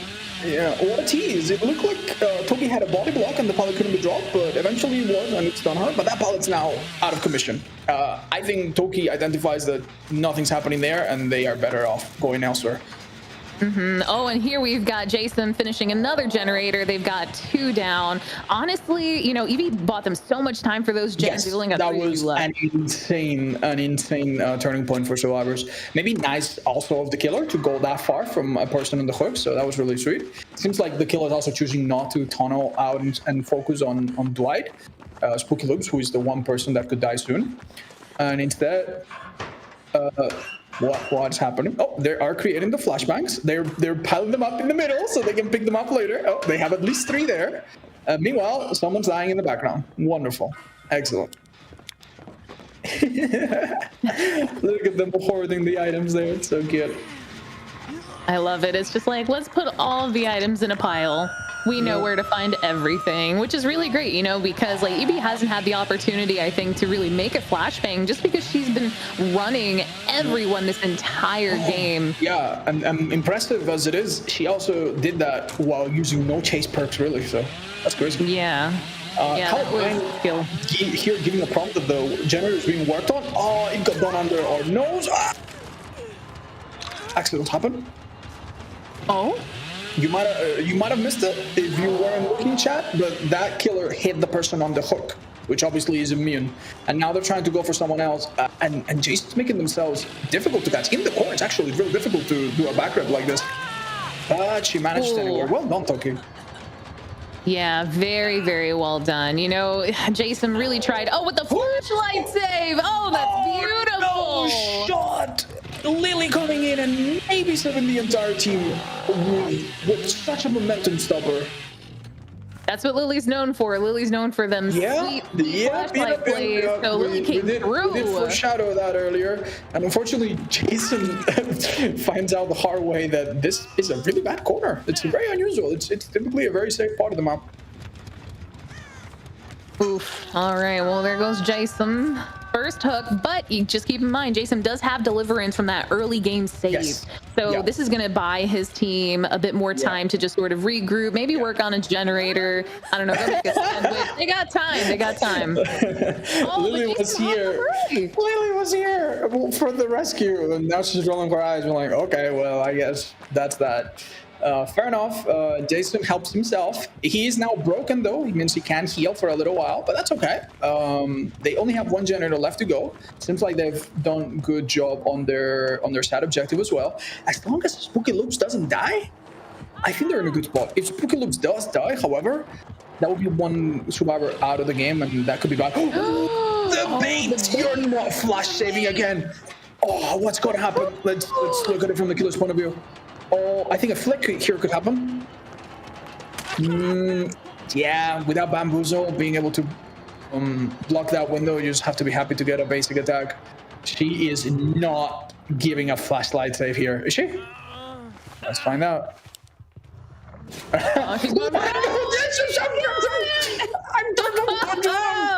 Okay.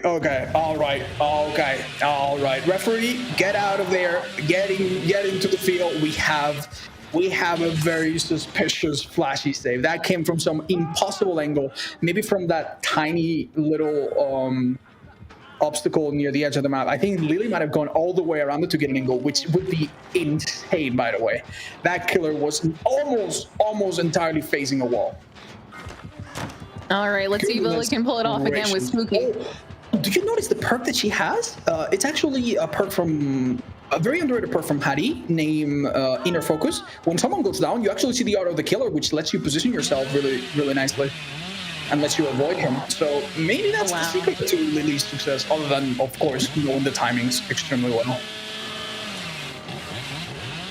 Yeah, no, obviously, yeah, definitely Inner Focus could be helping with those angles, which, man, chat, you're seeing these crazy flashlight saves. Take note, maybe add Inner Focus to your kit today, when you're running matches later. Ooh, that might have been doable. Very difficult, though. Ambitious of Toki to try to saw through that wall. Now she's trying to make sense of where the Subaru went, and the Subaru's in a bad spot. There's no way they get out of this one. I think we'll play by the two of them, honestly. That was probably the play. Almost. All right. The fact that flashlight was even close to working is really scary. Lily is a menace with the flashlights. Oh my goodness. Absolutely. Toki's gonna need new retinas after this. So scared, yeah. Nice. Ooh. Oh, looks like the final gem popped. That flashlight set really did buy so much time. I love how Lily looks absolutely unbothered. Yep, she's like, yeah, this is just, regular Wednesday for me, smiley face. With these epic players. It's really crazy. I know that I lose my mind under far less pressure than that. Did we see a moonwalk into a fastball? Confident moves from Spooky. He does have that heart, so not gonna matter. Looks like it's Jason who's in trouble. Oh, yeah. Lily's fine here with a window. She knows that she's fine. Get her, Toki, get her. Toki said, I don't wanna.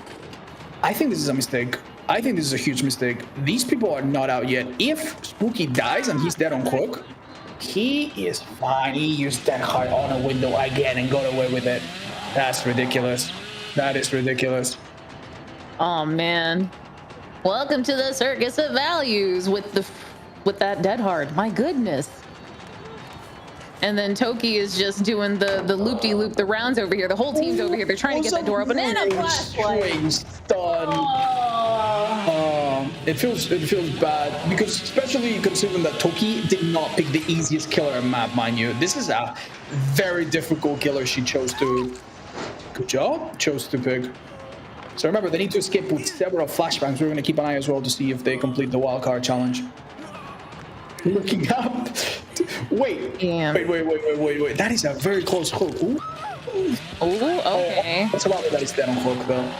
All right, we're gonna need confirmation from the players that they successfully got it, but I don't see a reason why they wouldn't. They got 3 escapes. I think they had flashbangs available everywhere, so I'm sure they're happy with their performance. Not too bad from them, honestly. Insane plays and very clutch moments from several of them. We've had Spooky loops, extending chases, and ultimately saving his own life twice with Dead Hard. We had Evie distracting the killer long enough on a very unproductive chase with a crazy dodge using barely any perks. Crazy stuff. And what to say about Lily? I would be very, very scared to ever pick up a Subaru again with Lily in the lobby. That was nuts. The second save, we will need to analyze that and put it in a museum. That is crazy. Let's see and relive some of these moments, yeah?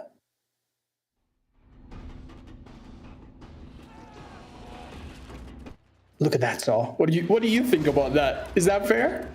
I don't know. Is anything fair in Dead by Daylight? I guess it's just, you know what? Fairness is subjective. Let's be honest here. But you know, honestly, all this is when they were all collecting everything in the shack. You know, gotta love it. Honestly, their entire dynamic worked. Like, they were altruistic. They were just the right amount of altruistic. They were just the right amount of gen jockey. They really showed up this match. They were a well-oiled machine. And that epic flashlight save. I don't know how that happened. All right, so man, inner focus. Wow. Okay. You can be flashlight saved from like slightly out of your field of view. So a survivor can be somewhere where you don't quite see them, and it's very confusing for you as a killer because you don't even know where you got hit from. And that must have been what happened here. How exactly she pulled it off, I don't even know.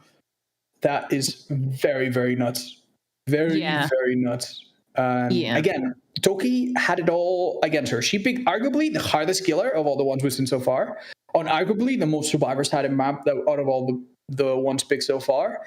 And she also had the wild card that made survivors waste the least amount of time. So she did have a lot of things against her. Still played beautifully, probably had a good chance or two to tunnel someone out of the game to try to make it a little bit easier, and didn't take the easy route. So massive props to her still. And don't forget, she's done really well in her survivor run. So, you know, she's still got a kill. She can still probably be on top depending on what happens in the next matches.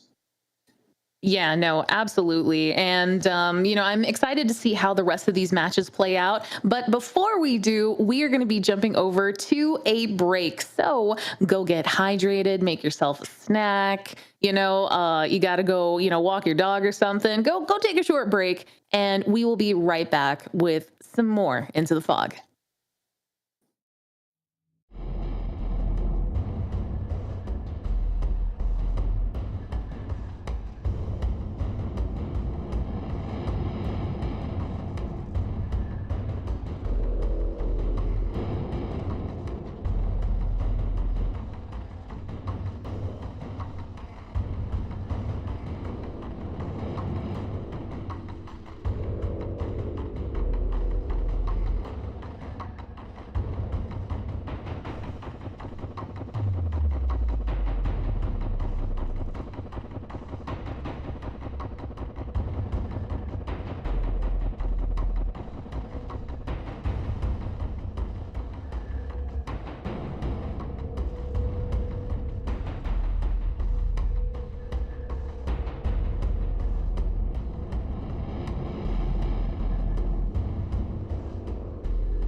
Hello. Well. Hi, I'm back. It's been lovely sharing this space with Friskk. She's still around. We'll see more of her later. But now Tofu's back. What's up? Yeah, hi, I'm here. I was watching the games, all right, while I was busy doing, what first I was doing? Walking my goldfish or something? Yeah. While I was walking my goldfish, me and my goldfish were watching the games together, and dude, those are some sick games. I'm kind of sad I missed out. Well, I mean, I didn't miss out on them. I got to watch them, but they seem really exciting. So I'm really glad to be picking up. Can your goldfish hit a flashlight save? What would you Not say? like Lily did?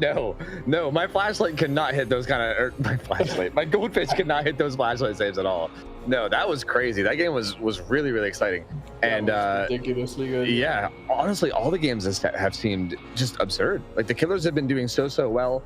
That last game, we obviously saw Lily, and keep in mind, this is Lily's first time playing in Into the Fog, and like, that was a crazy good performance. She's one of the 4 new Fog Whisperers this year, along with Ready Set Ben. You've seen them, along with, let me remember, Critical Beard. Critical Bard, yes. Oh, did I say Critical Beard? Critical Bard, and I believe another person joining them as well.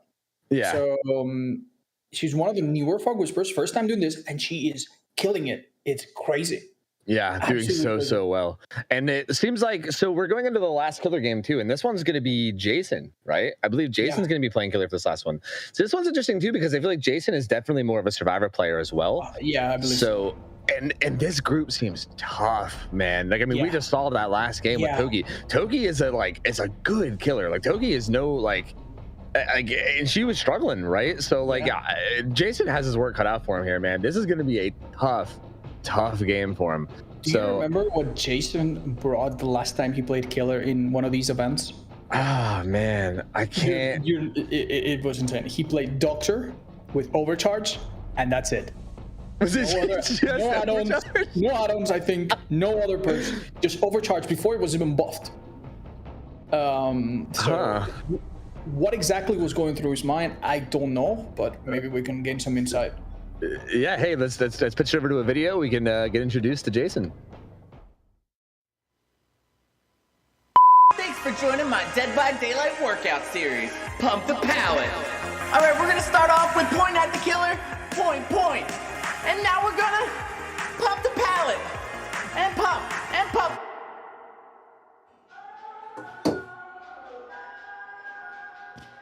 Thanks. All right. Jake, great to have you here. So let's talk about your somewhat successful workout series, Pump the Pallet. No. Pal Pump is out. That's so last year. I'm working on a totally different routine now. Really? We did not know that. That's right. Pallets were never going to be the answer. I see that now. But I figured out the secret. Oh, okay. Well, we'd love to hear. Totems. Didn't expect that, did you? I don't know what I expected, but it wasn't that, no. I'm unpredictable. I thought you might say that. So, what can you tell us about this new totem workout? It's completely new. A never-before-seen system that will ensure the workout of your life. It's a surefire endgame escape. First, to warm up, you gotta find the totems. And when you do, point them out to your teammates. Then, you go over to the totem, crouch down, and start cleansing. Check for the killer. Keep cleansing. This new, improved workout is miles ahead of the old workout routines. You'll be seeing results in no time, guaranteed. Well, this new routine looks exactly like what people might need. But if you stop the cleanse to stand up, won't you start your cleanse over then? You ever hear of practice makes perfect? Well, sure, everyone's heard. Because this is the perfect workout routine to buy today. And if you order now, we'll throw in the old workout completely free. What a deal. What can I say? I like to give it to the people. I'm sure you do. Well, that's all the time we've got, so thanks for coming by. No, thank you. And remember, when your friends start asking you where you heard about this new workout, just say, Jake Mully Totem. It's a pun!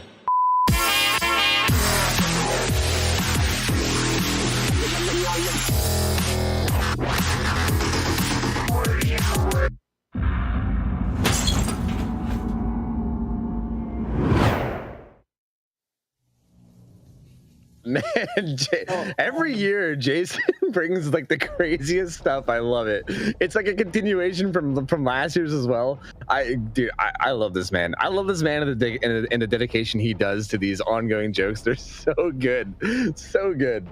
So many people being goofy and friendly, and I like to see this very serious approach, this completely down to business. No, you know, just straight up helping people get fit. I can appreciate that. Of course. I can appreciate that.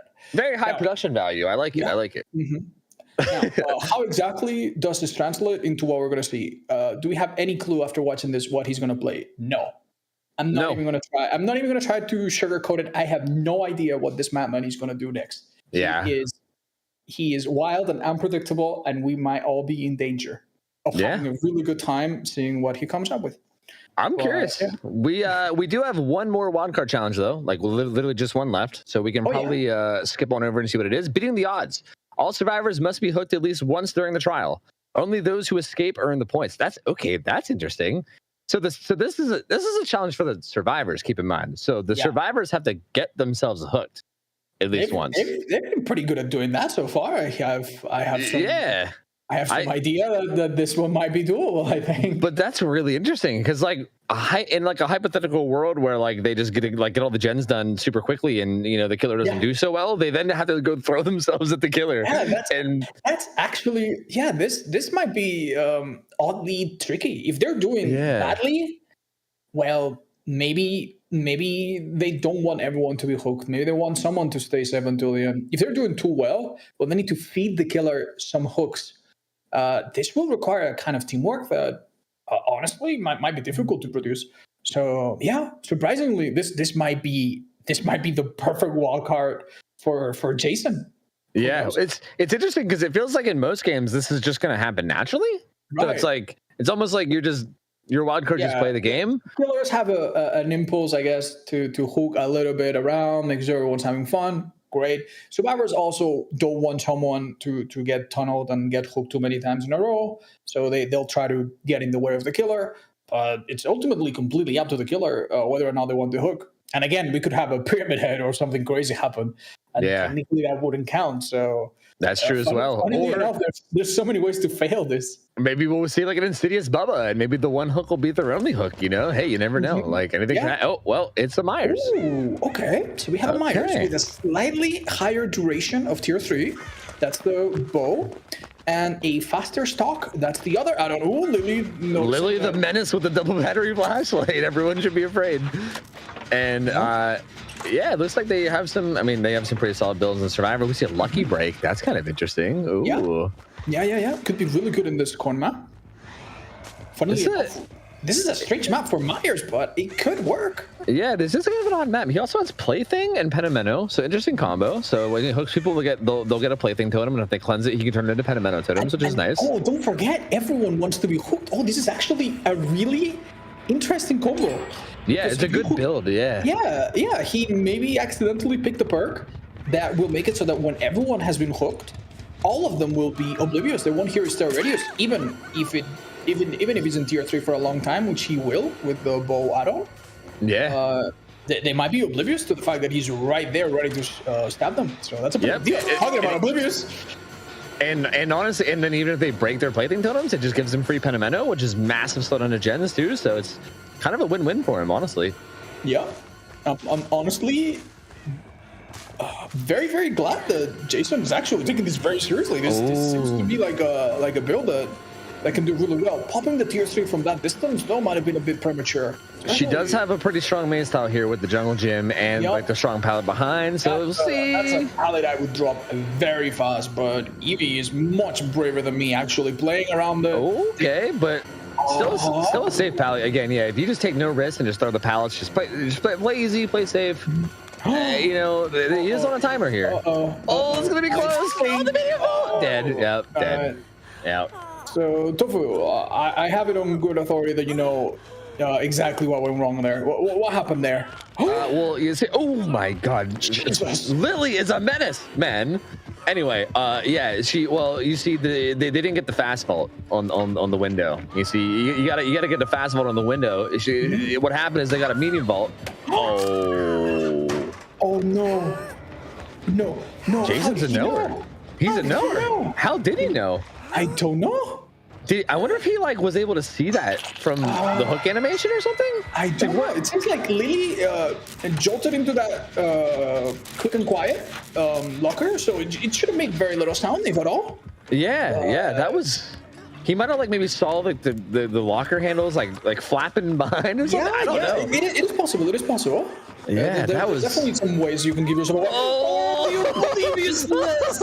Oh, there's the plaything, my lord. It was like a horror movie moment right there. That was terrifying. Oh my god. So plaything being a perk that essentially removes the noise that the killer makes once you've been hooked once. Lily does not give up on her plan to get another flashlight. Yup. She's here to terrorize. Honestly, I'd be concerned too. I mean, you notice like Jason didn't pick up right away, so maybe he is kind of aware of himself. Either that, or maybe he's just worried about the yes, or maybe he's just trying to be nice. I don't know. He's getting some good stock here. They don't really seem to realize he's getting them through the corn. There's these little like gaps in the corn where you can stalk people, and he's getting some pretty good progress on it. Yeah. Oh, it's a shame. I think they're doing the right call here by not giving up another hook. The gens can be done at any time, but hook stages, you don't want to give them up too easily. Yep. Another tier 3 is around the corner. Some of these loops are hard to, stall against Myers if he is just stalking little by little. Everyone's injured now, though. So there's really, I was gonna say, there's really no need to go to tier 3. I don't even think he meant to do that. He might have been. I think he wanted to 99 it, leave it ready for later. That being said, tier 3 does give you an extended lunge, so who knows? That might maybe right here he can get it. Yeah, I think that might have gave it to him. He might not have got that without the extended lunge. Yeah. And Spooky Loops was like holding that. Oh, here comes the snowball. Oh, he stopped the kick. All right. Well. I guess Corn's slowing him down. He didn't go for it. Did that look like a reasonable hit to you? Yeah. No, Lily's there, I think. No. Okay, wait, he's going on. Okay, that was a valid save, but Lily, I think, wanted to preserve it. That might have been a mistake. It might have been just easier to just drop. Yep. I agree, but I mean, in that situation, you got to go for the flashlight, conserve the palette. I'm gonna tell you one reason why maybe you shouldn't go for even a flashlight save against Myers. Fire Up is a very common perk that people love to run on Myers. And it can throw your timing off. I would be really scared. Yeah, just adjust on the fly. It'll be fine. Okay. It'll be fine. Mr. 10,000 hours playing this game. You haven't seen me go for flashlight saves. I fail all the time. Okay, don't worry. The Jane finding her plaything totem, though, I mean, that's really good. So that's going to do something at least. It's really good in the short term, but as you pointed out, our killer's running Hex Pentimento, and he can basically reignite that totem and provide massive slowdown. That would be, in fact, it already just happened. Yep. There it is. That bar being red for the repair means it's going slower, 30% slower actually, which is a lot. It's not that big of a deal. Yeah, trust me, I'm a killer main. I like the bird. Yeah, it's totally balanced. Yes. Believe it or not, this head-on here might just. Oh, he didn't get it, and he's also exposed. And Jason knows about it, but he can't. He made it to the pallet, though. Oh, good. So he made it to the pallet. Jason missed his attack, but Spooky Loops also missed his head-on, funnily enough. Oh, it seems like Jason's a little bit indecisive on who to chase here. He kind of wants to. He wants to go after Spooky, but then he doesn't. There's another Pentimento totem as well. This will be his third one. No way. That is really, really hurtful. They need to get rid of so many of these totems if they want to go back to normal generator speeds. On top of also slowing down heals and so on. Yep, I think the third one is like recovery speed too, isn't it? Yeah, so on the ground. Yeah, everything is. They're hit by almost all of them. I mean, the only one that's left is the Exegate one. They're hit by so many afflictions right now. They're gonna have to get rid of those Pentimento totems soon. Mm-hmm. They are getting some people back to full health, which is solid. I don't quite. I'm starting to understand why they are playing on this corner of the map almost exclusively. They have a nasty 3-gen. You might have realized just now. Yeah. They have a Gemini left and 2 directly behind us. Unless Myers runs out of all of his tier 3s. What do you do about this? This is hard for survivors. It would have been really good for them to identify this early, maybe with a perk like Deja Vu that warns you about this kind of thing, and get rid of one of these early. They are tackling it pretty well, though. The best thing to do is basically attack the 2 furthest away gens, the 2 outside ones. And yeah, there's 2 people attacking this gen over here, so as long as they're also doing their best at the furthest gen from this one, then they'll eventually get one of them done. I agree. Now that the issue is out of the unavoidable, they are tackling it okay. Well, it seems like to me like they're running on this gen that's in the open. The other gen also has no defense around it anymore. I think all the pallets are gone at this point. So this is tough. This is kind of tough. Yep. They do only have... Gets his tier 3? Oh, no. Into a blind. You don't want to be wasting any of your tier 3 during that animation of being stunned. Oh, now they vanished too. You can't seem to find them. There was some scratch marks and blood, but... That is a shame. I think Jason Marin would have benefited from, as you said, being a bit more decisive and picking people up when he had the chance instead of going for a big snowball, because he was slowly gaining ground on the hook stages. Yep. But now they're in a pretty good spot. I mean, I think they're going to be going over to the Spar gen and maybe trying to get it done. Do you know how long it takes to do a gen from 0 to 100 with Pentimento? It is disgusting. Oh God! I mean, it's 30% of 80 of 9. Oh wait, 30% of 90 seconds. Oh man, that's brutal. Okay, I think we can do a listen in, right? They just broke up the 3 gen. We should do a listen in and see what's going on. Big.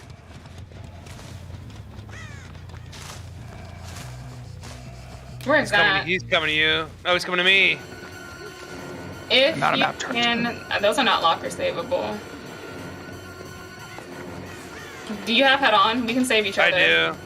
Okay, which one are you in? This one? I had quick and quiet. I'm at any of them right now. Get in. We can get in. We can save each other if we don't have it. Oh no. Okay. Come back around. Are you in it right now? Yeah, I am. Run around again. He doesn't want to. You can get in. Hi.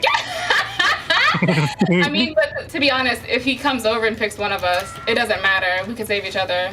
Stay in. He's gonna try to bait it. Even if we miss it, we still win. Let me know when you guys are done. I need to try to get hooked. Damn it! No.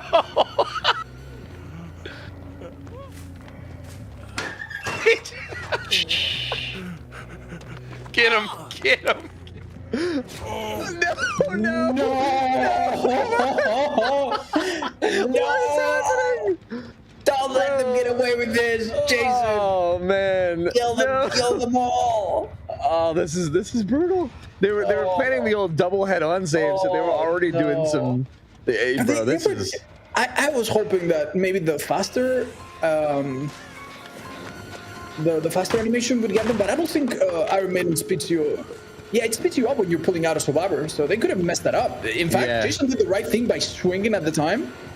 That was so good. You can tell he's a bit paranoid about lockers at this point. You can see him hesitate a little bit. Yeah, no, I don't blame him. Down goes Lily. I think Toki needs to be hooked. I'm pretty sure I heard Toki saying that she needed to be hooked at some point for the challenge to be done. So I think that needs to happen. Yeah, but perhaps a common exchange for Lily. Yeah, seems possible. Oh, I'm getting scared of the lockers. As a caster, every time he goes near a locker, I get a little like nervous. I get a little scared. There goes the unhook though. So Lily seems to be fine. He seems to be wanting to check on the gate. Again, I think Toki needs to be hooked if they want to get the wildcard challenge done. They could honestly also just take the 3 or 4 man out and not worry too much about the wildcard at this point. But it seems like that's not their spirit. They really want to get it done. Spooky will be on his second? Could it be? Yeah. They got to be careful because now after he gets unhooked from this, and also Lily is going to be on death hook, so they need to be careful. Like, Toki does need to get hooked for their challenge, but they shouldn't risk someone dying to get it. No. Smart move by Jason here. Hooking him far away from the gates means that it's going to be a lot trickier to just unhook him and get him out. But he doesn't linger around the hook. He's actually very confident walking out. I would be a bit concerned here. Yeah, for sure. The unhook comes in pretty quickly, and I'm assuming that far gate is most likely done, but it's really hard to say. I'm not really sure what everyone's been up to. I think here they might need to play a bit dumb. They might need to play in a way that makes the killer think that they're making a mistake. Because Toki is not there with them, so no, I think Toki needs to make herself look out of position. Yeah, she's like, oh, oopsie, what am I doing over here? Oh, silly me. Oh, well, I mean, that was a little obvious. I feel like you know. Yeah, that was not the most subtle of of plays. In fact, Jason just did all the stock and he's He's like, well, thanks. I'm just gonna go kill your team now. Thank you very much. Oh man. See, this is interesting. If he pushes these guys out. Clicky is her way out. We will have the fun police analyze that footage. Well, look, no, this is interesting because now if she gets hooked, it's just on Evie to save, and a 1-for-1 save is not really easy. Like it could be denied. Not only is it not easy, we have the hairbow. That is a tier 3 stage that lasts 90 seconds. Yeah, and it's which means that right now there's like 55 or there's like what 65 or 70 seconds left. Yeah, right now, it's like 45 or something. If he stays, even if he stays in tier 2 and just stays near the hook, you could basically just force, like, you can't really get the unhook without going down in the process. What Toki's doing here is basically playing the hero and allowing anyone else that escapes to benefit from her sacrifice being the completing the wildcard. True. I think the best play for Evie is to outweigh the tier 3, however long that might be, and they have a small window to come and try to rescue. Yep. Jason's incredibly brave, by the way. I would not move 3 inches away from that hook if I were he's given them all the space in the world, so I definitely think the unhook is probably going to come in. Oh my god, he's going down the basement. What's he doing? He's doing some spelunking. Oh, he's contacted the other side and they've told him that basement is where. Oh, well, they lied to him. Well, they lied. Oh yeah, no! He's a million miles away. Go back and take what's yours. Well, hey, I take back everything I said about this being a risky, scary play. They're fine. They're just going to stroll out together and, you know, skip and nut to safety. Well, unfortunately, Mr. Nice Guy points do not count towards the total. So we've had 5 now killers, 3 extremely dominating performances. Again, where only 1 kill happened, I believe. And now this one where everyone managed to get out. Because Jason, let's be fair, made it a little bit easier on them than he could have. So yeah, he definitely took it easy that in mind. Who comes out on top? I think Lily did the best overall. Lily did really, really well. Spooky though, Spooky got a 4K with 4 gens left, right? That was who got that crazy hatch in the saloon game? The very, very first one. That was Spooky that got that. Was Spooky. That made all the difference. I think the only person to survive there. He 4K'd in his game. Correct me if he did. Yep. Not that many gens left. He 4K with 4 gens left, so that's huge. Really, even higher than it was 4. Yeah, that was one of the ones I was watching, and he did really well. Yeah, he lived in every game he could have lived, or where someone escaped anyone. He killed it as a killer. Yeah, I'm thinking Spooky Loops is going to be on top of points. Yeah, that was a really exciting set, though. Here's the highlights from Jason's game. Some really solid plays. This was the very first down on Evie for the medium vault. Yeah. Yep. Bro, I still don't even know what happened there. I don't know. Like if you saw like Lily's cam, even she was confused. She was like, "Wait, what?" Yeah, I don't really understand. We might have missed a critical moment there, but that was crazy. Or he's got some psychic powers or something. Oh, yeah. Here's the. They got a save. They got a flashbang after a head-on stun. Yeah. Oh, here's this one. Yeah. Oh man. Then he got him, and he was really so happy. And look how happy he looked. Yeah. You can't not love Jason. I mean, he was just laughing and smiling the whole way through all that too. He was just having a good time. No matter what happens, there are many remarkable things to be said about each of these 5 people and players in this group. We had Lily with a first-time performance that was out of this world. She did incredible, MVP in saves, and played an insanely mean killer. Crazy job. Jason, as a non-killer oriented player, did incredible compared to other years. He did super, super well, put up a hell of a fight. Also played like an absolute gentleman. And what to say about everyone else? We had a crazy Blake. We had a crazy Wesker. It was awesome. Wonderful. Really fun to watch. Yeah, honestly, just crazy games all around. Well, it's just a fantastic group. I think I enjoyed every single game. Every single one was enjoyable in some type of way. Like they were just phenomenal performances, honestly. It was really cool to see. And I think we're going to throw it back to Friskk. And I think we also have an interview coming up with one of the people from the group. So I'll just let Friskk take it away and you guys can figure that out with her. Awesome. Thank you, Tofu. Thank you, Otz. You know, it was a wild ride with Well, I'm a green box now. Hello. It's me, the green box. Oh, we love I'm you in green any shape or dabba dee form. dabba da. I'm green da da dabba dee. Is that the song? I don't know. Well, you know what? As I sit here in this green flavored fog, I'm you know, we're having just a little difficulties, but that's okay. Give us just one moment while we fix this up for you.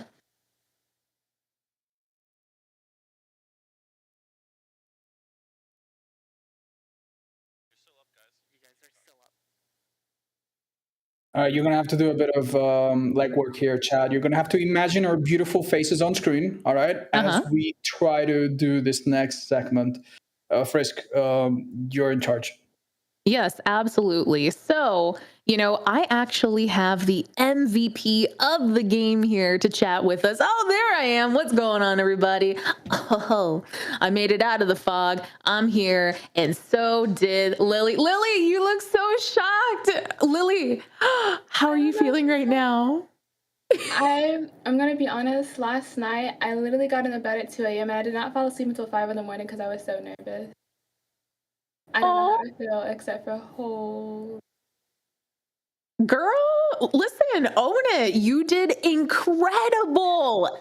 Incredible. I don't think you realize how good you are at Dead by Daylight as a survivor, and not just as a survivor, as a killer. You are proficient in both areas, which is not always super common. So like, you are an amazing player. You need to own that. You need to recognize that. And I'm going to let you know that so you feel validated and you understand that, Lily. Thank you. Yeah, of course. Yeah. So, what do you call it? So we're just going to do just a little interview. We're just going to ask a couple questions, and you know, and this is about you because this is really your time to shine. So, you know, you just became a Fog Whisperer in February of this year, and that makes this your first official Into the Fog event. Yes, What's been your favorite part of today's shenanigans? I think my favorite part of today's shenanigans was honestly being able to just showcase my talents, I guess. I mean, I really do play DBD, and obviously, although I already play it for an audience and stuff like that, I think it's a little fun sometimes to like show off a little bit of like a competitive nature, even if it is in a fun way and whatnot. I don't think I'm like the type to be really sweaty, but more like a friendly competition kind of thing, you know?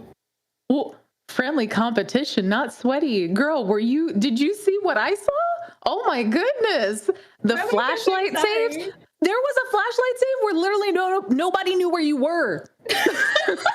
When they were facing the exit gate, I think it was against Toki, like facing the exit gate. Yeah. And then all of a sudden we just see a light come out of nowhere and we're just like, what? What happened? Oh my God. My goodness. Yeah, no, it was incredible. You know, like your spirit game, incredible. Your flashlight saves, respectable, and your overall plays, unforgettable. You know, Thank you so much. What got you into Dead by Daylight, and like how long have you been playing? To be honest, I got into Dead by Daylight after seeing a friend play it, and immediately I saw Spirit in the game, and I was like, ooh, I really like her aesthetic. So I actually just bought, I didn't buy the game, somebody gifted it to me, and then they bought me the DLC with it, Shattered Bloodline, and then I started playing it. But at this time, I was actually waiting for like my visa to process for like Europe and stuff. So when I was playing for 12 hours a day, and this was back in November 2019. Ooh. And so far, I racked up almost 6,000 hours, mostly on Survivor, but I did start out playing a lot of Spirit, like with the emblem system days and stuff like that. But then I just kind of, as I got more into streaming, I prefer chat interaction, but every now and then I do play Killer, but it's usually off stream. So. Oh, okay. All right. Yeah. I understand. You know, playing Survivor gives you a little bit more opportunity to interact with your audience and your community. Yeah, no, that's awesome. I love that. Let's see. How long did it take for you to become so proficient using the flashlight? I'm gonna be honest. It was at 2,000 hours that I got my first flashlight save, and then around 3,000 hours, I started using head-on flashlight only.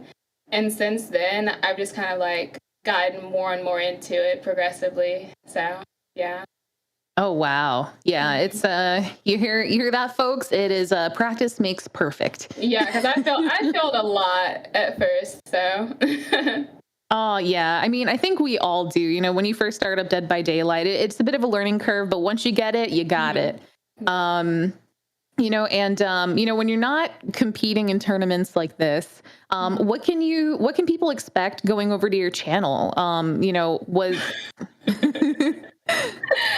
In all honesty, usually it's me flagging down the killer, in all honesty, yeah, because I do like to go for a lot of head-ons. I do like to go for a lot of flashlight saves.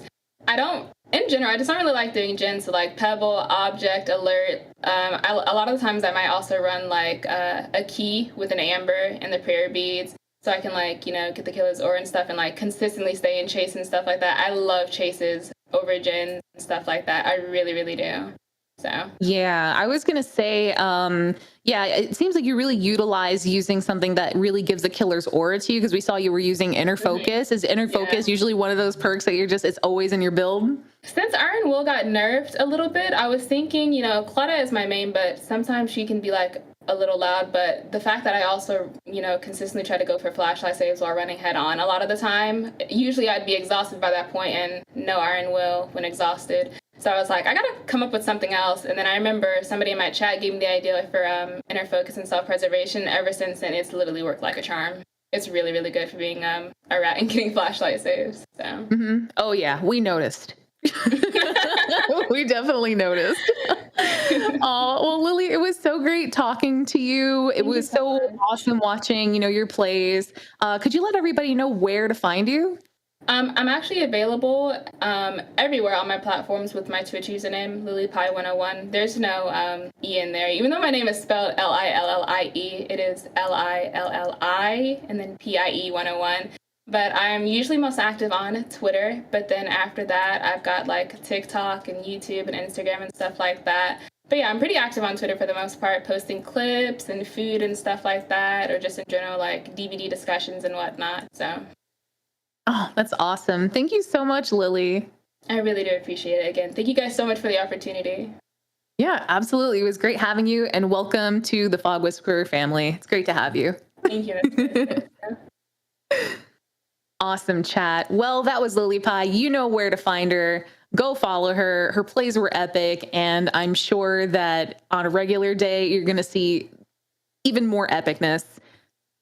Support the Fog Whisperers. Go follow them. Go follow them all. You know, you've seen so many different ones today, and you have the opportunity to go follow them, check them out in their own channels, and really just, you know, dive into the content that they provide. And there's so many to choose from.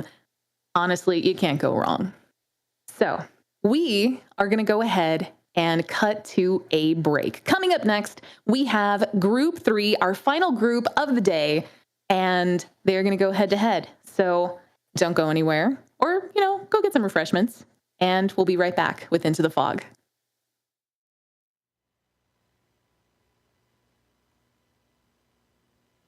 So my favorite Dead by Daylight cosplay is The Artist. It is, I made the cosplay myself, and I shot it myself in my friend's cornfield that, you know, they have like right in front of their house, and it was it's really cool. Yeah, and it was actually a really windy day, so that kind of added to the effect. After I was done shooting it, my friend made the ink cans in Photoshop, and it was a really cool like thing that we turned over in like maybe a day or two. So The Artist is like definitely up there. I don't think I'd want to be any of the survivors or killers because the survivors have horrible backstories and the killers are just not great human beings or whatever they are. So I'd probably be the entity, so I could just be the supervisor and observe all the chaos that's happening below me. So I'll choose the entity. Yeah, I really like, this happens a lot, but my favorite perk in the game is Blood Warden. And it's very funny to see like survivors who will like sit at the beginning of the exit gate thinking like, oh, I gotcha. And the Blood Warden is fully activated and then they can't leave. It's really, really funny. It happens way too often. So that always just brings a smile to my face because I'm like, I win. Yeah, I would say for cosplay, if you're thinking about cosplaying, just go ahead and do it. Cosplay is for everyone. Don't let the haters get you down. Whether you make your cosplays, whether you buy your cosplays, closet cosplays, cosplay is for everyone. Just have fun with it.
Hello, everybody, and welcome back to Into the Fog.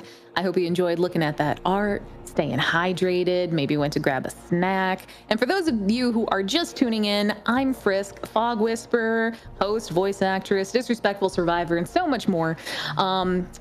You know, if you are new to Into the Fog, this is a reoccurring event where behavior highlights and showcases the immensely talented creators in their Fog Whisperer program in a competition for bragging rights and Twitch subs. So before our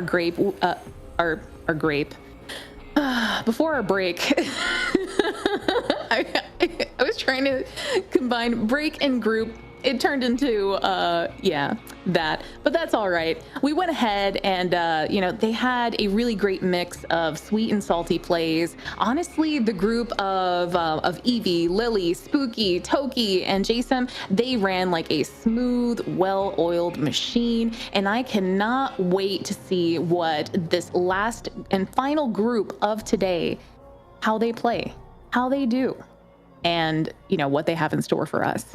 So just to quickly re-go over the format and jumping back into that format that we have, there are 3 groups of 5. Each individual group will take turns as killer and work towards earning those sweet, sweet Twitch subs. So the way that is being dispersed is survivors get 5 subscriptions for any survivor escaping, 1 to survivors in trials upon generator activation, and then for killers, it's 2 subs for each survivor killed, and then 2 extra subscriptions if all survivors are killed for a maximum of 10 subs per trial. So I'm gonna go ahead and throw it back to the dynamic duo that is Otzdarva and OhTofu. Back to the fog with me. Hello. Thank you for the reintroduction, Friskk. And I am ready for some more games. How about you, man? I'm ready to go. I'm primed. I want more. I'm excited for this group because at least a couple of them I know are going to be playing a killer that I really, really like to watch. Oh, and I don't know if I am in the know about all this, so I'm curious to know what you know. Well, it's not just no, I think I know. Oh, yeah, no. you know. No. It's no. Okay, yeah, no, that's fine. No, I'm interested in seeing it too. No, I know. We'll cross that bridge when we get there. Yeah. No, it's okay. Our first killer is Evo, and I'm actually not sure what we're gonna see. I don't know if they have a preference for killer, any killer in particular. So I'm a bit lost here. I don't know what to expect. Anything could happen. If they take some inspiration from previous games, we might see a bloodbath in the first game. So far, the first game has been tough for both sides. We had the plague, we had the pig. It didn't end well for either group of survivors. And as you said, I think very accurately, the first game really sets the tone. What can we expect? Absolutely. Like that, I feel like that last group was probably one of the most like savage ones, and I think the first game being, that 4K slaughter, or I mean, was practically a 4K. Spooky got out with Hatch, but practically a 4K kind of set that pace. So yeah, I'm curious. And honestly, I kind of like that we're going into this one blind. We don't really know exactly what to expect, which I think is kind of cool, right? Anything can happen. We can come out of here with like a clown or who knows? Like it could be any killer. It could be some bizarre. What would we like to see before the event is over? What is the one killer we want to see? We've seen a bit of Wesker. I'm happy with that. Yeah, we saw Wesker. We've seen a lot of projectile killers, Linger, Huntress, Trickster. I kind of want to see an Oni, maybe. Ooh. Right? Maybe an Oni or a Blight. That's what I want to see, a Blight. Oh. Yeah, I want to see a Blight before it's over. That'd be cool. Very technically demanding, like mechanically demanding killers. That's hard when you're nervous and you're first in your group. Yeah, absolutely. I think we have wild cards though. We have a whole new set of 5 wild cards you guys can vote on. No way. So here you go. You guys can vote on these. Feel free to cast a vote. You cast your vote. You type the number that corresponds next to the name. I like a lot of these Resident Evil, the Jill sandwich, Itchy Tasty. These are some really good Resident Evil references. I like this. So feel free to vote on whichever one you guys would like to see. You just type the corresponding number next to the one that you guys want.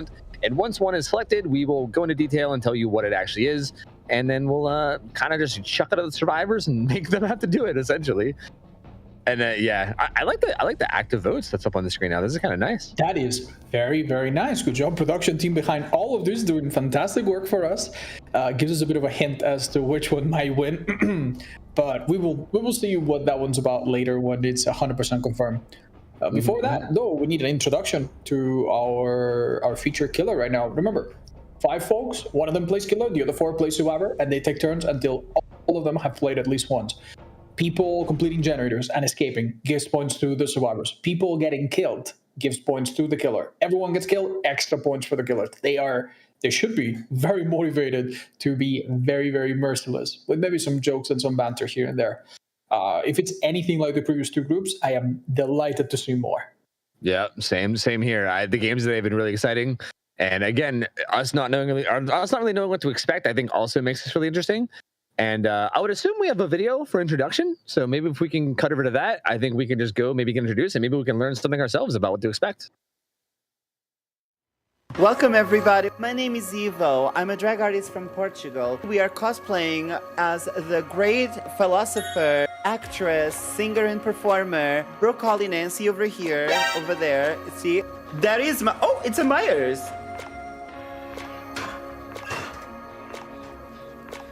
La, la, la, la, la.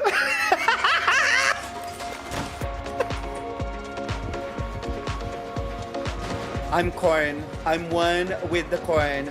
I'm one with the corn. I am the corn whisperer. I am corn and you are corn. Everybody is corn on this fine day. Oh my god. I had a plan.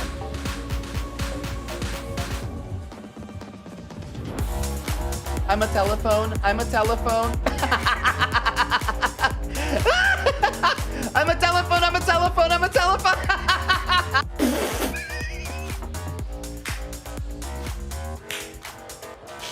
Did you just see the Meg and somebody else like crouch in front of me, like over here? Hi.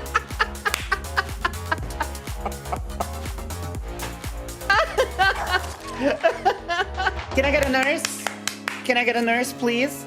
These people are wild in. Paul, I need your services. Yes, honey, come over here. Paul, get out of here. You can't be... See, this is why Paul is so unprofessional. I don't get it. Paul. Paul. Sadako, mami, Sadako. Chica, ¿qué hiciste? No tengo cenar aquí. Yo, bro, you gonna eat the survivors? Bro, I'm gonna choke them out. I'm gonna choke them out, bro! Sorry, it's my Ouroboros.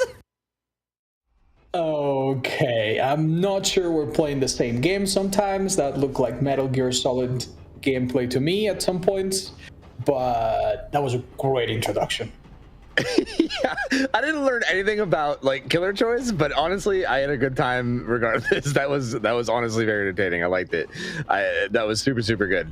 So I don't know. We'll see how the match goes. I feel like regardless, it's probably gonna be entertaining. So that's nice. We are also, I believe we have the wildcard challenge has been voted on. So I believe we have a winner. And I think the winner was the predictable one that we thought was going to win, a Jill sandwich. And this is, Jill must be the first and last survivor to escape through the exit gate to get, the first and last survivor to escape through the exit gate to get points. Only 2 survivors can play as Jill and may use only her teachable perks. Okay, so yeah, there's 2 Jills. Yeah, for a second I confused myself. I said to finish reading. So yeah, 2 people. Really funny, actually. That is very creative. Yeah. So the Jill sandwich is the escaping survivors. You know, the Jill is the bread. I get it. It makes sense now. I'm with it. I'm on board. And it's also a challenge that unlike some of the other ones we've seen before, there are multiple ways to achieve it. If there's only 2 survivors left and it's the 2 Jills, they escape one after another. Just the air sandwich. If it's 3 survivors left, then the Jill has to go first, then the other non-Jill, then the second Jill has to come. Okay, but what if it's just one Jill and she leaves? She's technically the first and the last one to leave. But that's not really a sandwich. It's just a slice of bread. Toast. Yeah, that's just a slice of bread. They both need to make it. You could fold it and then you have a bread sandwich, but I don't think that really works. I mean, I think it'll count for the challenge. I just don't think it's a very good sandwich. So yeah, I don't know. We might have to take it to like we might have to take it to like the refs for that one. I'm not 100%. No. We're gonna have to ask survivors to do this crazy thing that is, it's a lot to ask. It's to survive. Come on, do it. True. Make it super difficult for the killer. We need a Jill sandwich, or Or again, I don't know. We don't really know what to expect out of Evo, so the killer could be. I really have no idea what to expect here. Like, I don't know how much killer they play. I don't know what killer we're gonna see. I am completely in the dark here. We will need to quickly identify what's going on and also adapt on the fly a bit. It's gonna be really, really fun. Who do you think will take the jail roles though? Because it's a big responsibility. You need to not die, and also you need to be in a good enough spot to choose when you're leaving. Yeah, that's actually a really interesting question. I don't know. Who's probably the most confident here? Confetti? Elix? I don't know. Elix is very experienced playing with fans. Vixie also has a lot of hours.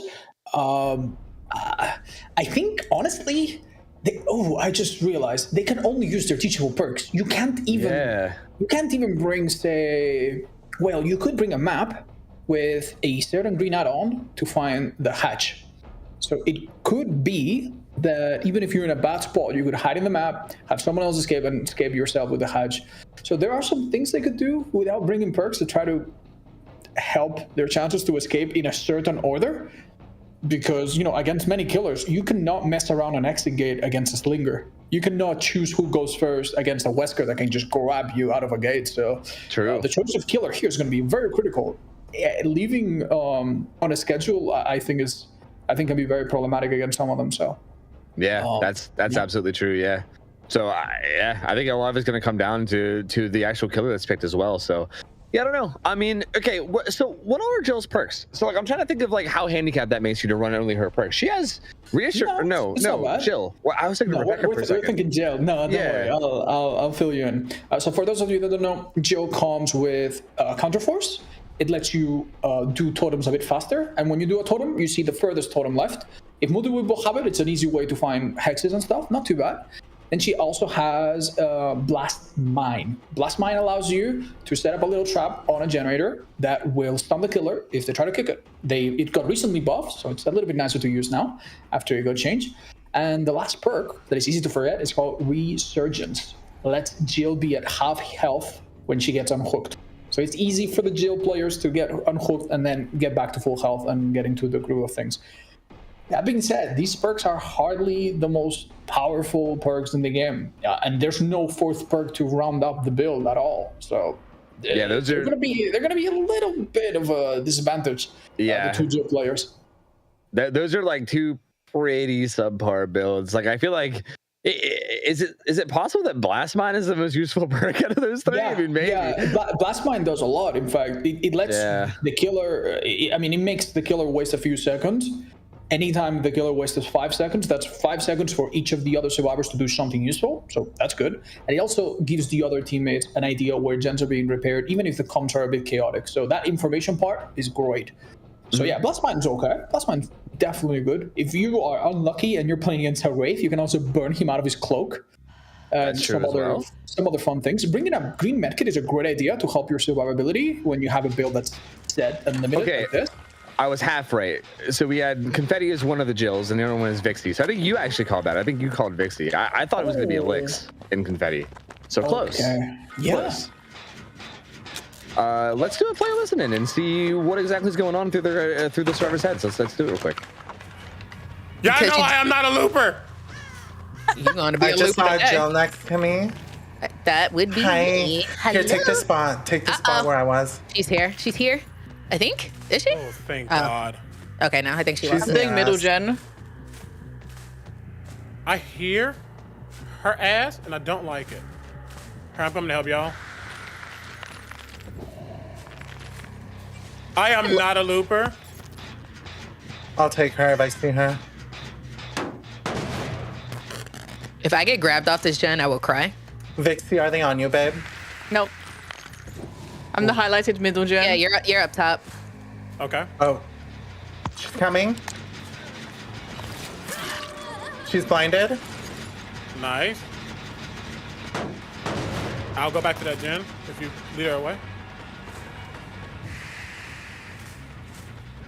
Uh-oh. SpaghettiOs. Taking her to the other side so you can finish. I just got stuck. Oh my gosh. Not the game cheating like 2K. Literally, I just got stuck. I'm out. I'm gonna go find a totem and heal. That's fine. Oh my God, nice. You did that all alone, babe. Nice, y'all. Oh gosh.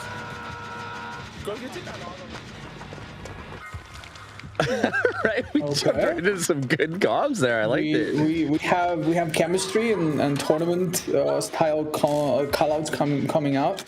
That's great to see.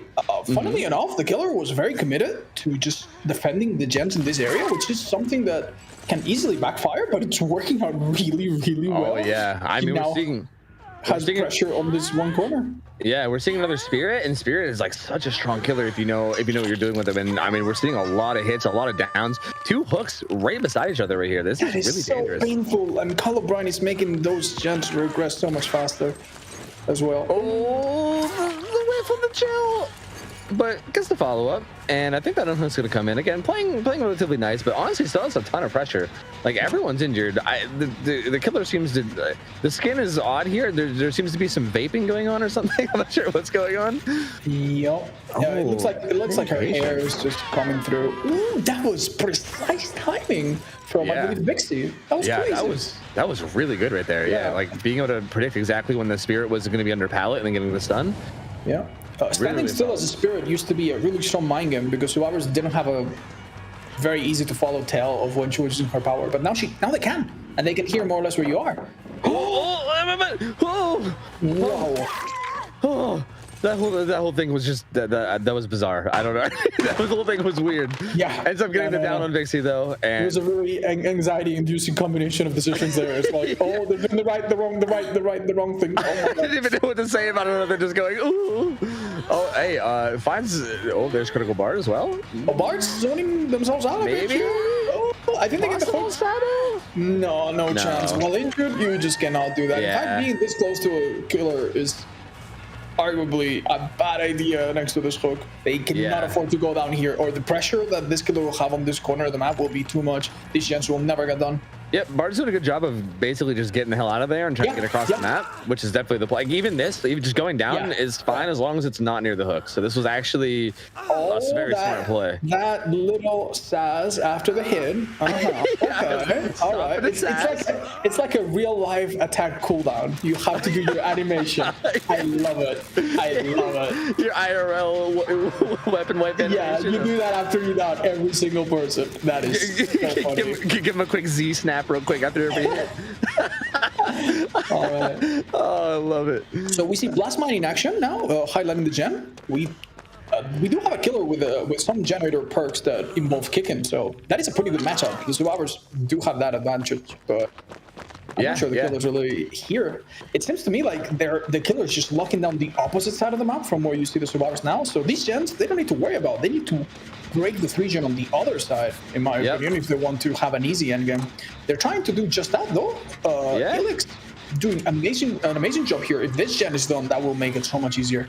Yeah, that kind of throws off the entire strategy of, I think, what Evo's trying to do, holding down that side of the map. So they gotta be kind of concerned about that, but maybe not, because Vixie making very difficult split-second decisions here.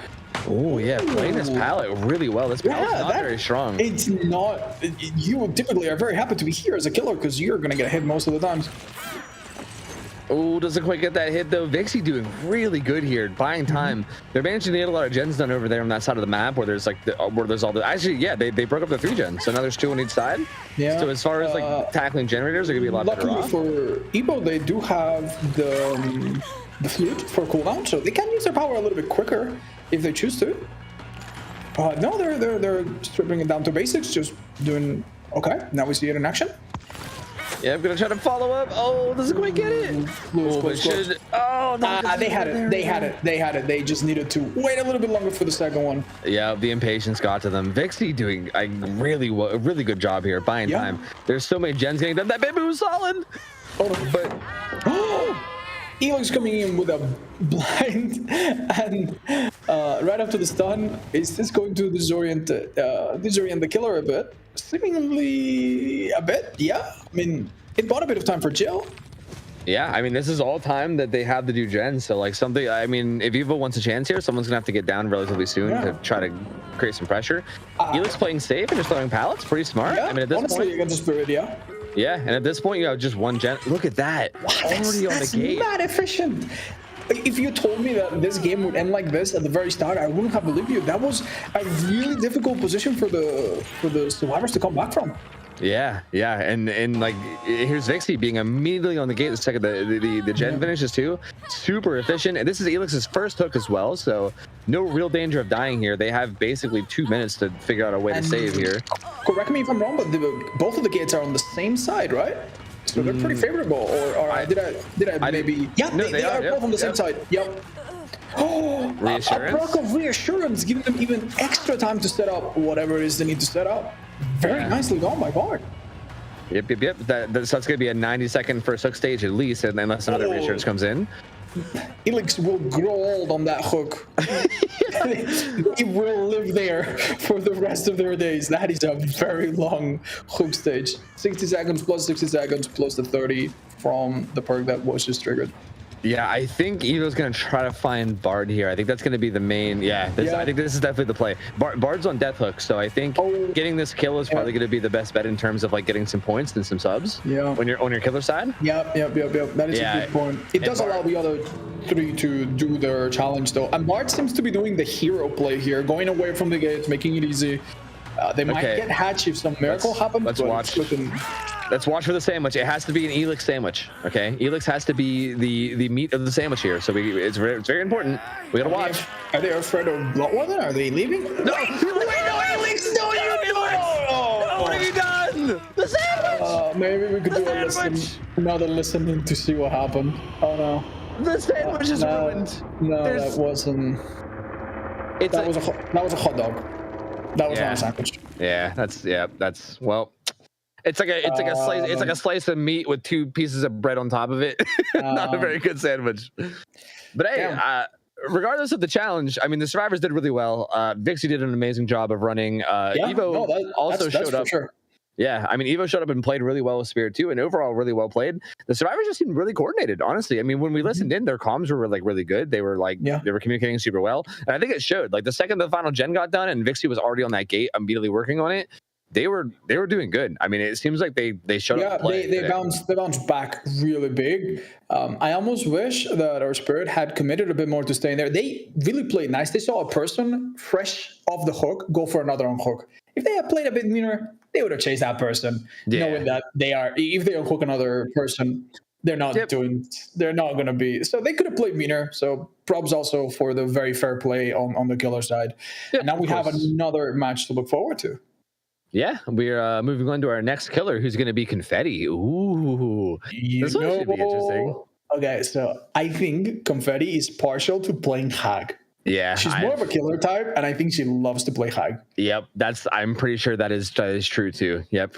I believe there's a couple Hag players in this group. Yeah, there's a couple Hag players, and I also think there will be a couple Spirits. So it's going to be again a battle of the ladies. And Hag is a deeply strategical killer. In a lobby like this, where people are sweating to win, if they want to play it very safe and give you a 25 or a 30-minute match, they can do it.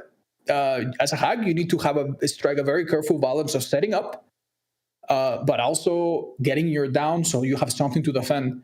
So yeah, it might very well come down to how much the survivors get distracted by the wild card, or whether the first person gives the Hag a quick down or not, whether the Hag picks the right combination of mean add-ons, mean map, and mean play style. There will be blood. Yeah, I mean, I think notoriously a really difficult thing to do against Hag as well as unhooking. It's it's really hard. Like if someone, it's kind of like you said, if someone goes down early and kind of gets put into like a situation where there's a lot of traps around them, it's going to be kind of nightmarish to get out of it. So but we can check out the wild cards. We do have more challenges coming. So again, feel free to cast a vote. You guys already picked 5, so there's 1 to 4 options for new challenges. Feel free to cast your vote for whatever challenge you guys would like to see. You can vote by typing in the corresponding number into chat, and then it will basically pick a winner of whichever ones you guys voted for the most. And then we'll explain the challenge, and we'll kind of just, yeet it at the survivors and make them do it. I think chat is an appreciator of the Resident Evil references like I am. You know, good. I also love the fact that in between the votes, people are showing support and showing the emote to their favorite streamers that are participating in this. I love to see that. Yeah, same. I think one of my favorite things from Twitch chat ever is like the cheers that you do, like spam this larva to support Otzdarva, like that kind of stuff. I love seeing that. Yeah, any kind of a chat. I love seeing that. I love seeing people cheer and chant. Hooligans for streamers are appreciated. Show the support for your favorite streamer. Say all their silly little lines. We love to see that. Lily, Toki, Spooky, everyone had their community back them up. We love to see that. And don't forget, if you're not familiar with these folks, do yourself a favor. Drop them a follow. It's free. Catch their content in the upcoming weeks, months, years. They're going to be there. Yeah, I mean, they're Fog Whisperers for a reason. They're all fantastic content creators, so they're definitely worth their time to check out. And yeah, I mean, obviously you're getting a showcase of them during this whole event too. So if anyone stands out, I mean, go pop in and say hello. I'm sure they'd appreciate it. I'm kind of excited to see what the challenge is going to be. Assuming Itchy Tasty's going to win, I'm curious to see what that's going to be, because I haven't fully, like, I briefly went over the wildcard challenges, but I don't know exactly what they're going to be. So I'm kind of curious. But we also do have an introduction video to check out too that should tell us a little bit more about confetti. So I think we can go take a look at that first.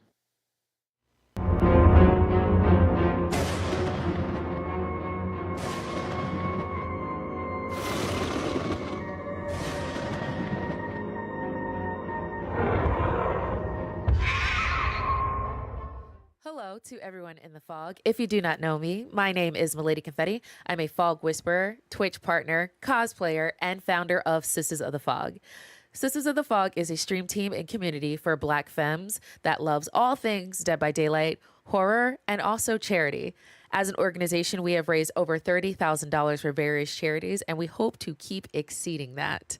You've probably seen me cosplay a few characters from Dead by Daylight, which is one of my favorite things to do. A few more fun facts about me. I am left-handed. I do not believe that pineapples belong on pizza. I am so sorry. And my favorite anime of all time, despite my shirt, is Yu Yu Hakusho. I'm so excited to be participating today.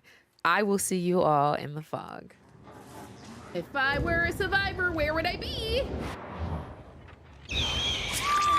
Booyah!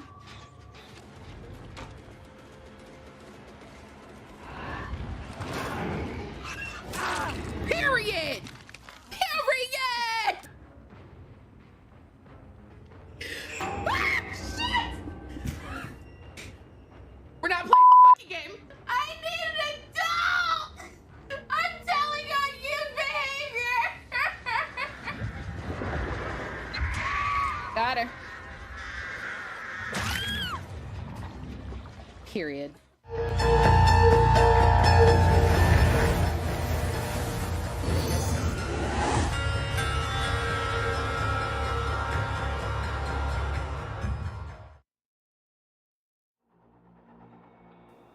Man, they are all so talented. I know.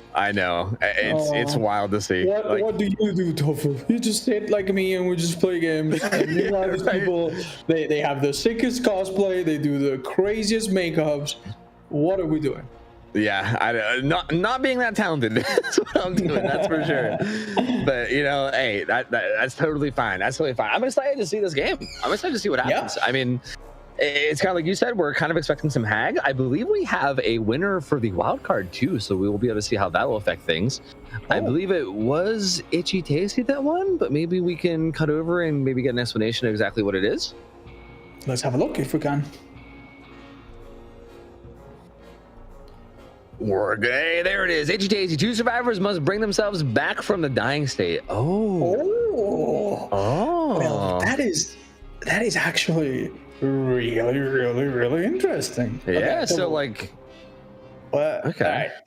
For $1 million trillion, how do you 100% make sure that you pull this off with your team? What would you do? I have some ideas. You literally go down purposefully under a pallet and make a teammate sit nearby and envision of the killer. That way they're like afraid to pick you up because there's teammates nearby to get the save.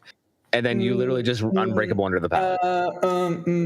No. Let's say it's Sadako and she has a weird pallet animation and they just pick up and they miss the pallet save. Now what? Bam, you lost. Well, then you yell at your teammate and you call them boosted, and then blame them for the loss. Not your fault.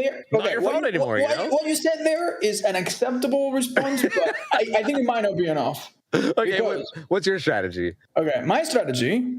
You need to control where you go down yourself. So at some point, someone has to take a hit, maybe with basic borrowed time to have them ending state, and then let themselves bleed out in some extremely far away corner where the killer clearly has no business going. Then they pick themselves up fast with Unbreakable or something else. So that could be one.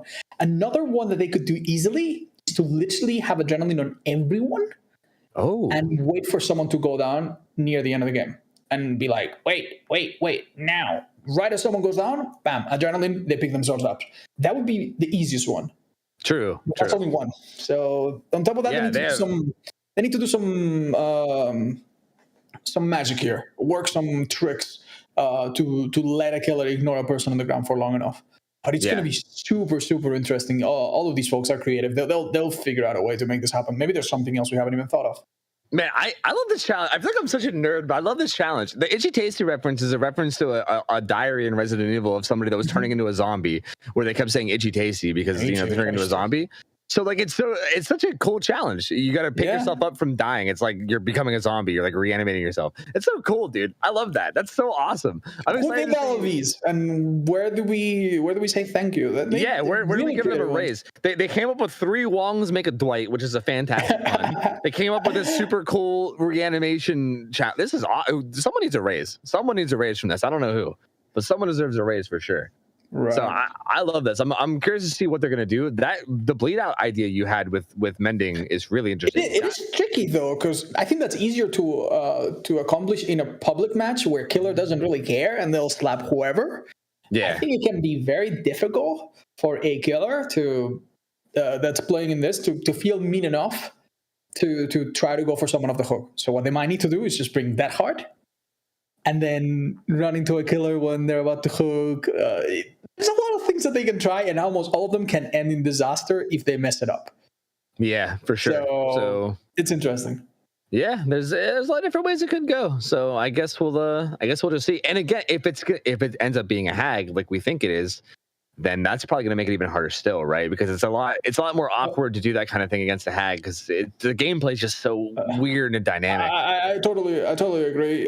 Tofu, I think you're frozen. I'm gonna stand very still in solidarity. Yeah. Please do in solidarity. Thank you. Thank you. I'm gonna try not to make a little like I'm talking.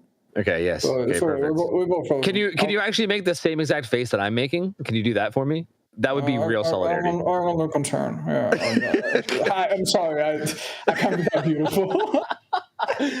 But yeah, definitely. If you could, catch up to us in space and time, that would be awesome. I'm getting there. Okay, I'm almost there. I need to be frozen a little bit longer. All right, I'm trying to, I'm pulling a Walt Disney. Just give me a little bit longer. I'm almost there. Okay. All right, I'll be there soon.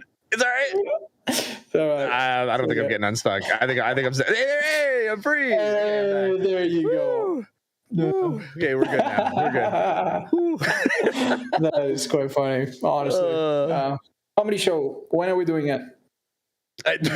Good question. The OhTofu comedy show. We just make dorky jokes. We don't have a podcast, Tofu and I yet, but some of the folks that are featured today do have podcasts. Several of them, at least. Go check them out. Drop them a follow now, please, if you'd be so kind.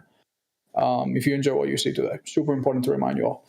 Anyway, on that topic, I've been loving seeing there's honestly a lot of content creators in this tournament that I'm not super familiar with from the previous groups and everything. It's been really cool seeing everybody, and even this group, I'm really excited to see the performance of everybody. A lot of these guys are maybe newer to the program or just newer to the community in general, at least to me, because I've been a large community. I think that there will always be a person that you're just vaguely acquainted with or have never heard of. Yeah. Yep. Talking about never heard of.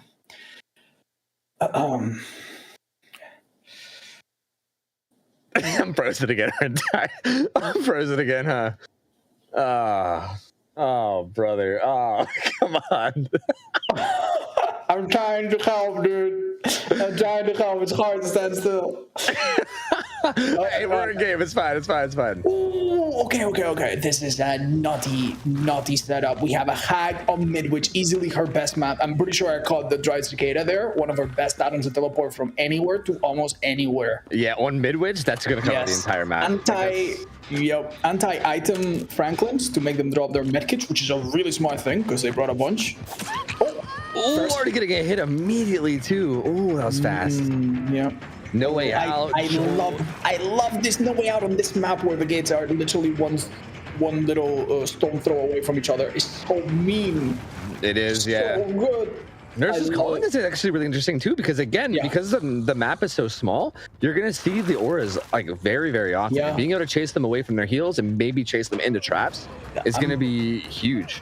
It's good, especially if they miss those, if they lose those medkits, so they can be self-sufficient. Milady Confetti definitely locked this person in place. Notice that every exit to that classroom was trapped. She could have made the mistake of breaking that breakable wall and getting locked into animation, but she didn't do that. Instead, she trusted that Claudette had no way out and waited for the right moment to teleport and get the slap, get the down. And now that she has something to defend, the hag is a force to be reckoned with. Very difficult situation. At least the traps are visible. Oh, well, that's gonna be another slap. Yep, that was a slap on Evo. Yep. We did see some Boon Unbreakable. I know it's not called Boon Unbreakable, but you know what I mean. There's Unbreakable right there. There's also Adrenaline. So we are seeing a lot of the perks that you were mentioning. Although again, I don't know if it matters if they kind of just get slaughtered here. So I don't know. It's kind of tough. I do think that they need to look out for their safety first. Yeah, for sure. I think this would be a good time to do a listen-in, perhaps, to see what's going on with the comms. I'm gonna go save. I'm a little far, but She's on me still. She's on fire.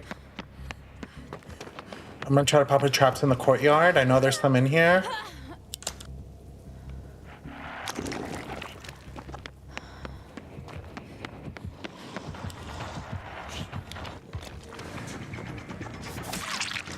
Oh shit. There goes my flashlight. No, nobody's coming. Nobody's coming still. There's a person coming. She's on me. She switched to me. Vixie's coming. Okay. I lost her. Okay, great. Yeah, I can't save like that. Oh, she teleported. She's on me.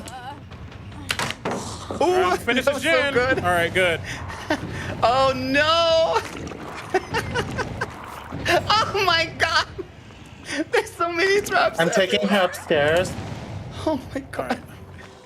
Wait, if you're downstairs, I can heal you. If you're taking her upstairs. That was esports. I'm sorry. That was esports. She teleported out of nowhere. So, I'm heading to the Boon. Okay, a lot happened in just 30 odd seconds. What are your thoughts? That was esports. That's my thought. That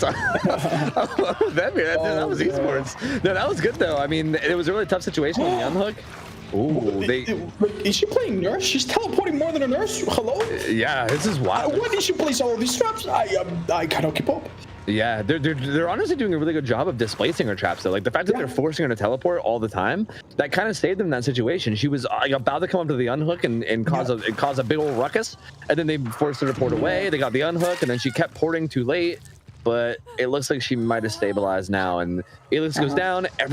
This is tough. Everyone's injured. It's very difficult. You cannot make a move. I hope that Boon has also Circle of Healing, or else they're going to be in trouble. If they relied on their medkits to heal, well, say goodbye to them. They're all gone now.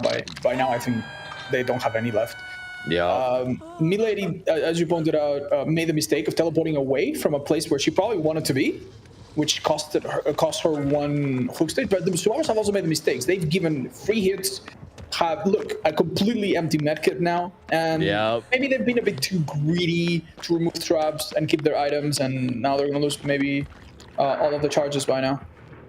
They did do a good job of fully resetting and healing each other though. Like, funnily enough, they do not have a Circle of Healing. Yeah, they just did a good job of healing each other. Because Confetti has Nurse's Calling, so that's what kind of made that scary. If they didn't get that heal off quickly, that hook was going to come in, and then they probably would have got caught out healing because the nurse is calling. But they did it like perfectly good timing, and they got it all ready to go. And now they're kind of reset and ready to tackle gens again, which needs to happen. They're still at 4 gens. It's been a while, you know. He was relocated to a gen that they happened to find. It looks like they were looking for it for a while. And the changes are going on and off. If we could have a look at the killer and see exactly what they're doing, that would be really useful. Yeah, for sure. One hook's in on everybody other than Bard right now, so the survivors are really not doing too bad. They're not really in any immediate danger. I don't know where this bonus is coming from, though. Yeah, so I will say Confetti's doing a great job keeping up the traps. Because it's very easy to get carried away. Yep, 6 to 7 traps down right now, which is really nice. So yeah, I mean, I think that's a really important thing with Hag, is just making sure you always have a lot of traps down. If you ever look down at your trap counter and the number that's showing as a 4 right now is ever showing up as like an 8 or something, you know you're in trouble. You know, you got to make sure you keep that number low. You got to make sure you have a lot of traps out at all times. She's doing a really good job of that. So there's going to be a lot of rounds like that. That's good. And I think you wouldn't pick up here. Maybe because the other person's still trapped. But it's almost like Confetti knows that they need to pick themselves up. Yeah. Yeah. Yep. It's going to be tough for them to get that challenge. I mean, Confetti just kind of picks like immediately every time and hooks. So it's going to be, they're going to have to do some kind of a fancy play. This is the other survivor that was caught in the little courtyard. And it seems like they have a hook. Oh, where are the hooks? Oh no! Drop her! Look at Confetti's face. She's like, what the hell do I do? I don't think she makes that, unfortunately. Maybe in a very perfect straight line. Yeah. Although there might be a trap. Was there a trap on the way in? She might walk right under a trap. Yep. Oh wait, no, that was someone else. Oh, they stepped in 2 and it kind of. Yeah. This is actually a small downside of having the dried cicada, which is the second add-on, that little dead-looking fly. It lets you teleport so far that you literally teleport to traps that are sometimes not even relevant to what you're doing right now. That's kind of what happened right there, and it kind of stole that hit from her, but she ended up getting it anyway, so it ends up being okay. Trap setup. They did manage to get 2 gens done while this was going on, though, which is kind of huge. Very impressive considering the jolt. That being said, now Confetti has 4 stacks of no way out. Would you tell us how long that's going to keep survivors? Yeah, 60 seconds. So it doesn't even activate until they try a gate. So if they take a long time to even try a gate, then it could be even longer. But when they go to try a gate, it blocks. It says hell no, and then it blocks for 60 seconds. So that's going to be a long time to deal with Hag. Yep. That teleport, the range of that teleport, disgusting. So good. She didn't go anywhere. There were 2 traps, and actually, some people might not know, if 2 traps are triggered at the same time, the Hag teleports to whichever one she's looking at in the center of her screen. So I think she actually ended up going to the one she needed to. So great play by Confetti, who unfortunately just doesn't have enough hooks. Yeah. In this economy. Midwich, man. Midwich is rough with hooks sometimes. Like agitation might have been a play here. Yeah, it is rough. Or you can leave him on the ground, but she also doesn't know that, the challenge. Yeah, of course. It's tough. It's really tough. But I mean, doing a good job of trapping up like the corners of the map and the doorways and these important choke points where she knows. This is a really good fight. And correct me if I'm wrong, but I think all remaining gens are downstairs. Yes. Yeah. That is really, really good. You now only have to think in almost 2 dimensions, and you don't ever have to chase anyone upstairs. Just drop the heck out of the bottom floor. Yep. Oh, they're gonna get this one done though. It's gonna be down to 3 soon. That is mad impressive, honestly. Yeah, it really is. Even a little dance. Someone's a little happy that they got away. I think there's a quick and quiet juke. They look ecstatically happy about it. Bard is going to be going on a second hook stage here. We now have Bard and Elix in danger of being dead next time they make a tiny mistake. Yep, which again, it's pretty easy to make. It's easy to make. It doesn't even need to be your mistake. Someone else can trigger a trap right next to you, and then you're dead. And these hallways are very difficult to traverse without triggering a trap. Yeah, especially when they're trapping corners and also the doorways in and out of the courtyard. Like those are kind of unavoidable chokes. Like you're gonna. How do we feel about Elix hiding in a bush with a bioluminescent squid in her back? I think she's got this. I think it's fine. It's fine. Elix, if anyone knows about hag gameplay, I think Elix is the one.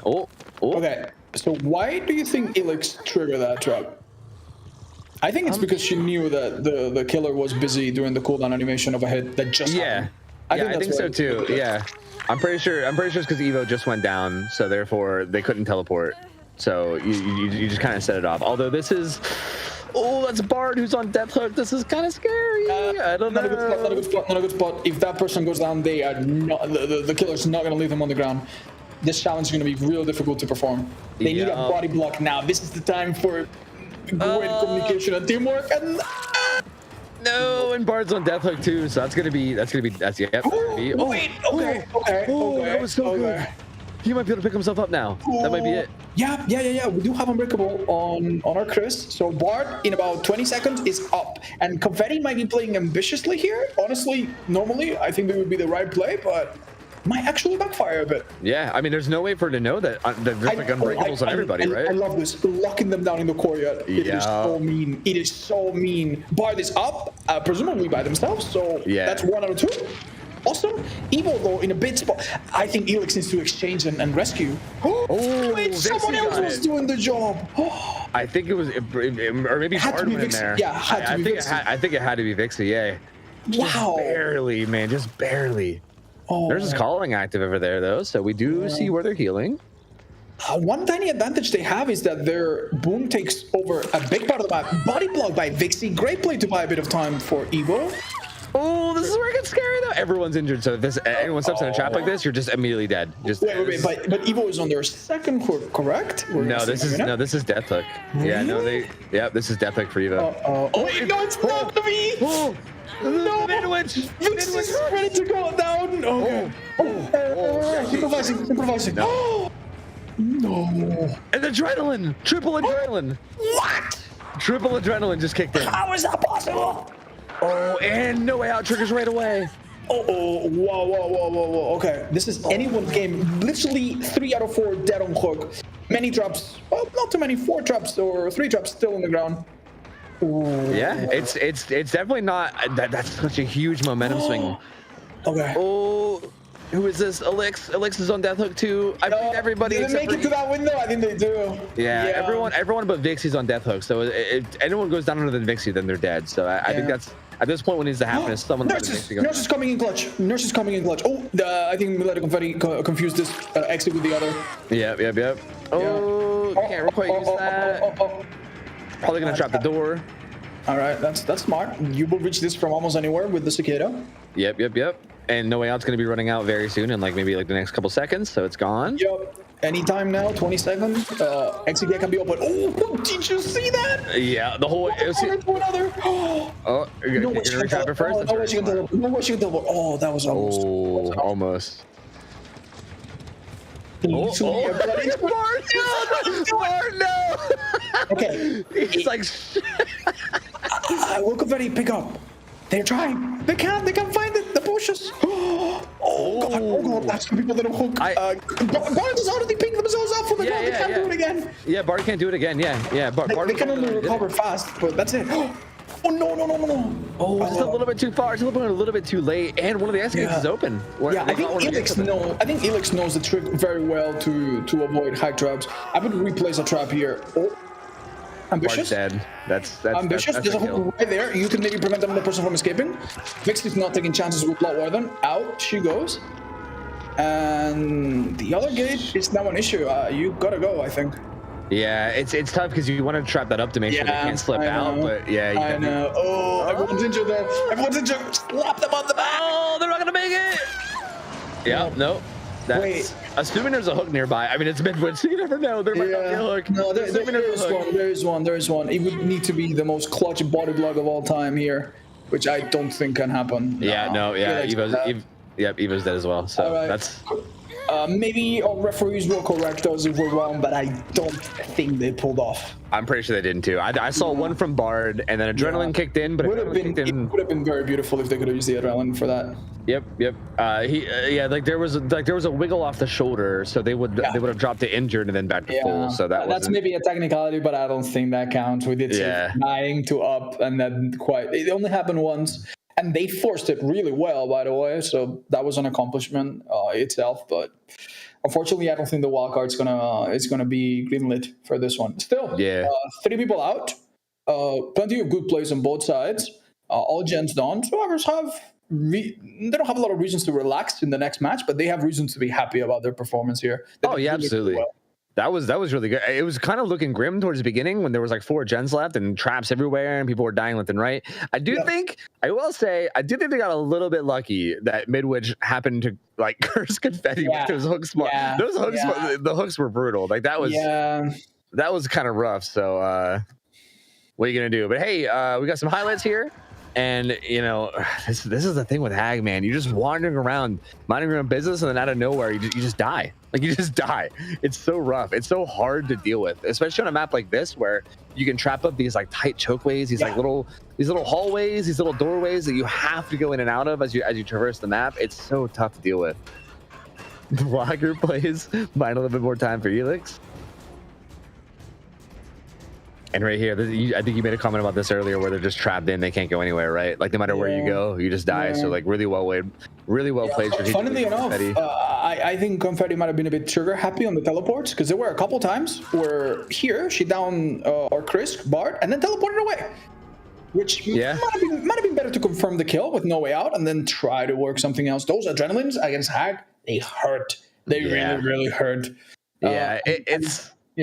It's also like, again, you gotta keep in mind, like, you know, we're sitting here in a Cassius booth. We know what's going on. It's hard to expect that Chris to have Unbreakable. It's hard to expect all 4 people to have Adrenaline, right? Like, and they wouldn't have Unbreakable if it wasn't for the wildcard that Chad schemed and picked out for them. So as you said, it's very unpredictable.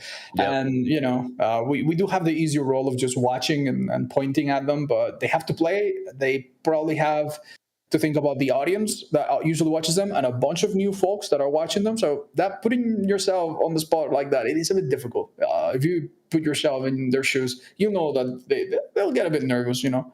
They won't perform as well as they'd like typically. Yep, but absolutely. They should all be really, really proud. They've done really well so far. Yep, absolutely. So what do we have up next? Is there a break coming up or... Yeah, we have a break coming up, so we're gonna take a quick break, and then when we get back, we'll continue with the matches. We still got 3 more killers to go in this group, and we will see you guys in probably about 5.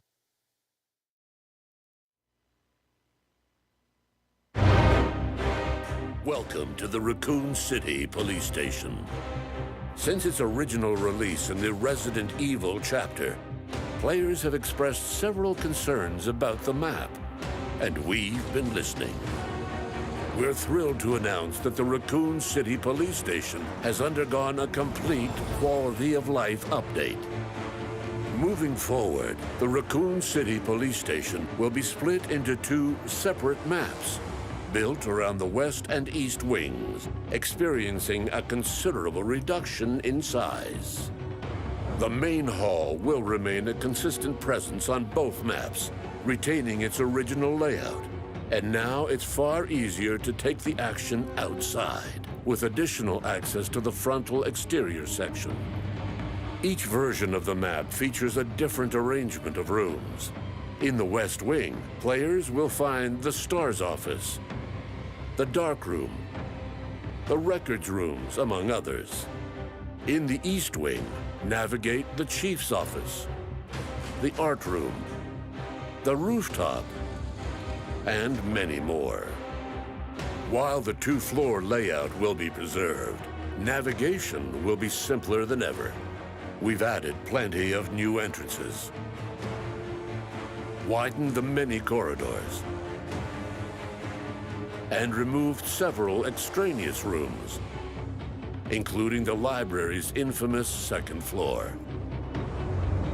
Relive the thrills of the Raccoon City Police Station like never before, and experience the next stage of evolution with Dead by Daylight, Resident Evil, Project W.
All right, so we're back.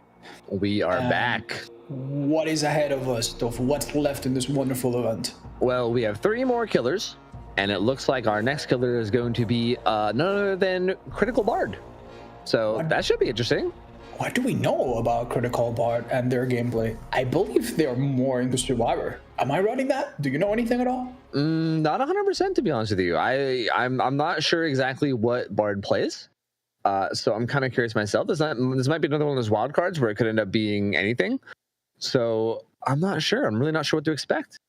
This might be the last chance we get to see some of the killers that we haven't seen yet, because I believe Vixie is also heavily into Spirit, and Elix, of course, is a famous hack main, so we might see a repeat of the previous 2 killers. This might be the last original killer that we haven't seen yet, so it's very exciting to think that we still might see some of the fun killers that we haven't seen yet. True. What is the most fun killer in the game? Legion, for example. People love Legion a lot. Name some of your favorites too. I still want to see a Blight. I don't know if we're going to. I feel like we're probably not going to, but I would love to see a Blight. I want to manifest it, but I don't think it's possible. But who knows? Maybe. Well, to be fair, it would be a really good pick. Blight has some really great green add-ons. But yeah, true. I think we have some wild cards to vote on, so maybe we can hop over and we can take a look at what's left. I know we already picked a couple out of them. You guys already picked 1 and 5, so 2, 3, and 4 are the ones that are left. Feel free to cast your vote between 2, 3, and 4. You guys can type the corresponding number in chat next to the one that you guys want to vote for, and once you guys vote, we'll tally up the winners, and we will reveal the winner and what it is for the survivors. I feel like these are they're very telling. I'm not sure. I was trying to figure out which one I wanted to see. I was trying to think of what I would have voted for. What's that about the Crow? Maybe about Tom Spread? Maybe? That's what I was. The Crow one's interesting because, like, when I think of crows, I think of like the killer, not survivors, right? Yeah. So yeah, maybe Calm Spirit. Maybe. Yeah. Looks like chat shares our curiosity because they're overwhelmingly picking the Crow one. Okay, we'll see in a minute which one wins and what it is about. But in the meantime, maybe we can learn a little bit more about Critical Bard, who again is one of the later additions to the Fog Whisperer program, a newer friend. Maybe we can learn more about them if we have a video to learn about them. Yeah, let's do it. Hey friends, my name is Omega Jones, also known as the Critical Bard. My pronouns are he and they, and I am a professional actor, vocalist, tabletop professional, content creator, all of the above. I say I'm a jack of all trades, master of like 3 of them, and I am a Fog Whisperer. What that basically means is I struggle playing a DBD for the world to see, and what I mean by that is simply this. Hatch, come to me, my angel of music.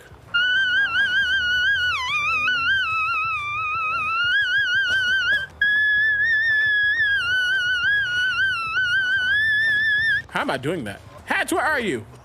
How about we just don't talk about that?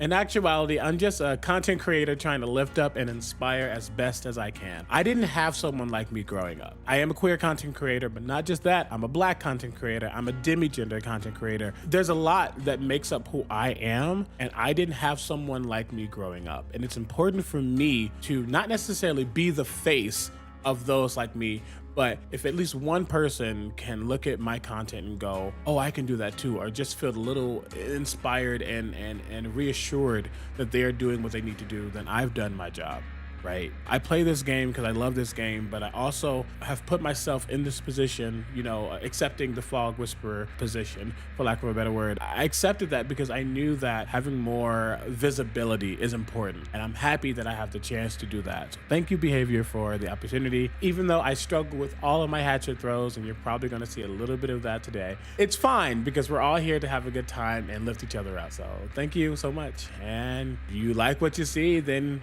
this is what I am. In my community, I always end my streams with the following: keep making trouble wherever you go, because it's up to us to shake up this system one troublemaker at a time.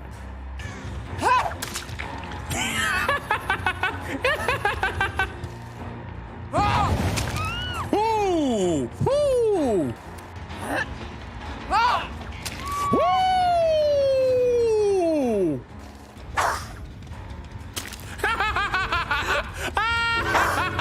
Oh, that was so good. All right. Well, I think we learned a thing or two about what we might be seeing based on how that ended right there. So. Okay, Tofu, you want to bet what killer is gonna be? I go first. Yeah. Okay. Yeah. Good try. So yeah, I'm excited. I feel like I missed out we had a Hunters game earlier, right? And I think I missed out on it. So I'm actually pretty excited to see this one. I'm curious to see how this goes. Fantastic video, obviously critical bard, fantastic human. And I'm excited to see how this game plays out. I mean, he mentioned a bunch of, self-deprecating, missing hatchets and, so on and so forth. But, hey, that video seemed not too bad. No, you need to be humble to catch people off guard a little bit. You're not going to say, I am the best hunters in my home, in my neighborhood. You don't say that. You say, not that very good. Oops, you're all dead of 5 gens. Yeah. Me? You don't have to worry about me. It's fine. I won't hit you. True. Okay, we could go check on the wild card. I think we have a winner, and the winner is Crow is me, which is cool because we were all curious about this. Once the exit gates are powered, one survivor must attract an idle crow and escape. Interesting. All right. Okay. So how do you attract an idle crow? Could you explain that to us? You have to basically just not move for a very long period of time. I think you can actually move around like in a very small radius and still get one. Yeah, you can you can also go into a locker, actually. Yeah. That's a very safe way to do that. Yeah, I think the safest way is probably going into a locker, yeah. And I don't, how long is it? It's like a minute or something. I don't know. I think it's like 60 seconds. I actually don't know the exact time. That's funny. We clock in like what, 20,000 hours, you and I together, and we don't know how long it is. Yeah, because I mean, how often are we doing this? We're not like sitting AFK in games, right? This is not something I test regular. No, so. Of course not. No. Actually. I believe it might be less than a minute. It might be 30 seconds of like. Still. I think I'm pretty sure it's less. I think my main frame of reference is that when I sometimes go for head-on stuns, but then the killer doesn't come to the locker, but then I get greedy and I'm like, no, I'm staying in this locker. Yeah, you're gonna come by this locker and you're gonna like it, and I'll stay there for a long time, and then I'm like, oh god, I'm gonna be getting crows soon. I feel like that usually kicks in around like 60 seconds, right? Where I'm like, oh god, crows are coming. So all right, well, luckily Chad is an internet detective, and they apparently figured out that it is 60 seconds, which means that I live my life fast. It feels short to me, okay? I'm the kind of person that goes, oh, let's count to 10. 1, 2, 3, 4, 5, 6, 7. Yeah. You don't give it the 1001, the 1002, or the 1 Mississippi, 2 Mississippi. Is that an American thing? That's got to be an American thing. No, I've heard about it. That is quite funny. Anyway, while we speak, survivors are figuring out how exactly they're gonna engineer this. Very important. If they don't do all gens, this is impossible. So they need to do all gens, and survivors that survive benefit from this as long as one person does it. But it could backfire if one person stays behind and then they get spotted and it's a killer that can catch you in the open. Ooh, they need to be careful. For sure. Oh, Larry is Larry. Are we not gonna see Huntress? It's a nurse with Starstruck, Deadman Switch, and Barbecue. Oh. Lightborn too, also heavy panting and fragile wheeze, so faster recharge and also range. So really solid. I mean, the best green add-ons you could probably run on Nurse. So ooh, this is spicy. A little interesting that they went with Larry's though. That's not what I would. That's arguably her worst map, actually, requiring you to make very precise plays. And you would think that maybe they would have some kind of auto reading to make up for it, but no, they are going in basically blind. It is a very small map, very condensed, which means that if you do catch someone, when you down them, Starstruck is going to trigger probably multiple people and even bother people off generators to block them with Deadman Switch. So the build does make sense. Lightborn is a bit of an odd perk. It does not protect the nurse from being burned, but it seems from what we've heard that Bard hates flashlights with a burning passion. So I think that's what's going on. Oh, and look, yep, and there we go. I'm pretty sure I did. Look, it's actually the aura. Oh my god, reading. Oh, it's actually insane. It's genius. Oh my god. Oh, please tell me they have like 4 flashlights. That would be so funny. Yeah, it would be. That would be hilarious. Oh, there's live. So yeah, Elix is out of here with live. Gonna get some distance. But the charges come back so fast because of fragile weeds. Yeah. Like the blinks aren't even down for that long. The problem again with this map, and the reason why we were talking about how it's kind of a rough nurse map, is that really to play nurse efficiently, you got to have like line of sight of the survivor and see exactly where they are and where they're going. There's so many like tight corners in this map. There's so many ways to break line of sight with the nurse, but a lot of times it ends up just coming down to you predicting correctly, right? Like you can see it right now on screen. Bard cannot commit to a proper blink because he doesn't have a real idea of what Swabber is. He needs to do a massive prediction, which he pulls off somehow. What? Yep, that was great. I mean, hey, if you can pull off predictions like that, then it doesn't matter, right? It doesn't matter. So you're gonna be put up on the hook here, and I think we could be doing a listen-in. I'm curious about maybe seeing what's going on from the survivor side. Let's take a look. Wait, CB's pronouns are they, them, right? He, they. He, they is them. He, they. Okay, thank you. Woo! Oh my god, oh my god, oh my god. Woo! I forgot about the Starstruck. Be careful. She's on me. Elix, I'm coming. Thank you. Hand Jen. I don't need a heal. I have inner strength active.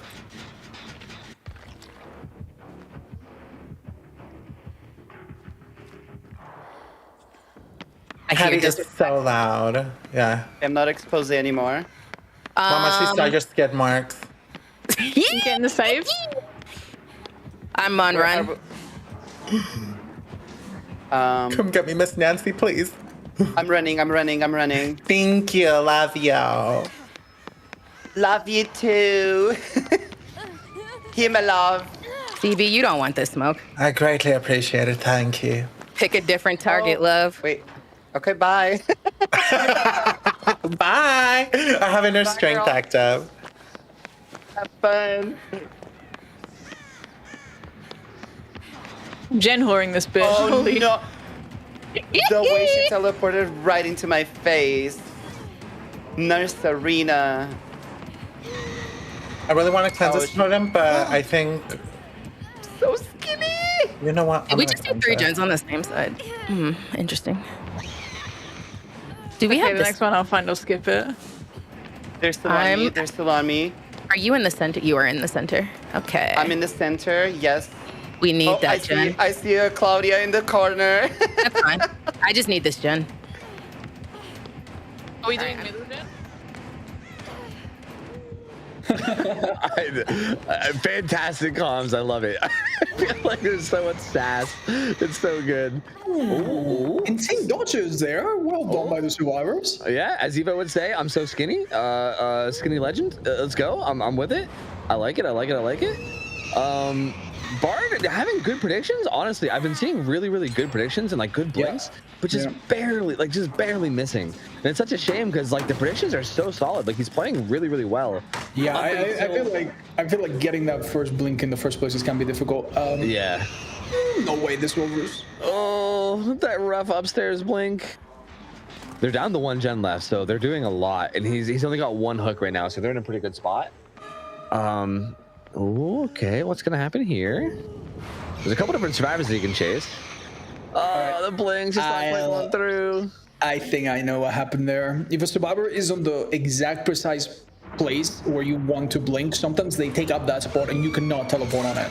So you will unfortunately blink into place and not go through. It might have also been like that little chair that's in that shower that can sometimes block your blink as well. Yeah, it's also rough too. I feel like, okay, finds them all here.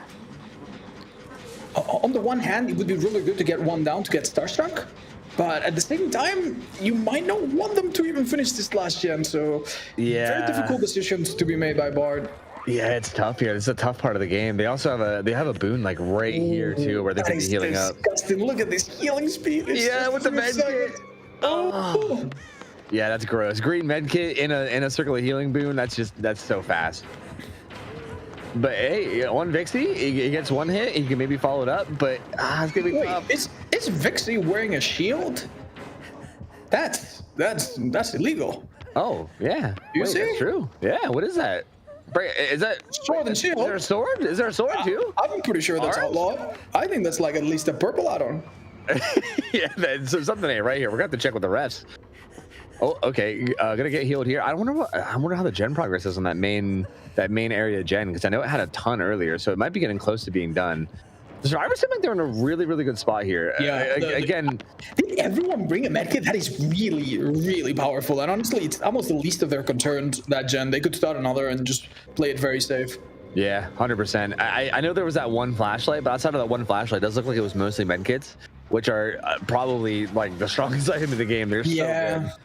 And I think it's really showing. I mean, here's Elix with the flashlight, though. I mean, this is kind of what Bard wants, is someone to try to blind. They also did a totem, so they have Overzealous active. They do gens 8% faster. Ooh, sneaky. The slow vault. That was kind of dirty. I liked it. Sneaking around. Coming right back up with the gen. Also with Overzealous active, too. So getting a little bit of extra speed, too. I like it. That's nice. Does find one of the survivors, though. Nice. It's going to be Confetti. Oh, yeah. Man, he got off to such a good start. He was having such good predictions. And then... That's a good one. That's a good one. Live, though. No, that threw everything off. Yeah. Life is an amazing perk. It almost feels like the survivors picked them up. Yep. Honestly, their builds helped a lot in this cramped map. Gets hit on Elix. I don't know if it's gonna matter now. It feels like they just need to get an exit gate open. I'm curious to know who's gonna try to get the crow. Yeah. If they commit to it. Ooh, gets the down. They do need to be very careful though. Here. Yeah. This is also Elix's second hook. So this is actually like in kind of danger of getting a kill here. So they gotta kind of worry about. And basement too. Worse than that, we're going basement. Ouch. Yep. This is going to make it a little bit more spicy, a little bit more complicated on how they're going to do this. And again, the whole time this is happening, someone's going to be having to think about maybe getting a crow, which is kind of a weird thing to worry about. Okay, so I would have been looking around for some Starstruck victims, but the nurse tried to stop the exit gate. Unfortunately, Survivors still have charges to heal. Yeah. Oh, trying to bait her and not quite getting it. Oh, well, we figured it out. Confetti is the one who is trying to get the crow. Well, nope. Never mind. I think even up Elix though, that would be really sad. It would be really nice to see them try to get a 4-man out on this one. Yeah, I'm not sure if they're just gonna not go for it. No. Hold down. That is excellent. Good job. Yep. Elix has about 10 seconds of being completely safe. Okay. That extra hit will delay this cooldown even further. Yeah, because it gives an extra second to the fatigue, but it looks like they might, as long as they don't. Oh no, the blink not going through. Just took like a little bit too bad of an angle of it, and I think they're all gonna get out now. No crow though. No crows. Oh, but they did fail or wild card. Yeah, I didn't see any crows. Confetti was sitting still there for a while, but I think it got to a point where they were like, well, you know, like I think Elix might die if I sit here. So I think it was one of those, they'd rather get 4 people out than get the challenge, which is respectable. To be fair, and like against a recharge nurse, if you are anywhere other than like 5 inches away from the exit gate, you're in danger. So yeah. I think all of them were motivated by their own desire to just get out themselves, be safe, and didn't maybe think it through. That being said, wildcards are only a side objective. They got a crow. Wait, hold up. Did they leave with the crow, though? That's the important bit. It's not getting the crow, it's living with it. Yeah, I thought it was getting a crow, but then also escaping while you had it, like before it left. Yes. I don't know, but maybe I'm wrong. I don't know. I'll you know. Right. We'll analyze the feathers. Bring in the forensics. We'll figure it out if that bird escaped alive. If not, chat, you will be reprimanded for giving us false information here. Yeah, we're holding you guys accountable, so you better not be lying to us. We'll come for you. We're deducting points from you. yeah, exactly. No, but I mean, regardless, we'll let the judges handle it. That's interesting. I'm kind of like looking back. I'm very curious to know like what the decision was as far as the map there. I'm not like I always wonder too if some of the killers are just kind of letting it go to random too. Like that could be an option. Yeah, that might be it. And if so, what an unlucky map to get. Yep. I feel like, for instance, if I played in this, I might even just have that mindset of like, whatever, I'm fine with any map. Like, just go on and let it go. Yeah. And then you get a map like this, and then you're like, oh wait, I should have done that. It's almost better to spend a minute and figure out if you don't want to go super hard on the survivors and you want to pick a middle of the road. Almost better to pick it yourself and pick something that's not terrible for either side. I think Scorpions did exactly that. He picked a map that was fun.